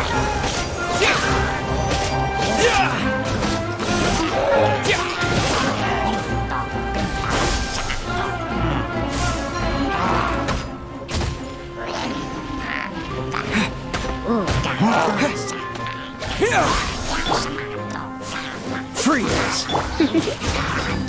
You're in for a little shock.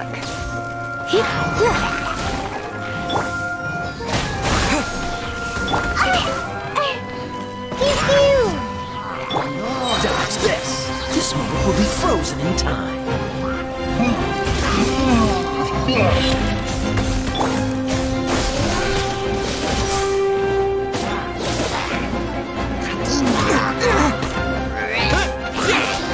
Scatter! Germinate! Shake it and stir. Freeze! Surrender and be gentle.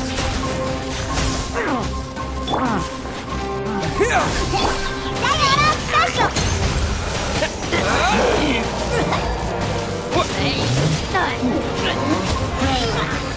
I'm a rock. Scatter!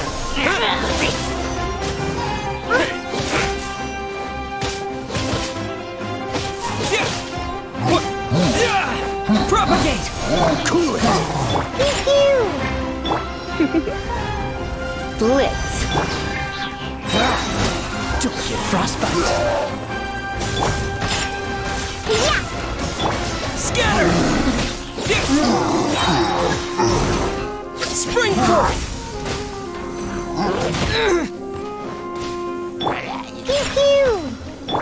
Dodge this!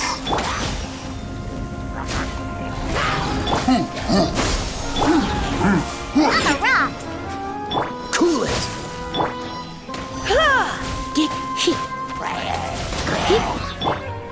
Push your luck. Dodge this. Yeah! Can't handle your drink.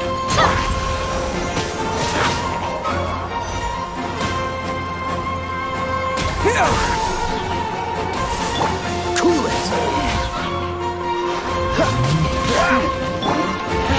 Osprey Fairy. Don't leave me.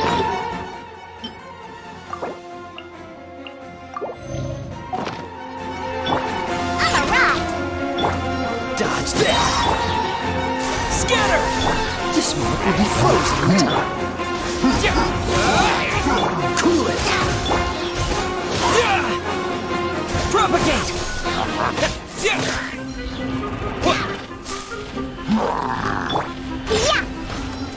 I'm a rock.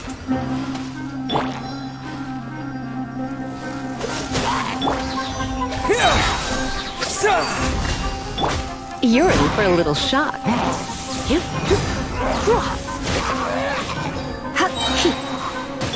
Scatter. Let's spark things up. Dodge this.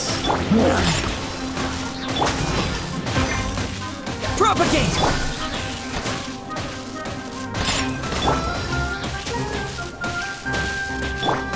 Cool it.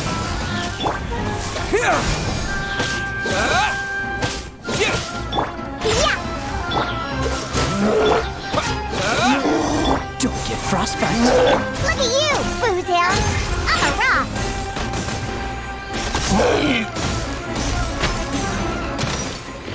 Where'd that come from? Yeah! Scatter!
What in Tibet is going on here? This place is getting weirder by the minute. Hey, what's the matter? You don't look so good.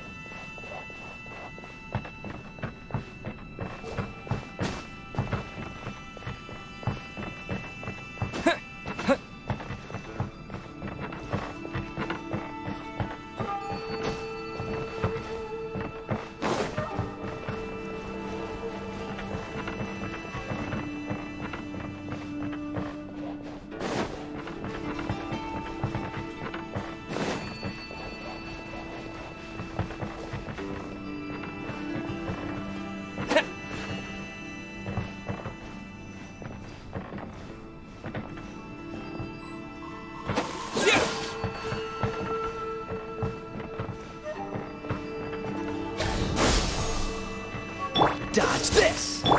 Yeah! Come a little closer.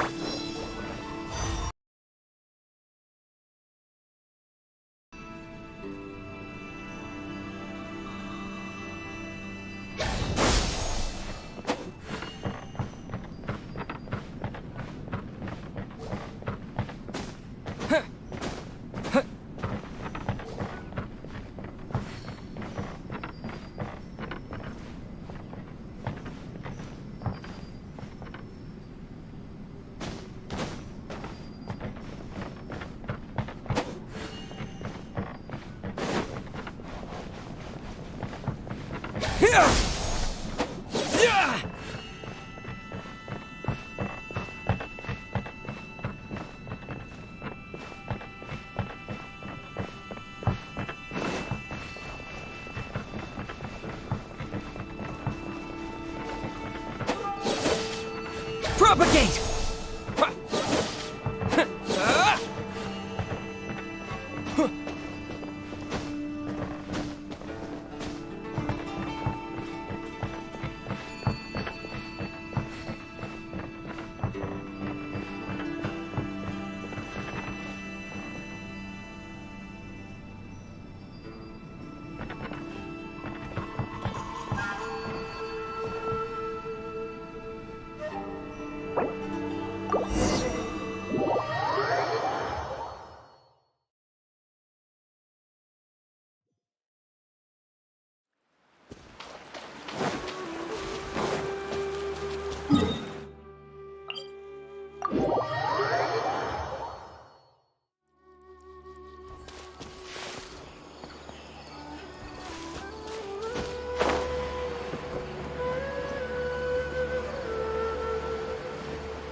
Maybe she went out to look for some food. Let's try looking around the area.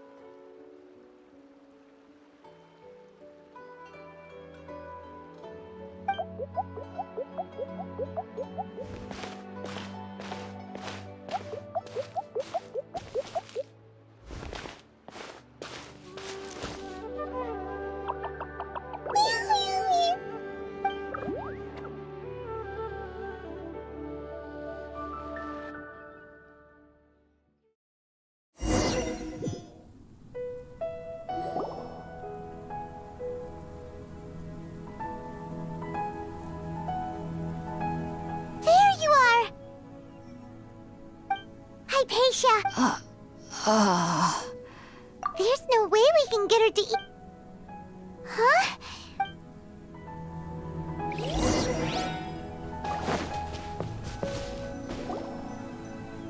Huh? What happened? And where are... Really?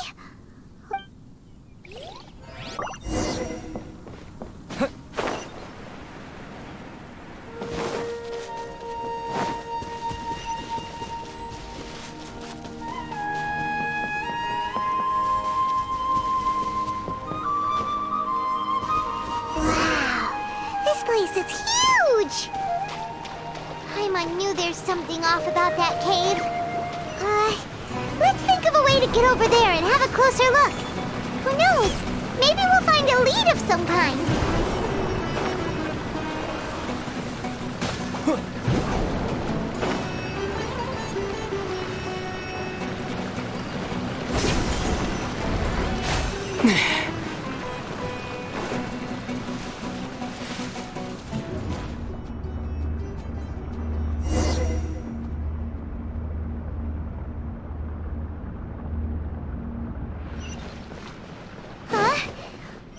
Just now? Why'd everything around us suddenly change?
Freeze!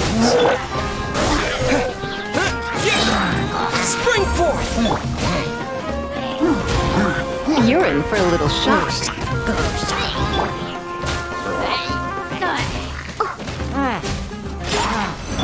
Cool it!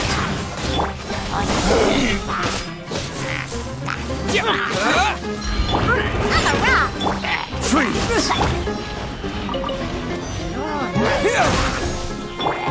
Come a little closer.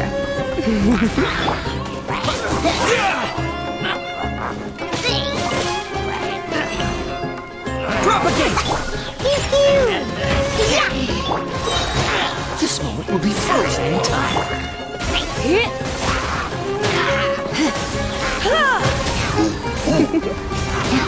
You've been a naughty boy. Try not to enjoy them. Diana Special! On the rock!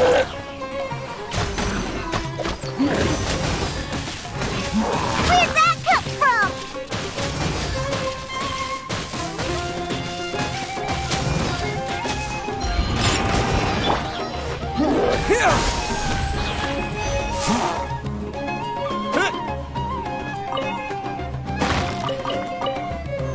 Propagate!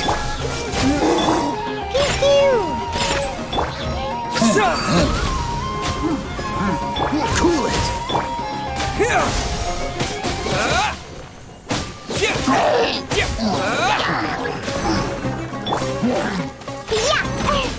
Freeze! Scatter! Come a little closer. You can bully me? Oh, so sorry. Let's go, let's go! Propagate!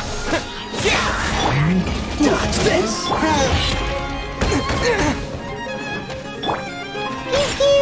Yeah! Look at you, Boozle! Scatter!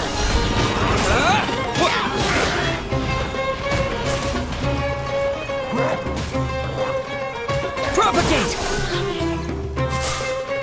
What's the cool it? On the rock! Spring forth! Dodge this! Shake it and stir! You're in for a little shock. Freeze! Don't get frostbite!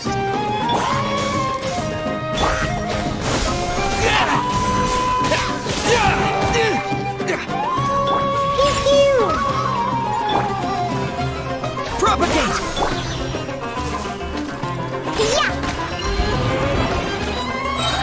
Diana Special! Scatter!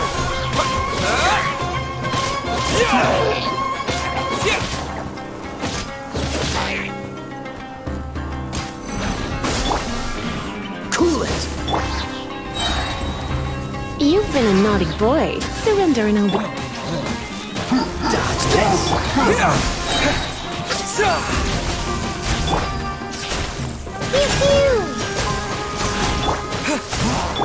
On the rock!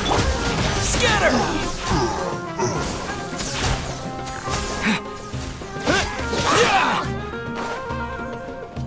Propagate! Yeah! Oh, so sorry. Cool it! On the rock!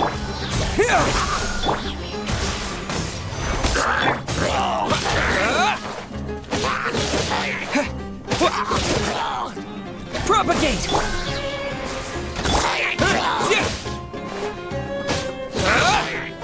Freeze!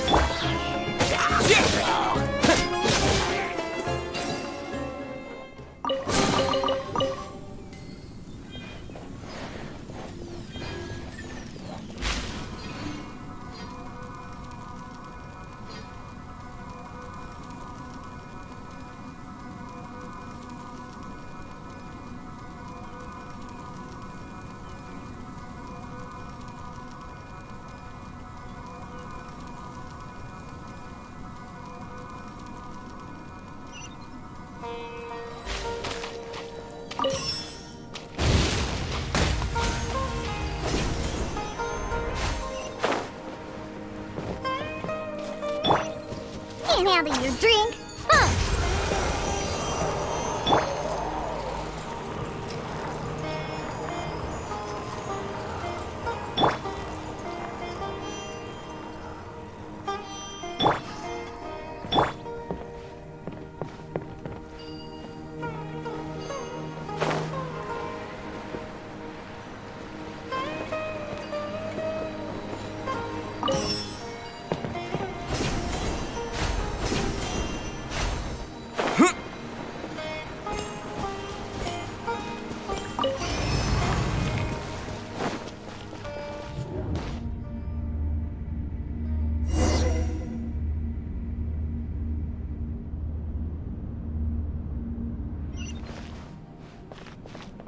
What in Tibet is going on here?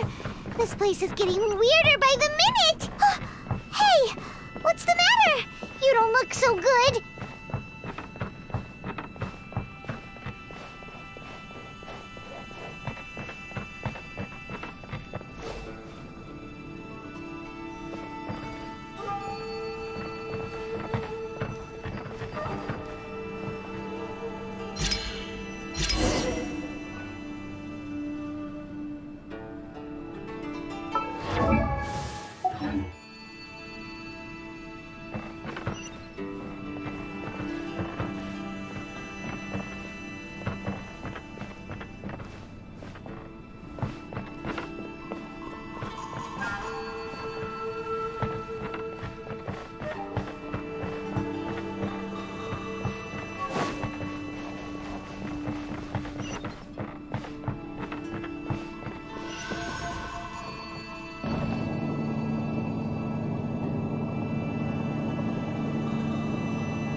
Well. Looks like we meet again, traveler. The Abyss Herald! What are you planning to do in this strange place? Strange place. Plotting. You needn't worry about such things. They don't concern you. For the Abyss. Dodge this! Yeah!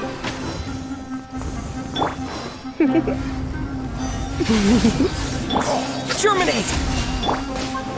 Cool it! Pew pew! Scatter! Think you can bully me? Dodge this! Blitz.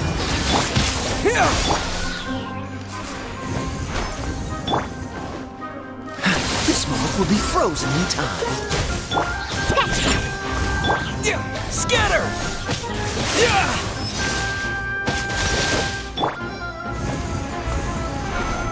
Abyssal roar! Freeze! Yeah! Diana special!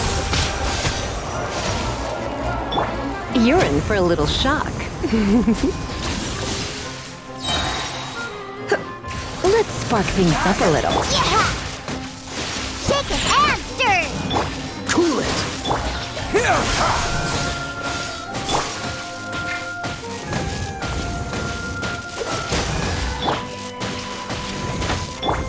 Propagate!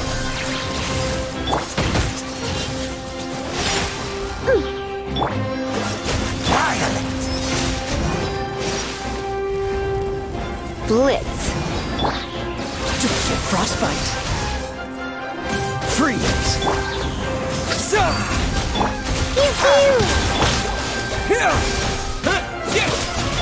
Dodge this! Yeah! Can't handle your dream, huh?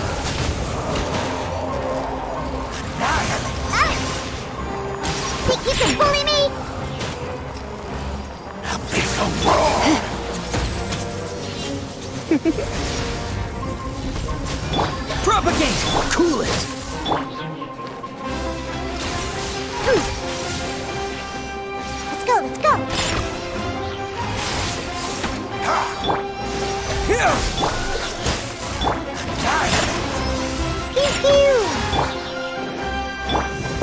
So sorry. You're in for a little shock. Come a little closer.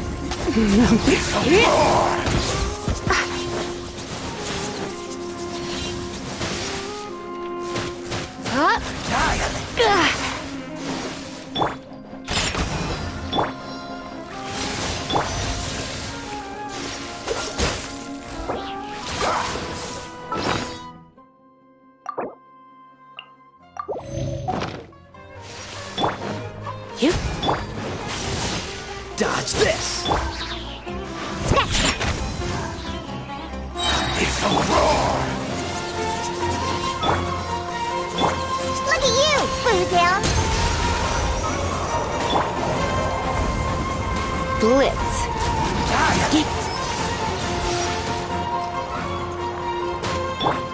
Think you can bully me?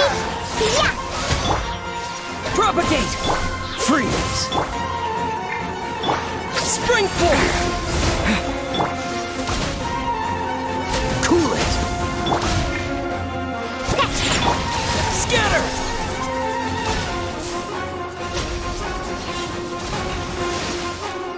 Dodge this! Don't get frostbite! Pew pew!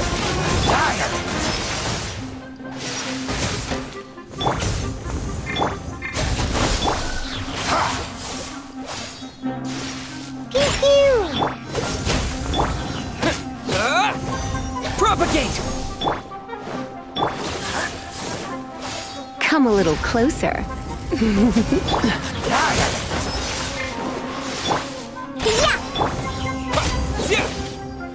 It's a roar! Can't handle your drink. Huh. I'm a rock. Scatter!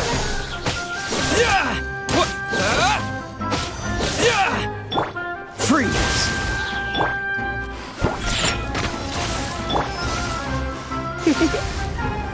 You've been a naughty one. This moment will be frozen in time. Cool it!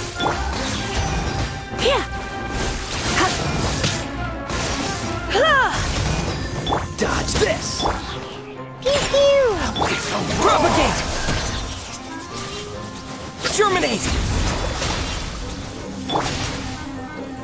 Cool it! Yeah! Pew pew! Surrender and I'll be gentle.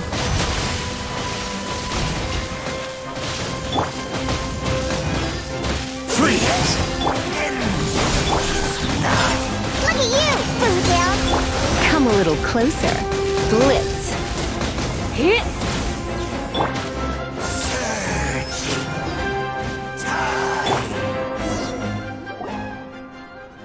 Huh? Why can't we beat this guy?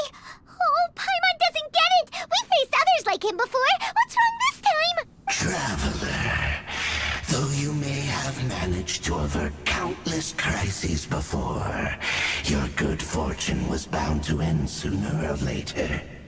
It's time you realize how weak and powerless you really are. Your sister. Oh, pitiful traveler.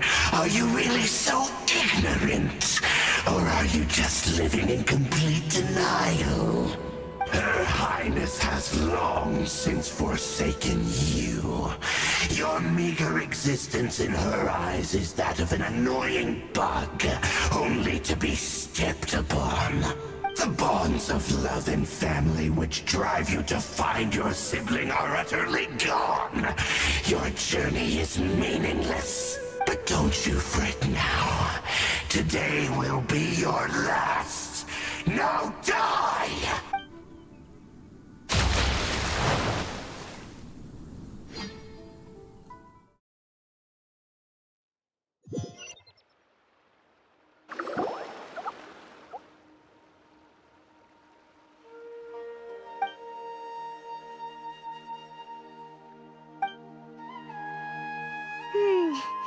What do we do?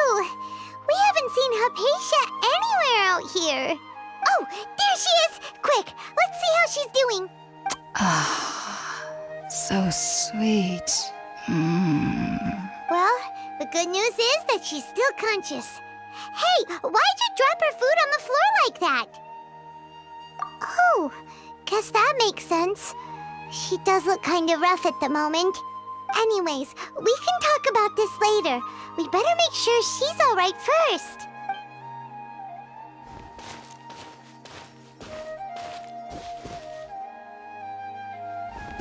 Whoa, wait a sec. Look at all this fruit lying around her. We can put that to good use.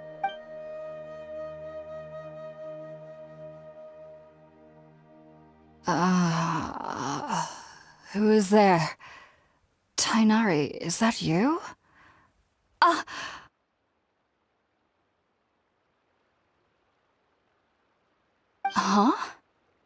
It's okay. You can relax, Hypatia. Tainari sent us here to bring you some food and water. Here, we have a letter that he asked us to give you.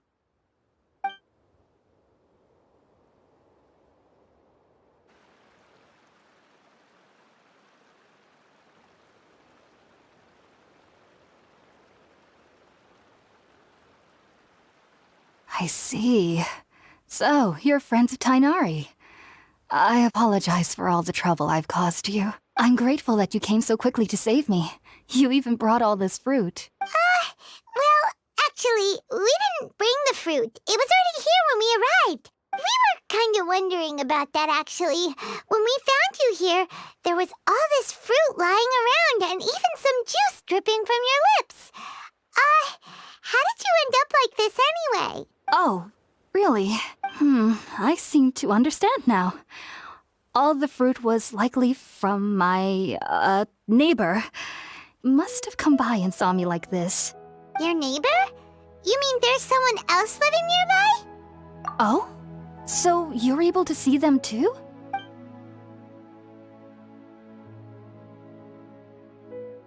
Wait, hold on a second, Traveler.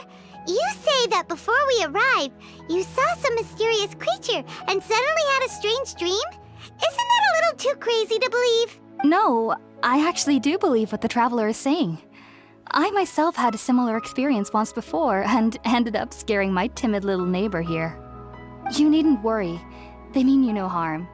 They only dragged you into the dream because they hoped to buy themselves a little time in order to scurry away.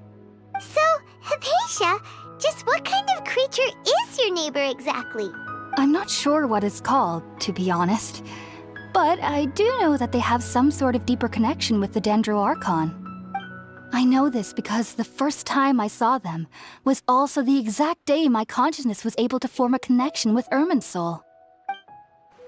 Even after I opened my eyes and stopped meditating, my heart was still pounding, and my mind was racing with all the knowledge that I had touched. And at that very moment, I suddenly noticed a small figure at the opening of the cave. In my curiosity, I began to walk over to the creature. They must have already been used to me living in the cave, because they didn't seem to mind me approaching them. They just kept doing whatever they were up to. It wasn't until I crouched down next to them that they suddenly realized that I could see them. Oh! And then? And then I had a dream. By the time I came to, they were nowhere to be seen. I was convinced they'd never show up again. But sure enough, I saw them nearby a few days later. And they weren't alone. I feel like they aren't as afraid of me as the first time I approached them. But I never would have expected them to save me. Yes, no doubt about that. By the way, Tainari mentioned in his letter that you had questions for me regarding Irminsul. Sorry about that. Sounds like just drinking juice still isn't quite enough for my stomach. Well, if somebody hadn't dropped the food earlier... Anyway, looks like we'll need to prepare something ourselves. Besides, Paimon's getting hungry too. Let's eat first and talk about Irminsul later. All right, we're up, Traveler. Today's menu will feature sweet madame and a radish veggie soup. You'll love them, Hypatia. They're our specialties after all. Sounds good. I've never tried any dishes from other nations before. I certainly look forward to it. It's been so long since I've had a decent meal, too. To be honest, the last time had to be when Tainari came to visit.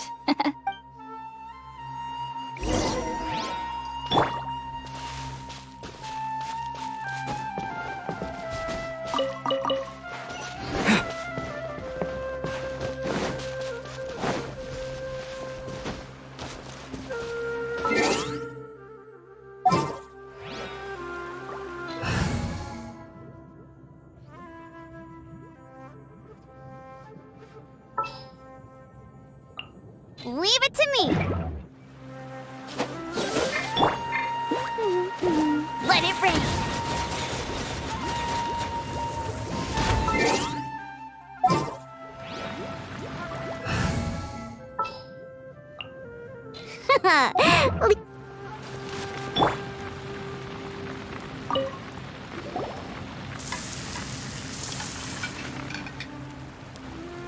All done!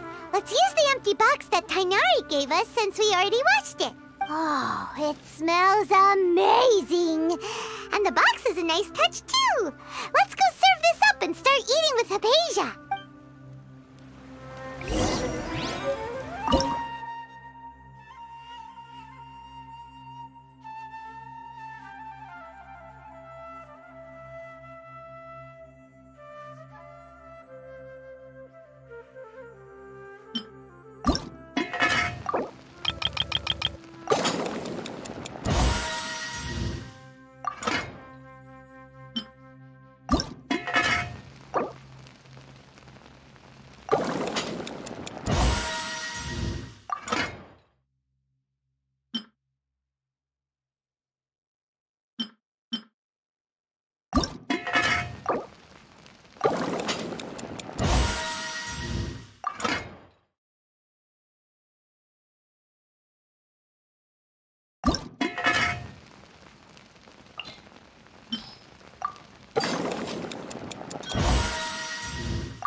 already finished cooking? Smells delectable. I'm truly thankful whenever I can enjoy a proper meal like this. Cooking really isn't my forte.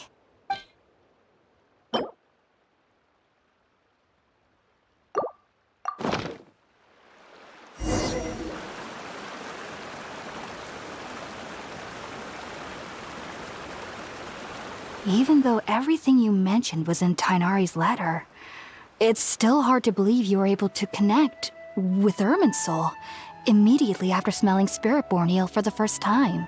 It took me nearly 3 years before I could do so. And everyone at the Academia even lauded me as a genius. You should know that some researchers spent their entire lives without ever successfully connecting with Irminsul as you have. So why does this incense allow people to connect to Irminsul? The ingredients used to make Spiritborn eel primarily consist of plants created by Greater Lord Rukkhadevata.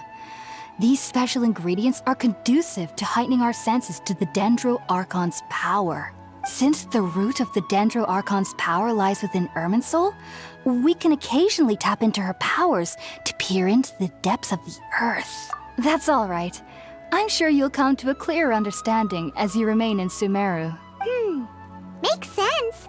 But Paimon's got a question. Why was he sensitive to the smell of those plants for such a long time? That was primarily due to his body's unique constitution. Stimulated by the incense, he could perceive the Dendro Archon's power and experienced a sensory overload, hence the adverse reactions. Taking in any scent similar to the ingredients of Spiritborn eel would cause adverse effects.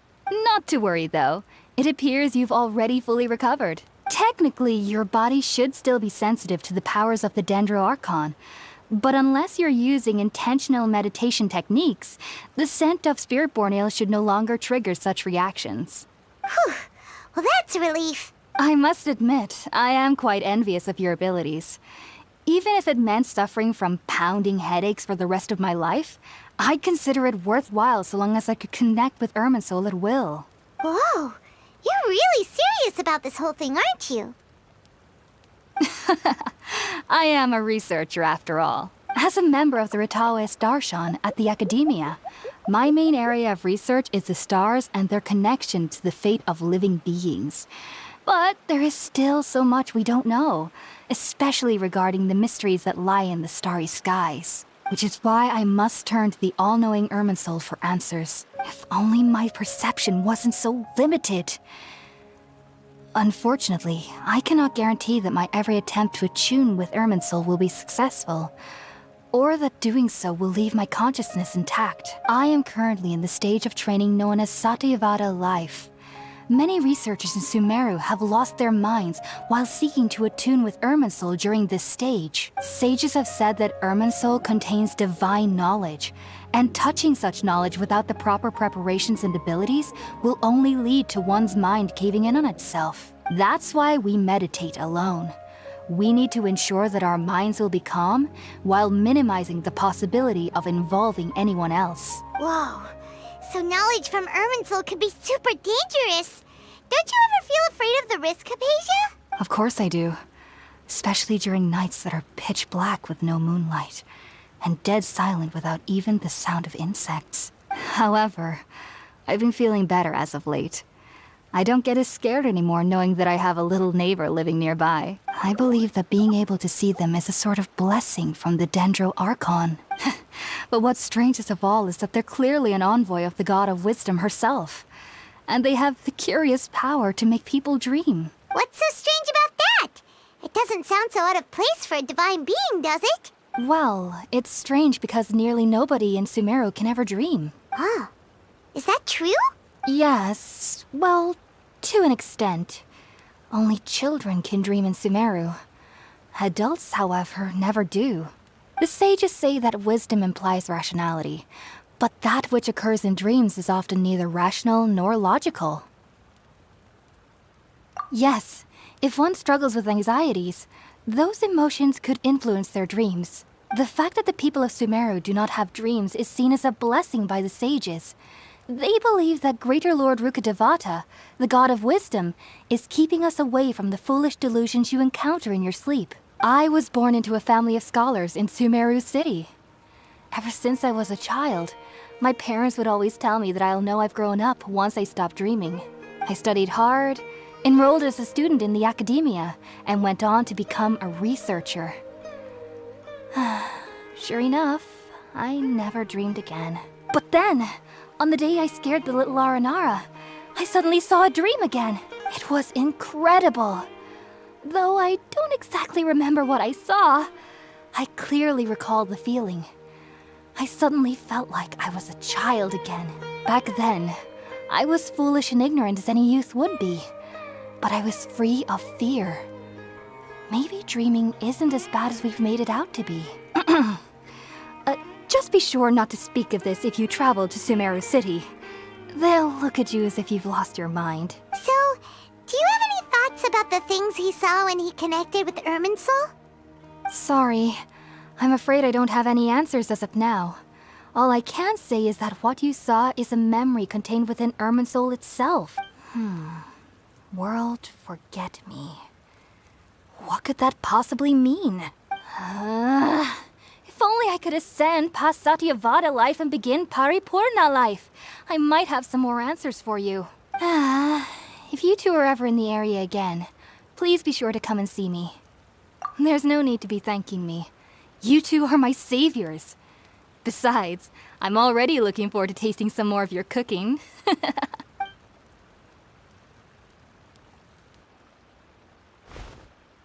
Now that we know Hypatia is alright and had the chance to ask her some questions, Paimon thinks it's about time to head back to Gandharvaville.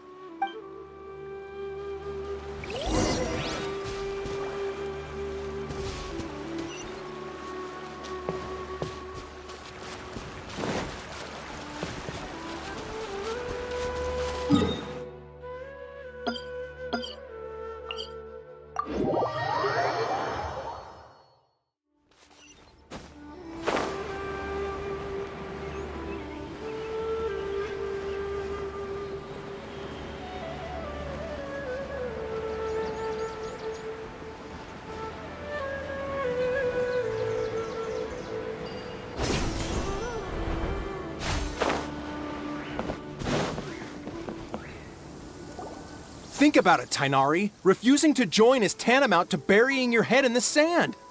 I understand that you're a forest watcher and that it's your duty to combat the effects of withering zones. But isn't it evident that such work is not a lasting solution to the problem? As Sage Kage clearly stated, your presence and guidance in Sumeru City is pivotal in finding a cure for Irminsul. How could you possibly refuse? Keep your emotions in check, Ghulam. Let's at least listen to Tainari's reason for declining. We're here to invite him to the Academia, not to cause a scene.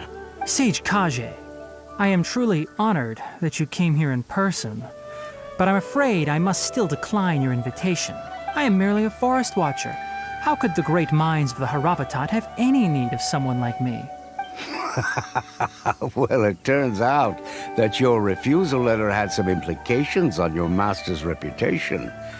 He is a renowned sage of the Immorta, after all. So now I've come here in his stead. I see. Huh. And I figured that given his temper, he would come here and berate me personally. Tainari, your master is an integral part of this effort, and now he requires your assistance. And what exactly does my master need of me, Sage Kage? You'll know once you've arrived in Sumeru City, that is. And how long will I be required to stay? There's no definite answer as of now. Do you mean to tell me that despite coming all the way here to Gandharvaville, you still can't answer the questions I laid out in the letter to my master? If that's the case, then I'm afraid I cannot give you a definite answer either. Tainari, but you... So be it. Come, Ghulam, we're leaving.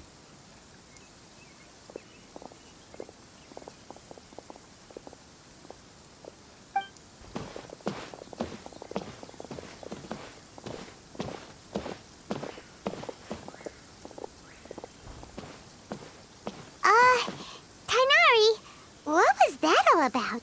It's nothing. Some people from the Academia wanted me to go to Sumeru City to assist them with a project, but I had to refuse on account of all my responsibilities here. But all that can wait. How did things go with Hypatia? It was quite the eventful trip. But the main thing is that she's safe and sound. She answered a bunch of questions for us, too. Very good. Now that the traveler has made a full recovery, there shouldn't be any reason for you to tarry here longer. I assume you will be heading to Sumeru City, correct? That's right. We want to meet Lesser Lord Kusanali and ask her for advice. Do you have any idea on how we can find her? Sorry. I'm afraid I don't have any advice for you there. Well, do you at least know anyone we can try asking in Sumeru City?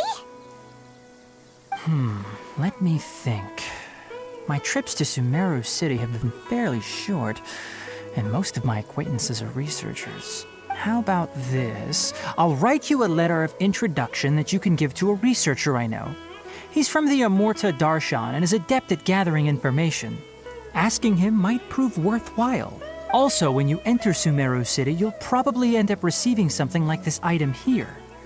I'm not sure if it will ever come in handy for you, but maybe you can give it a try. Oh? What is it? It's called an Akasha Terminal. It's a tool produced by the Academia that utilizes the legacy of Greater Lord Rukadevata. Some say that this very item is the basis of Sumeru's reputation as the City of Wisdom. Needless to say, this device and its usage fall under the Academia's expertise, so I'll leave it to them to show you how to use it. Great! Next up, Sumeru City! But wait, before that, that's right! Tainari, we have something important to say to Kale before we leave. Is she doing better now? Yes, she's doing much better. After being confined to her bed all this time, I thought a little walk would do her some good. Last I saw her, she was taking the path towards the North Crossing. She knew you two would be leaving soon, so she must have wanted to see you off. Thanks, Tainari. All right, let's go! Farewell, and good luck to you both. Kale is waiting at the northmost crossing of Gandharvaville.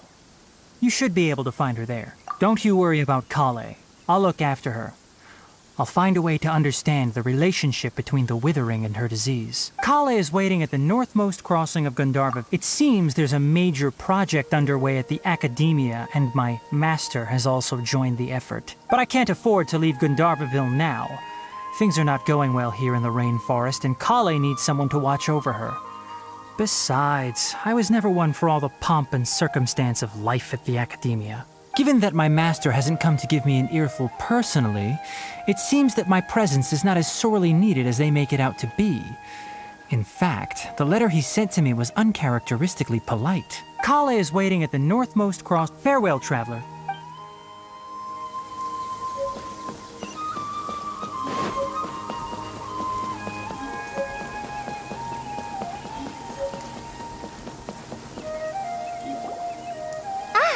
I've been waiting for you two.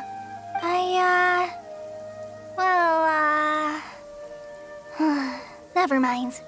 I guess I should just wish you two a safe and successful journey. Thanks for waiting here just to see us off, Kale.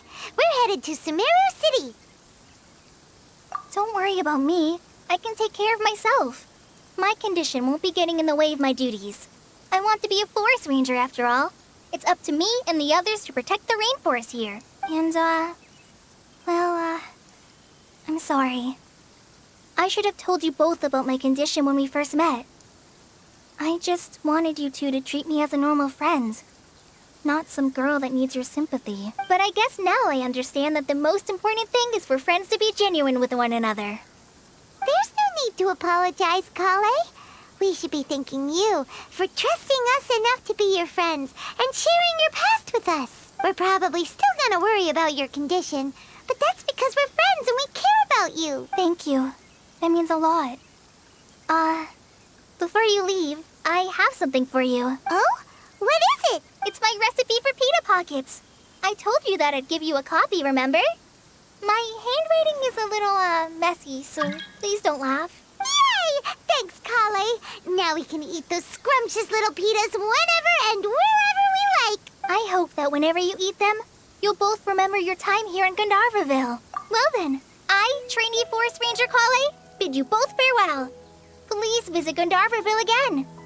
The Rangers will always be ready to assist you here.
entered the city, something on their heads lit up.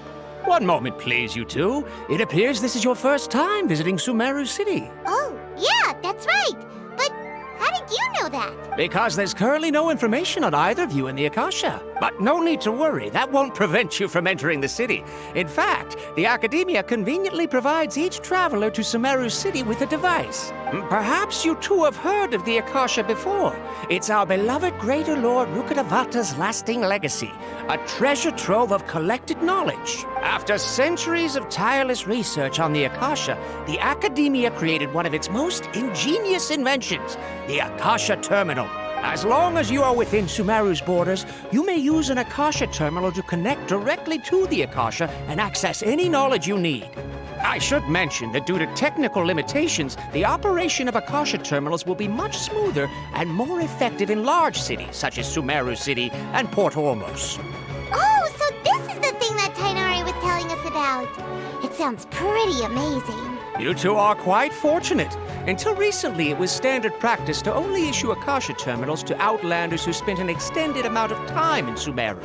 However, this policy was recently changed, and now all travelers are issued one upon arrival. Here are your Akasha terminals. Please handle them with care. It kinda looks like a leaf. To activate it, simply hold it in your hand and say the following phrase to yourself. May the mighty God bless us with their voice of wisdom. Oh, says this little doodad lets you access knowledge. Maybe we can use it to find a way to meet Lesser Lord Kusanali. Let's give it a try. Ahem. May the mighty God bless us with their voice of wisdom.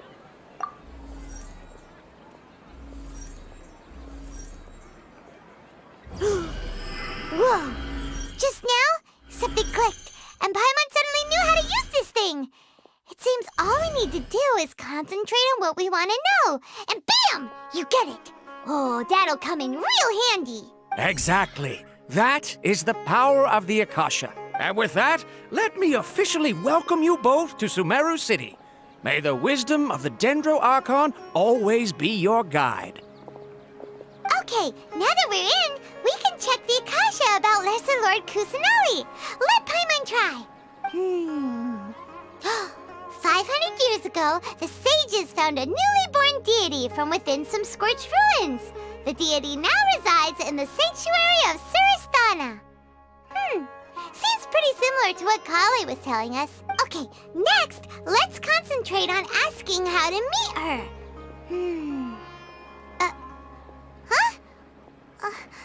Paimon doesn't sense anything. The Akasha didn't respond to Paimon's question. Oh, come on! Ugh. Focusing on this question feels like when you have something you're trying to remember and it's on the tip of your tongue, but you just can't think of it. Ugh. Paimon's brain is exhausted. Oh, smart idea. But what are you going to ask it?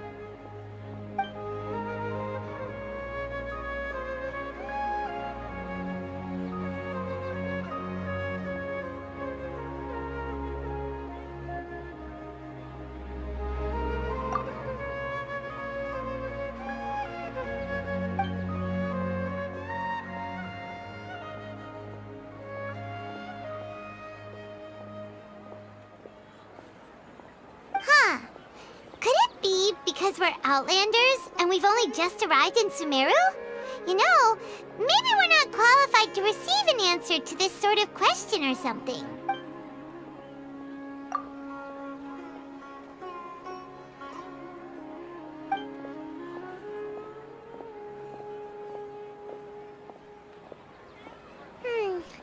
You too?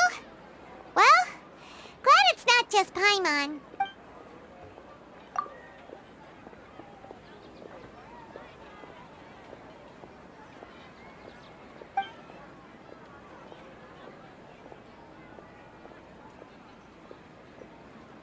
Uh-oh. Paimon's getting all teary-eyed all of a sudden.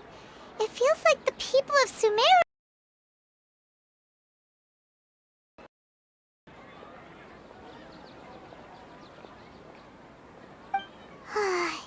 Well, seems no matter which way we try, we can't find anything that Lesser Lord Kusanali. Guess our only choice now is to try meeting with the researcher that Tainari recommended. He's from Sumeru and even has a position in the Academia. Maybe he'll be able to access more info from the Akasha. Let's see. Tainari wrote an address on the letter's envelope. Oh, it's not far from the city's gate. Let's head over and have a look. Hello, are you Rohawi? Yes, that's me. Can I help you? Great! You see, Tainari sent us here and... What? Tainari? Please, there's no need to say anything, really. Sure, I admit that the article I published last month wasn't my best work, and maybe the data didn't produce the most convincing results, but... Here! This is a letter from Tainari! Oh, let me see... Oh! Ooh, what a relief. You two nearly scared the life out of me. So you two just have some questions for me? Seems even Tainari acknowledges my innate ability for procuring information. So, what is it you two would like to know? We want to meet with Lesser Lord Kusanali. Do you know a way we can do that? You mean you want to meet the Dendro Archon herself? This isn't exactly my area of expertise, but let me see what I can find in the Akasha.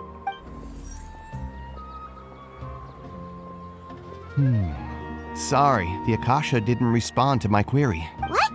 You too? But what about your abilities for getting information and all that? Paimon was sure you'd be able to access more info than we did. Well, as I said, this isn't my area of expertise. I am but a lowly researcher, so the Akasha doesn't see a need for me to know more about the Dendro Archon. All I know is that ever since Lesser Lord Kusanali returned to Sumeru, she's never left the Sanctuary of Sorasthana or made a public appearance. Huh. Didn't expect her to be such a mysterious figure. The Dendro Archon is somewhat of a recluse. Perhaps she just doesn't want to entertain visitors, which would explain the lack of information in the Akasha. But then what can we do? No need to worry just yet. I'm only hypothesizing here. You could certainly try asking around and see if anyone else has ideas. And besides, you two should consider the bright side of things. Not being able to see Lesser Lord Kusanali may not be a bad thing. In this world, there will always be information you cannot obtain from the Akasha and things you can never accomplish. Knowing when to yield is a form of wisdom. Take me, for example. It's a miracle if my brain cells can spit out one paper every 3 years. But Tainari? That guy can publish 3 papers in just a single year. Okay. Thanks for your advice. Don't mention it. If you two ever want information about things like who's been promoted within the Academia or relations between the 6 great sages, come find me. Hey, come on. This is a survival skill at the Academia. Paimon's expectations were pretty low, but this is so low it's like digging holes in the dirt. So what do we do now? Even if we want to talk to someone, we don't know anybody here. Huh? Like who? Oh, you're right! Catherine! The Adventurers Guild has its own intel network. Let's hurry and find her.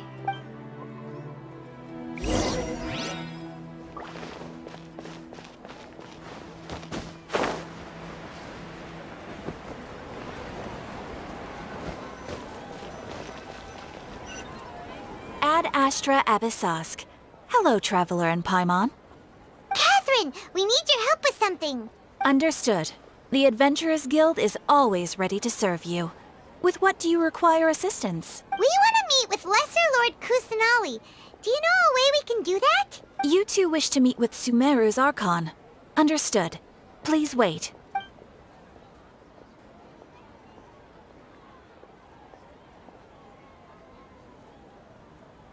I apologize, but I am unable to call up any relevant information in the Akasha.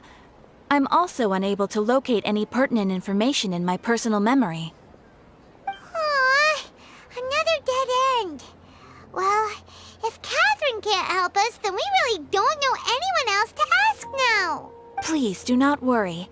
I may know of someone who can help you two.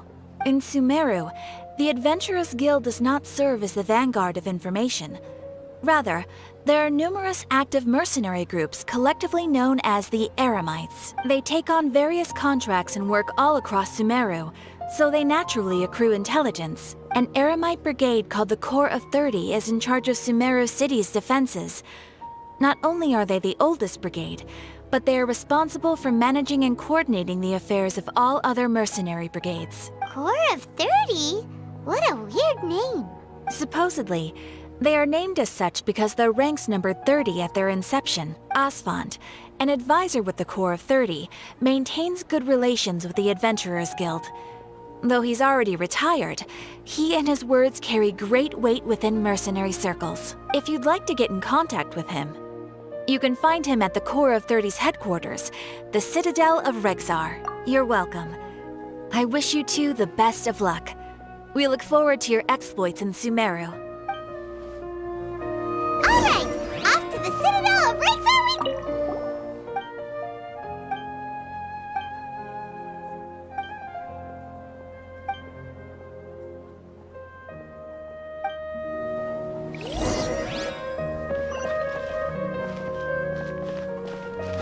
Ad Astra Abyss.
What's the hurry?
course. It's all a bunch of nonsense.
Yeah!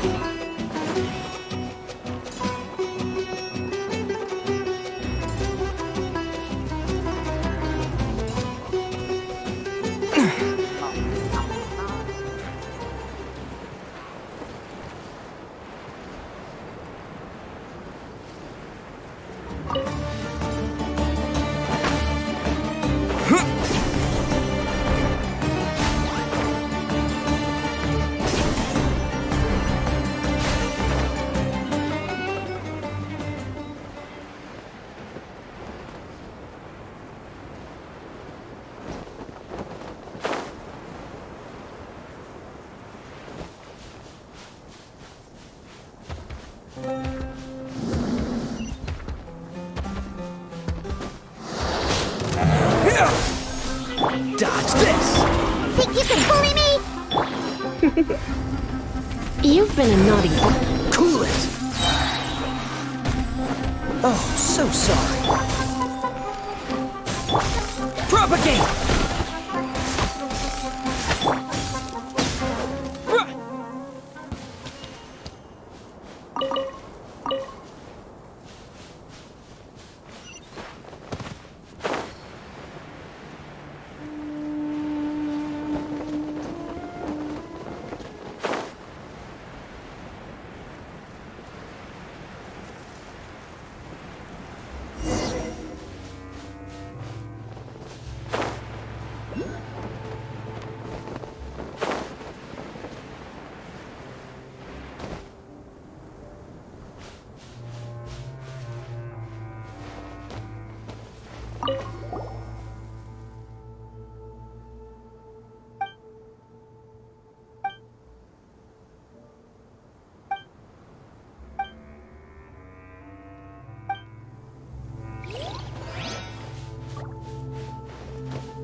A reward on the road.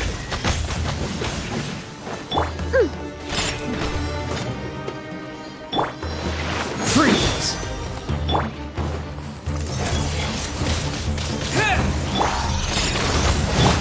Cool it!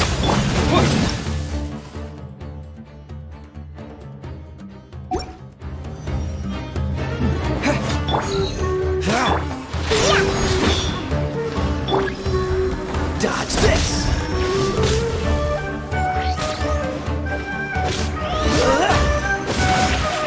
Cool it!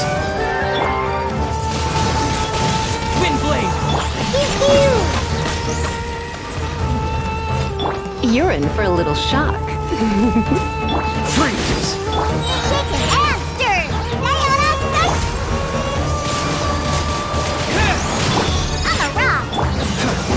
This one will be frozen. Disappear!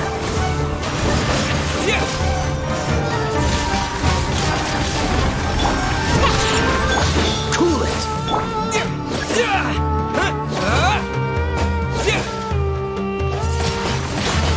Windblade! Dodge this!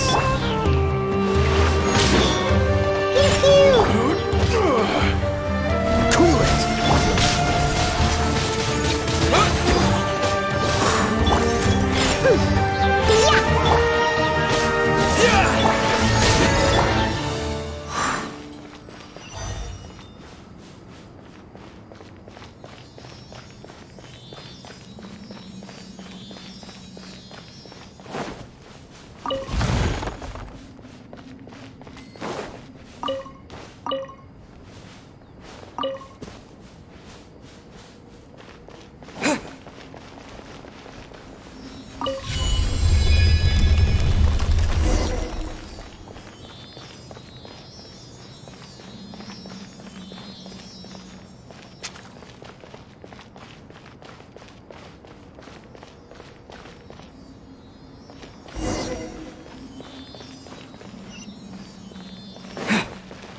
Windblade!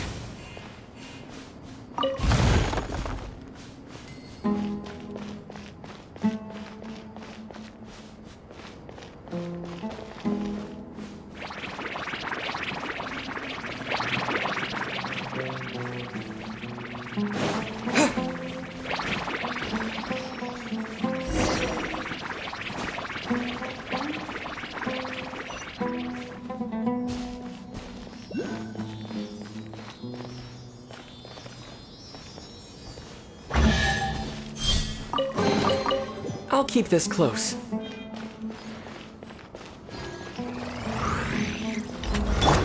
at you, Boozound! I'm a rock!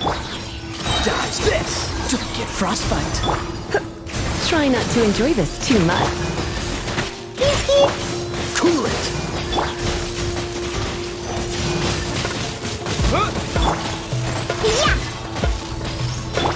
With the wind!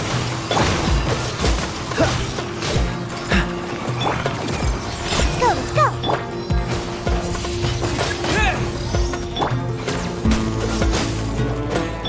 Shake it and stir!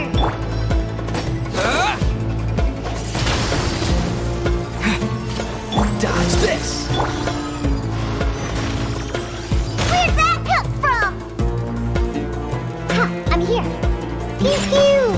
Yeah! Cool it!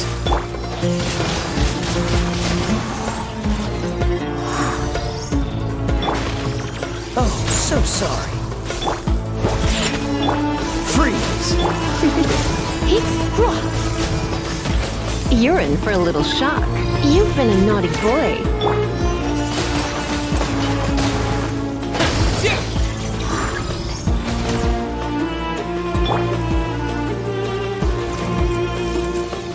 Dodge this! You can't handle your drink, huh? I'm a rock! Cool it! Wind blade!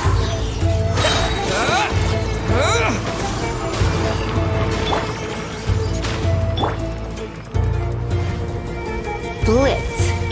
Freeze! Pew pew! Cool it! Don't get frostbite!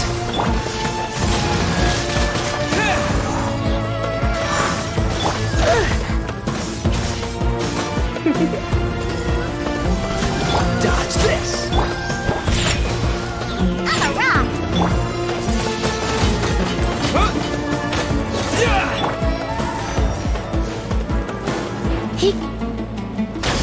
Cool it!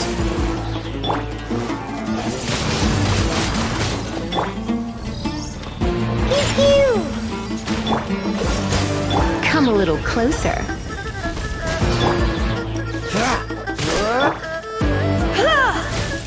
Freeze! I'll keep this close.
At the ready.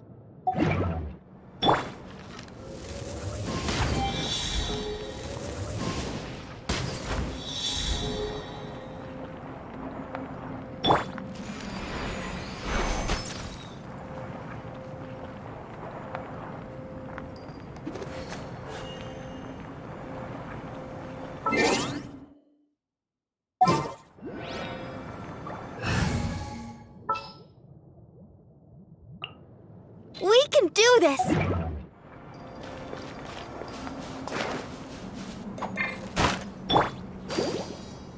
Let the show begins.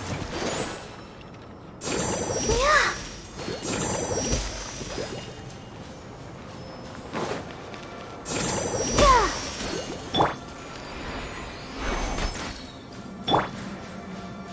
With the wind! Wind blade!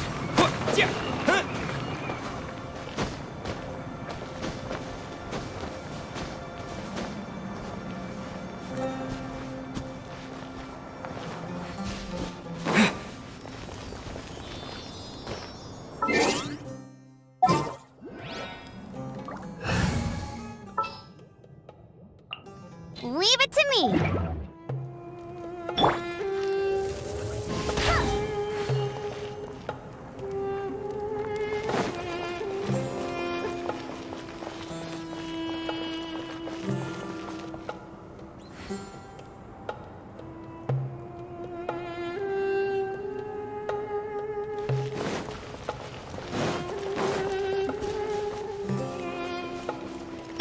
On the rocks.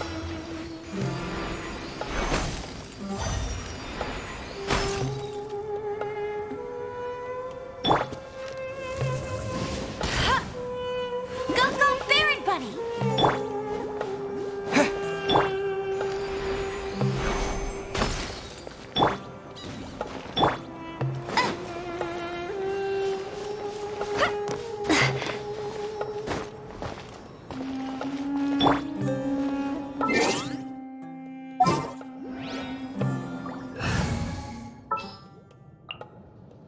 Ooh, you're taking...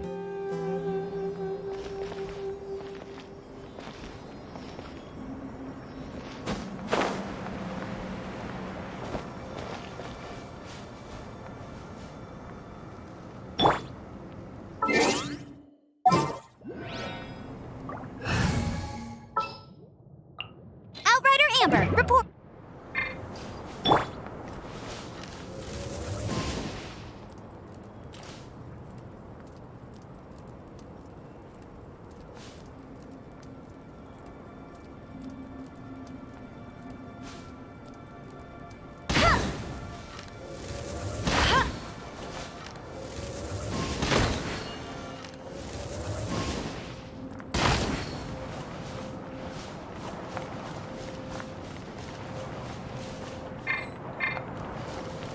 Dodge this!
Wind blade!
Propagate!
Propagate!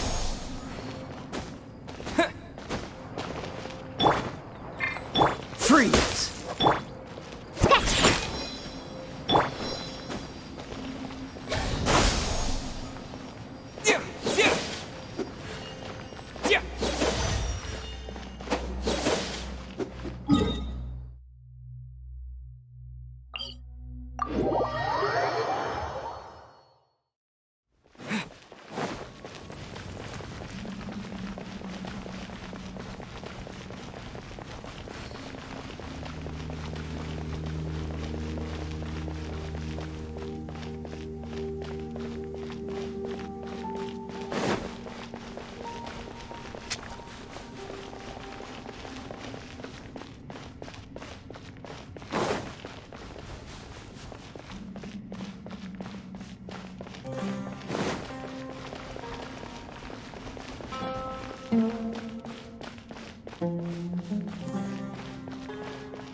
Propagate!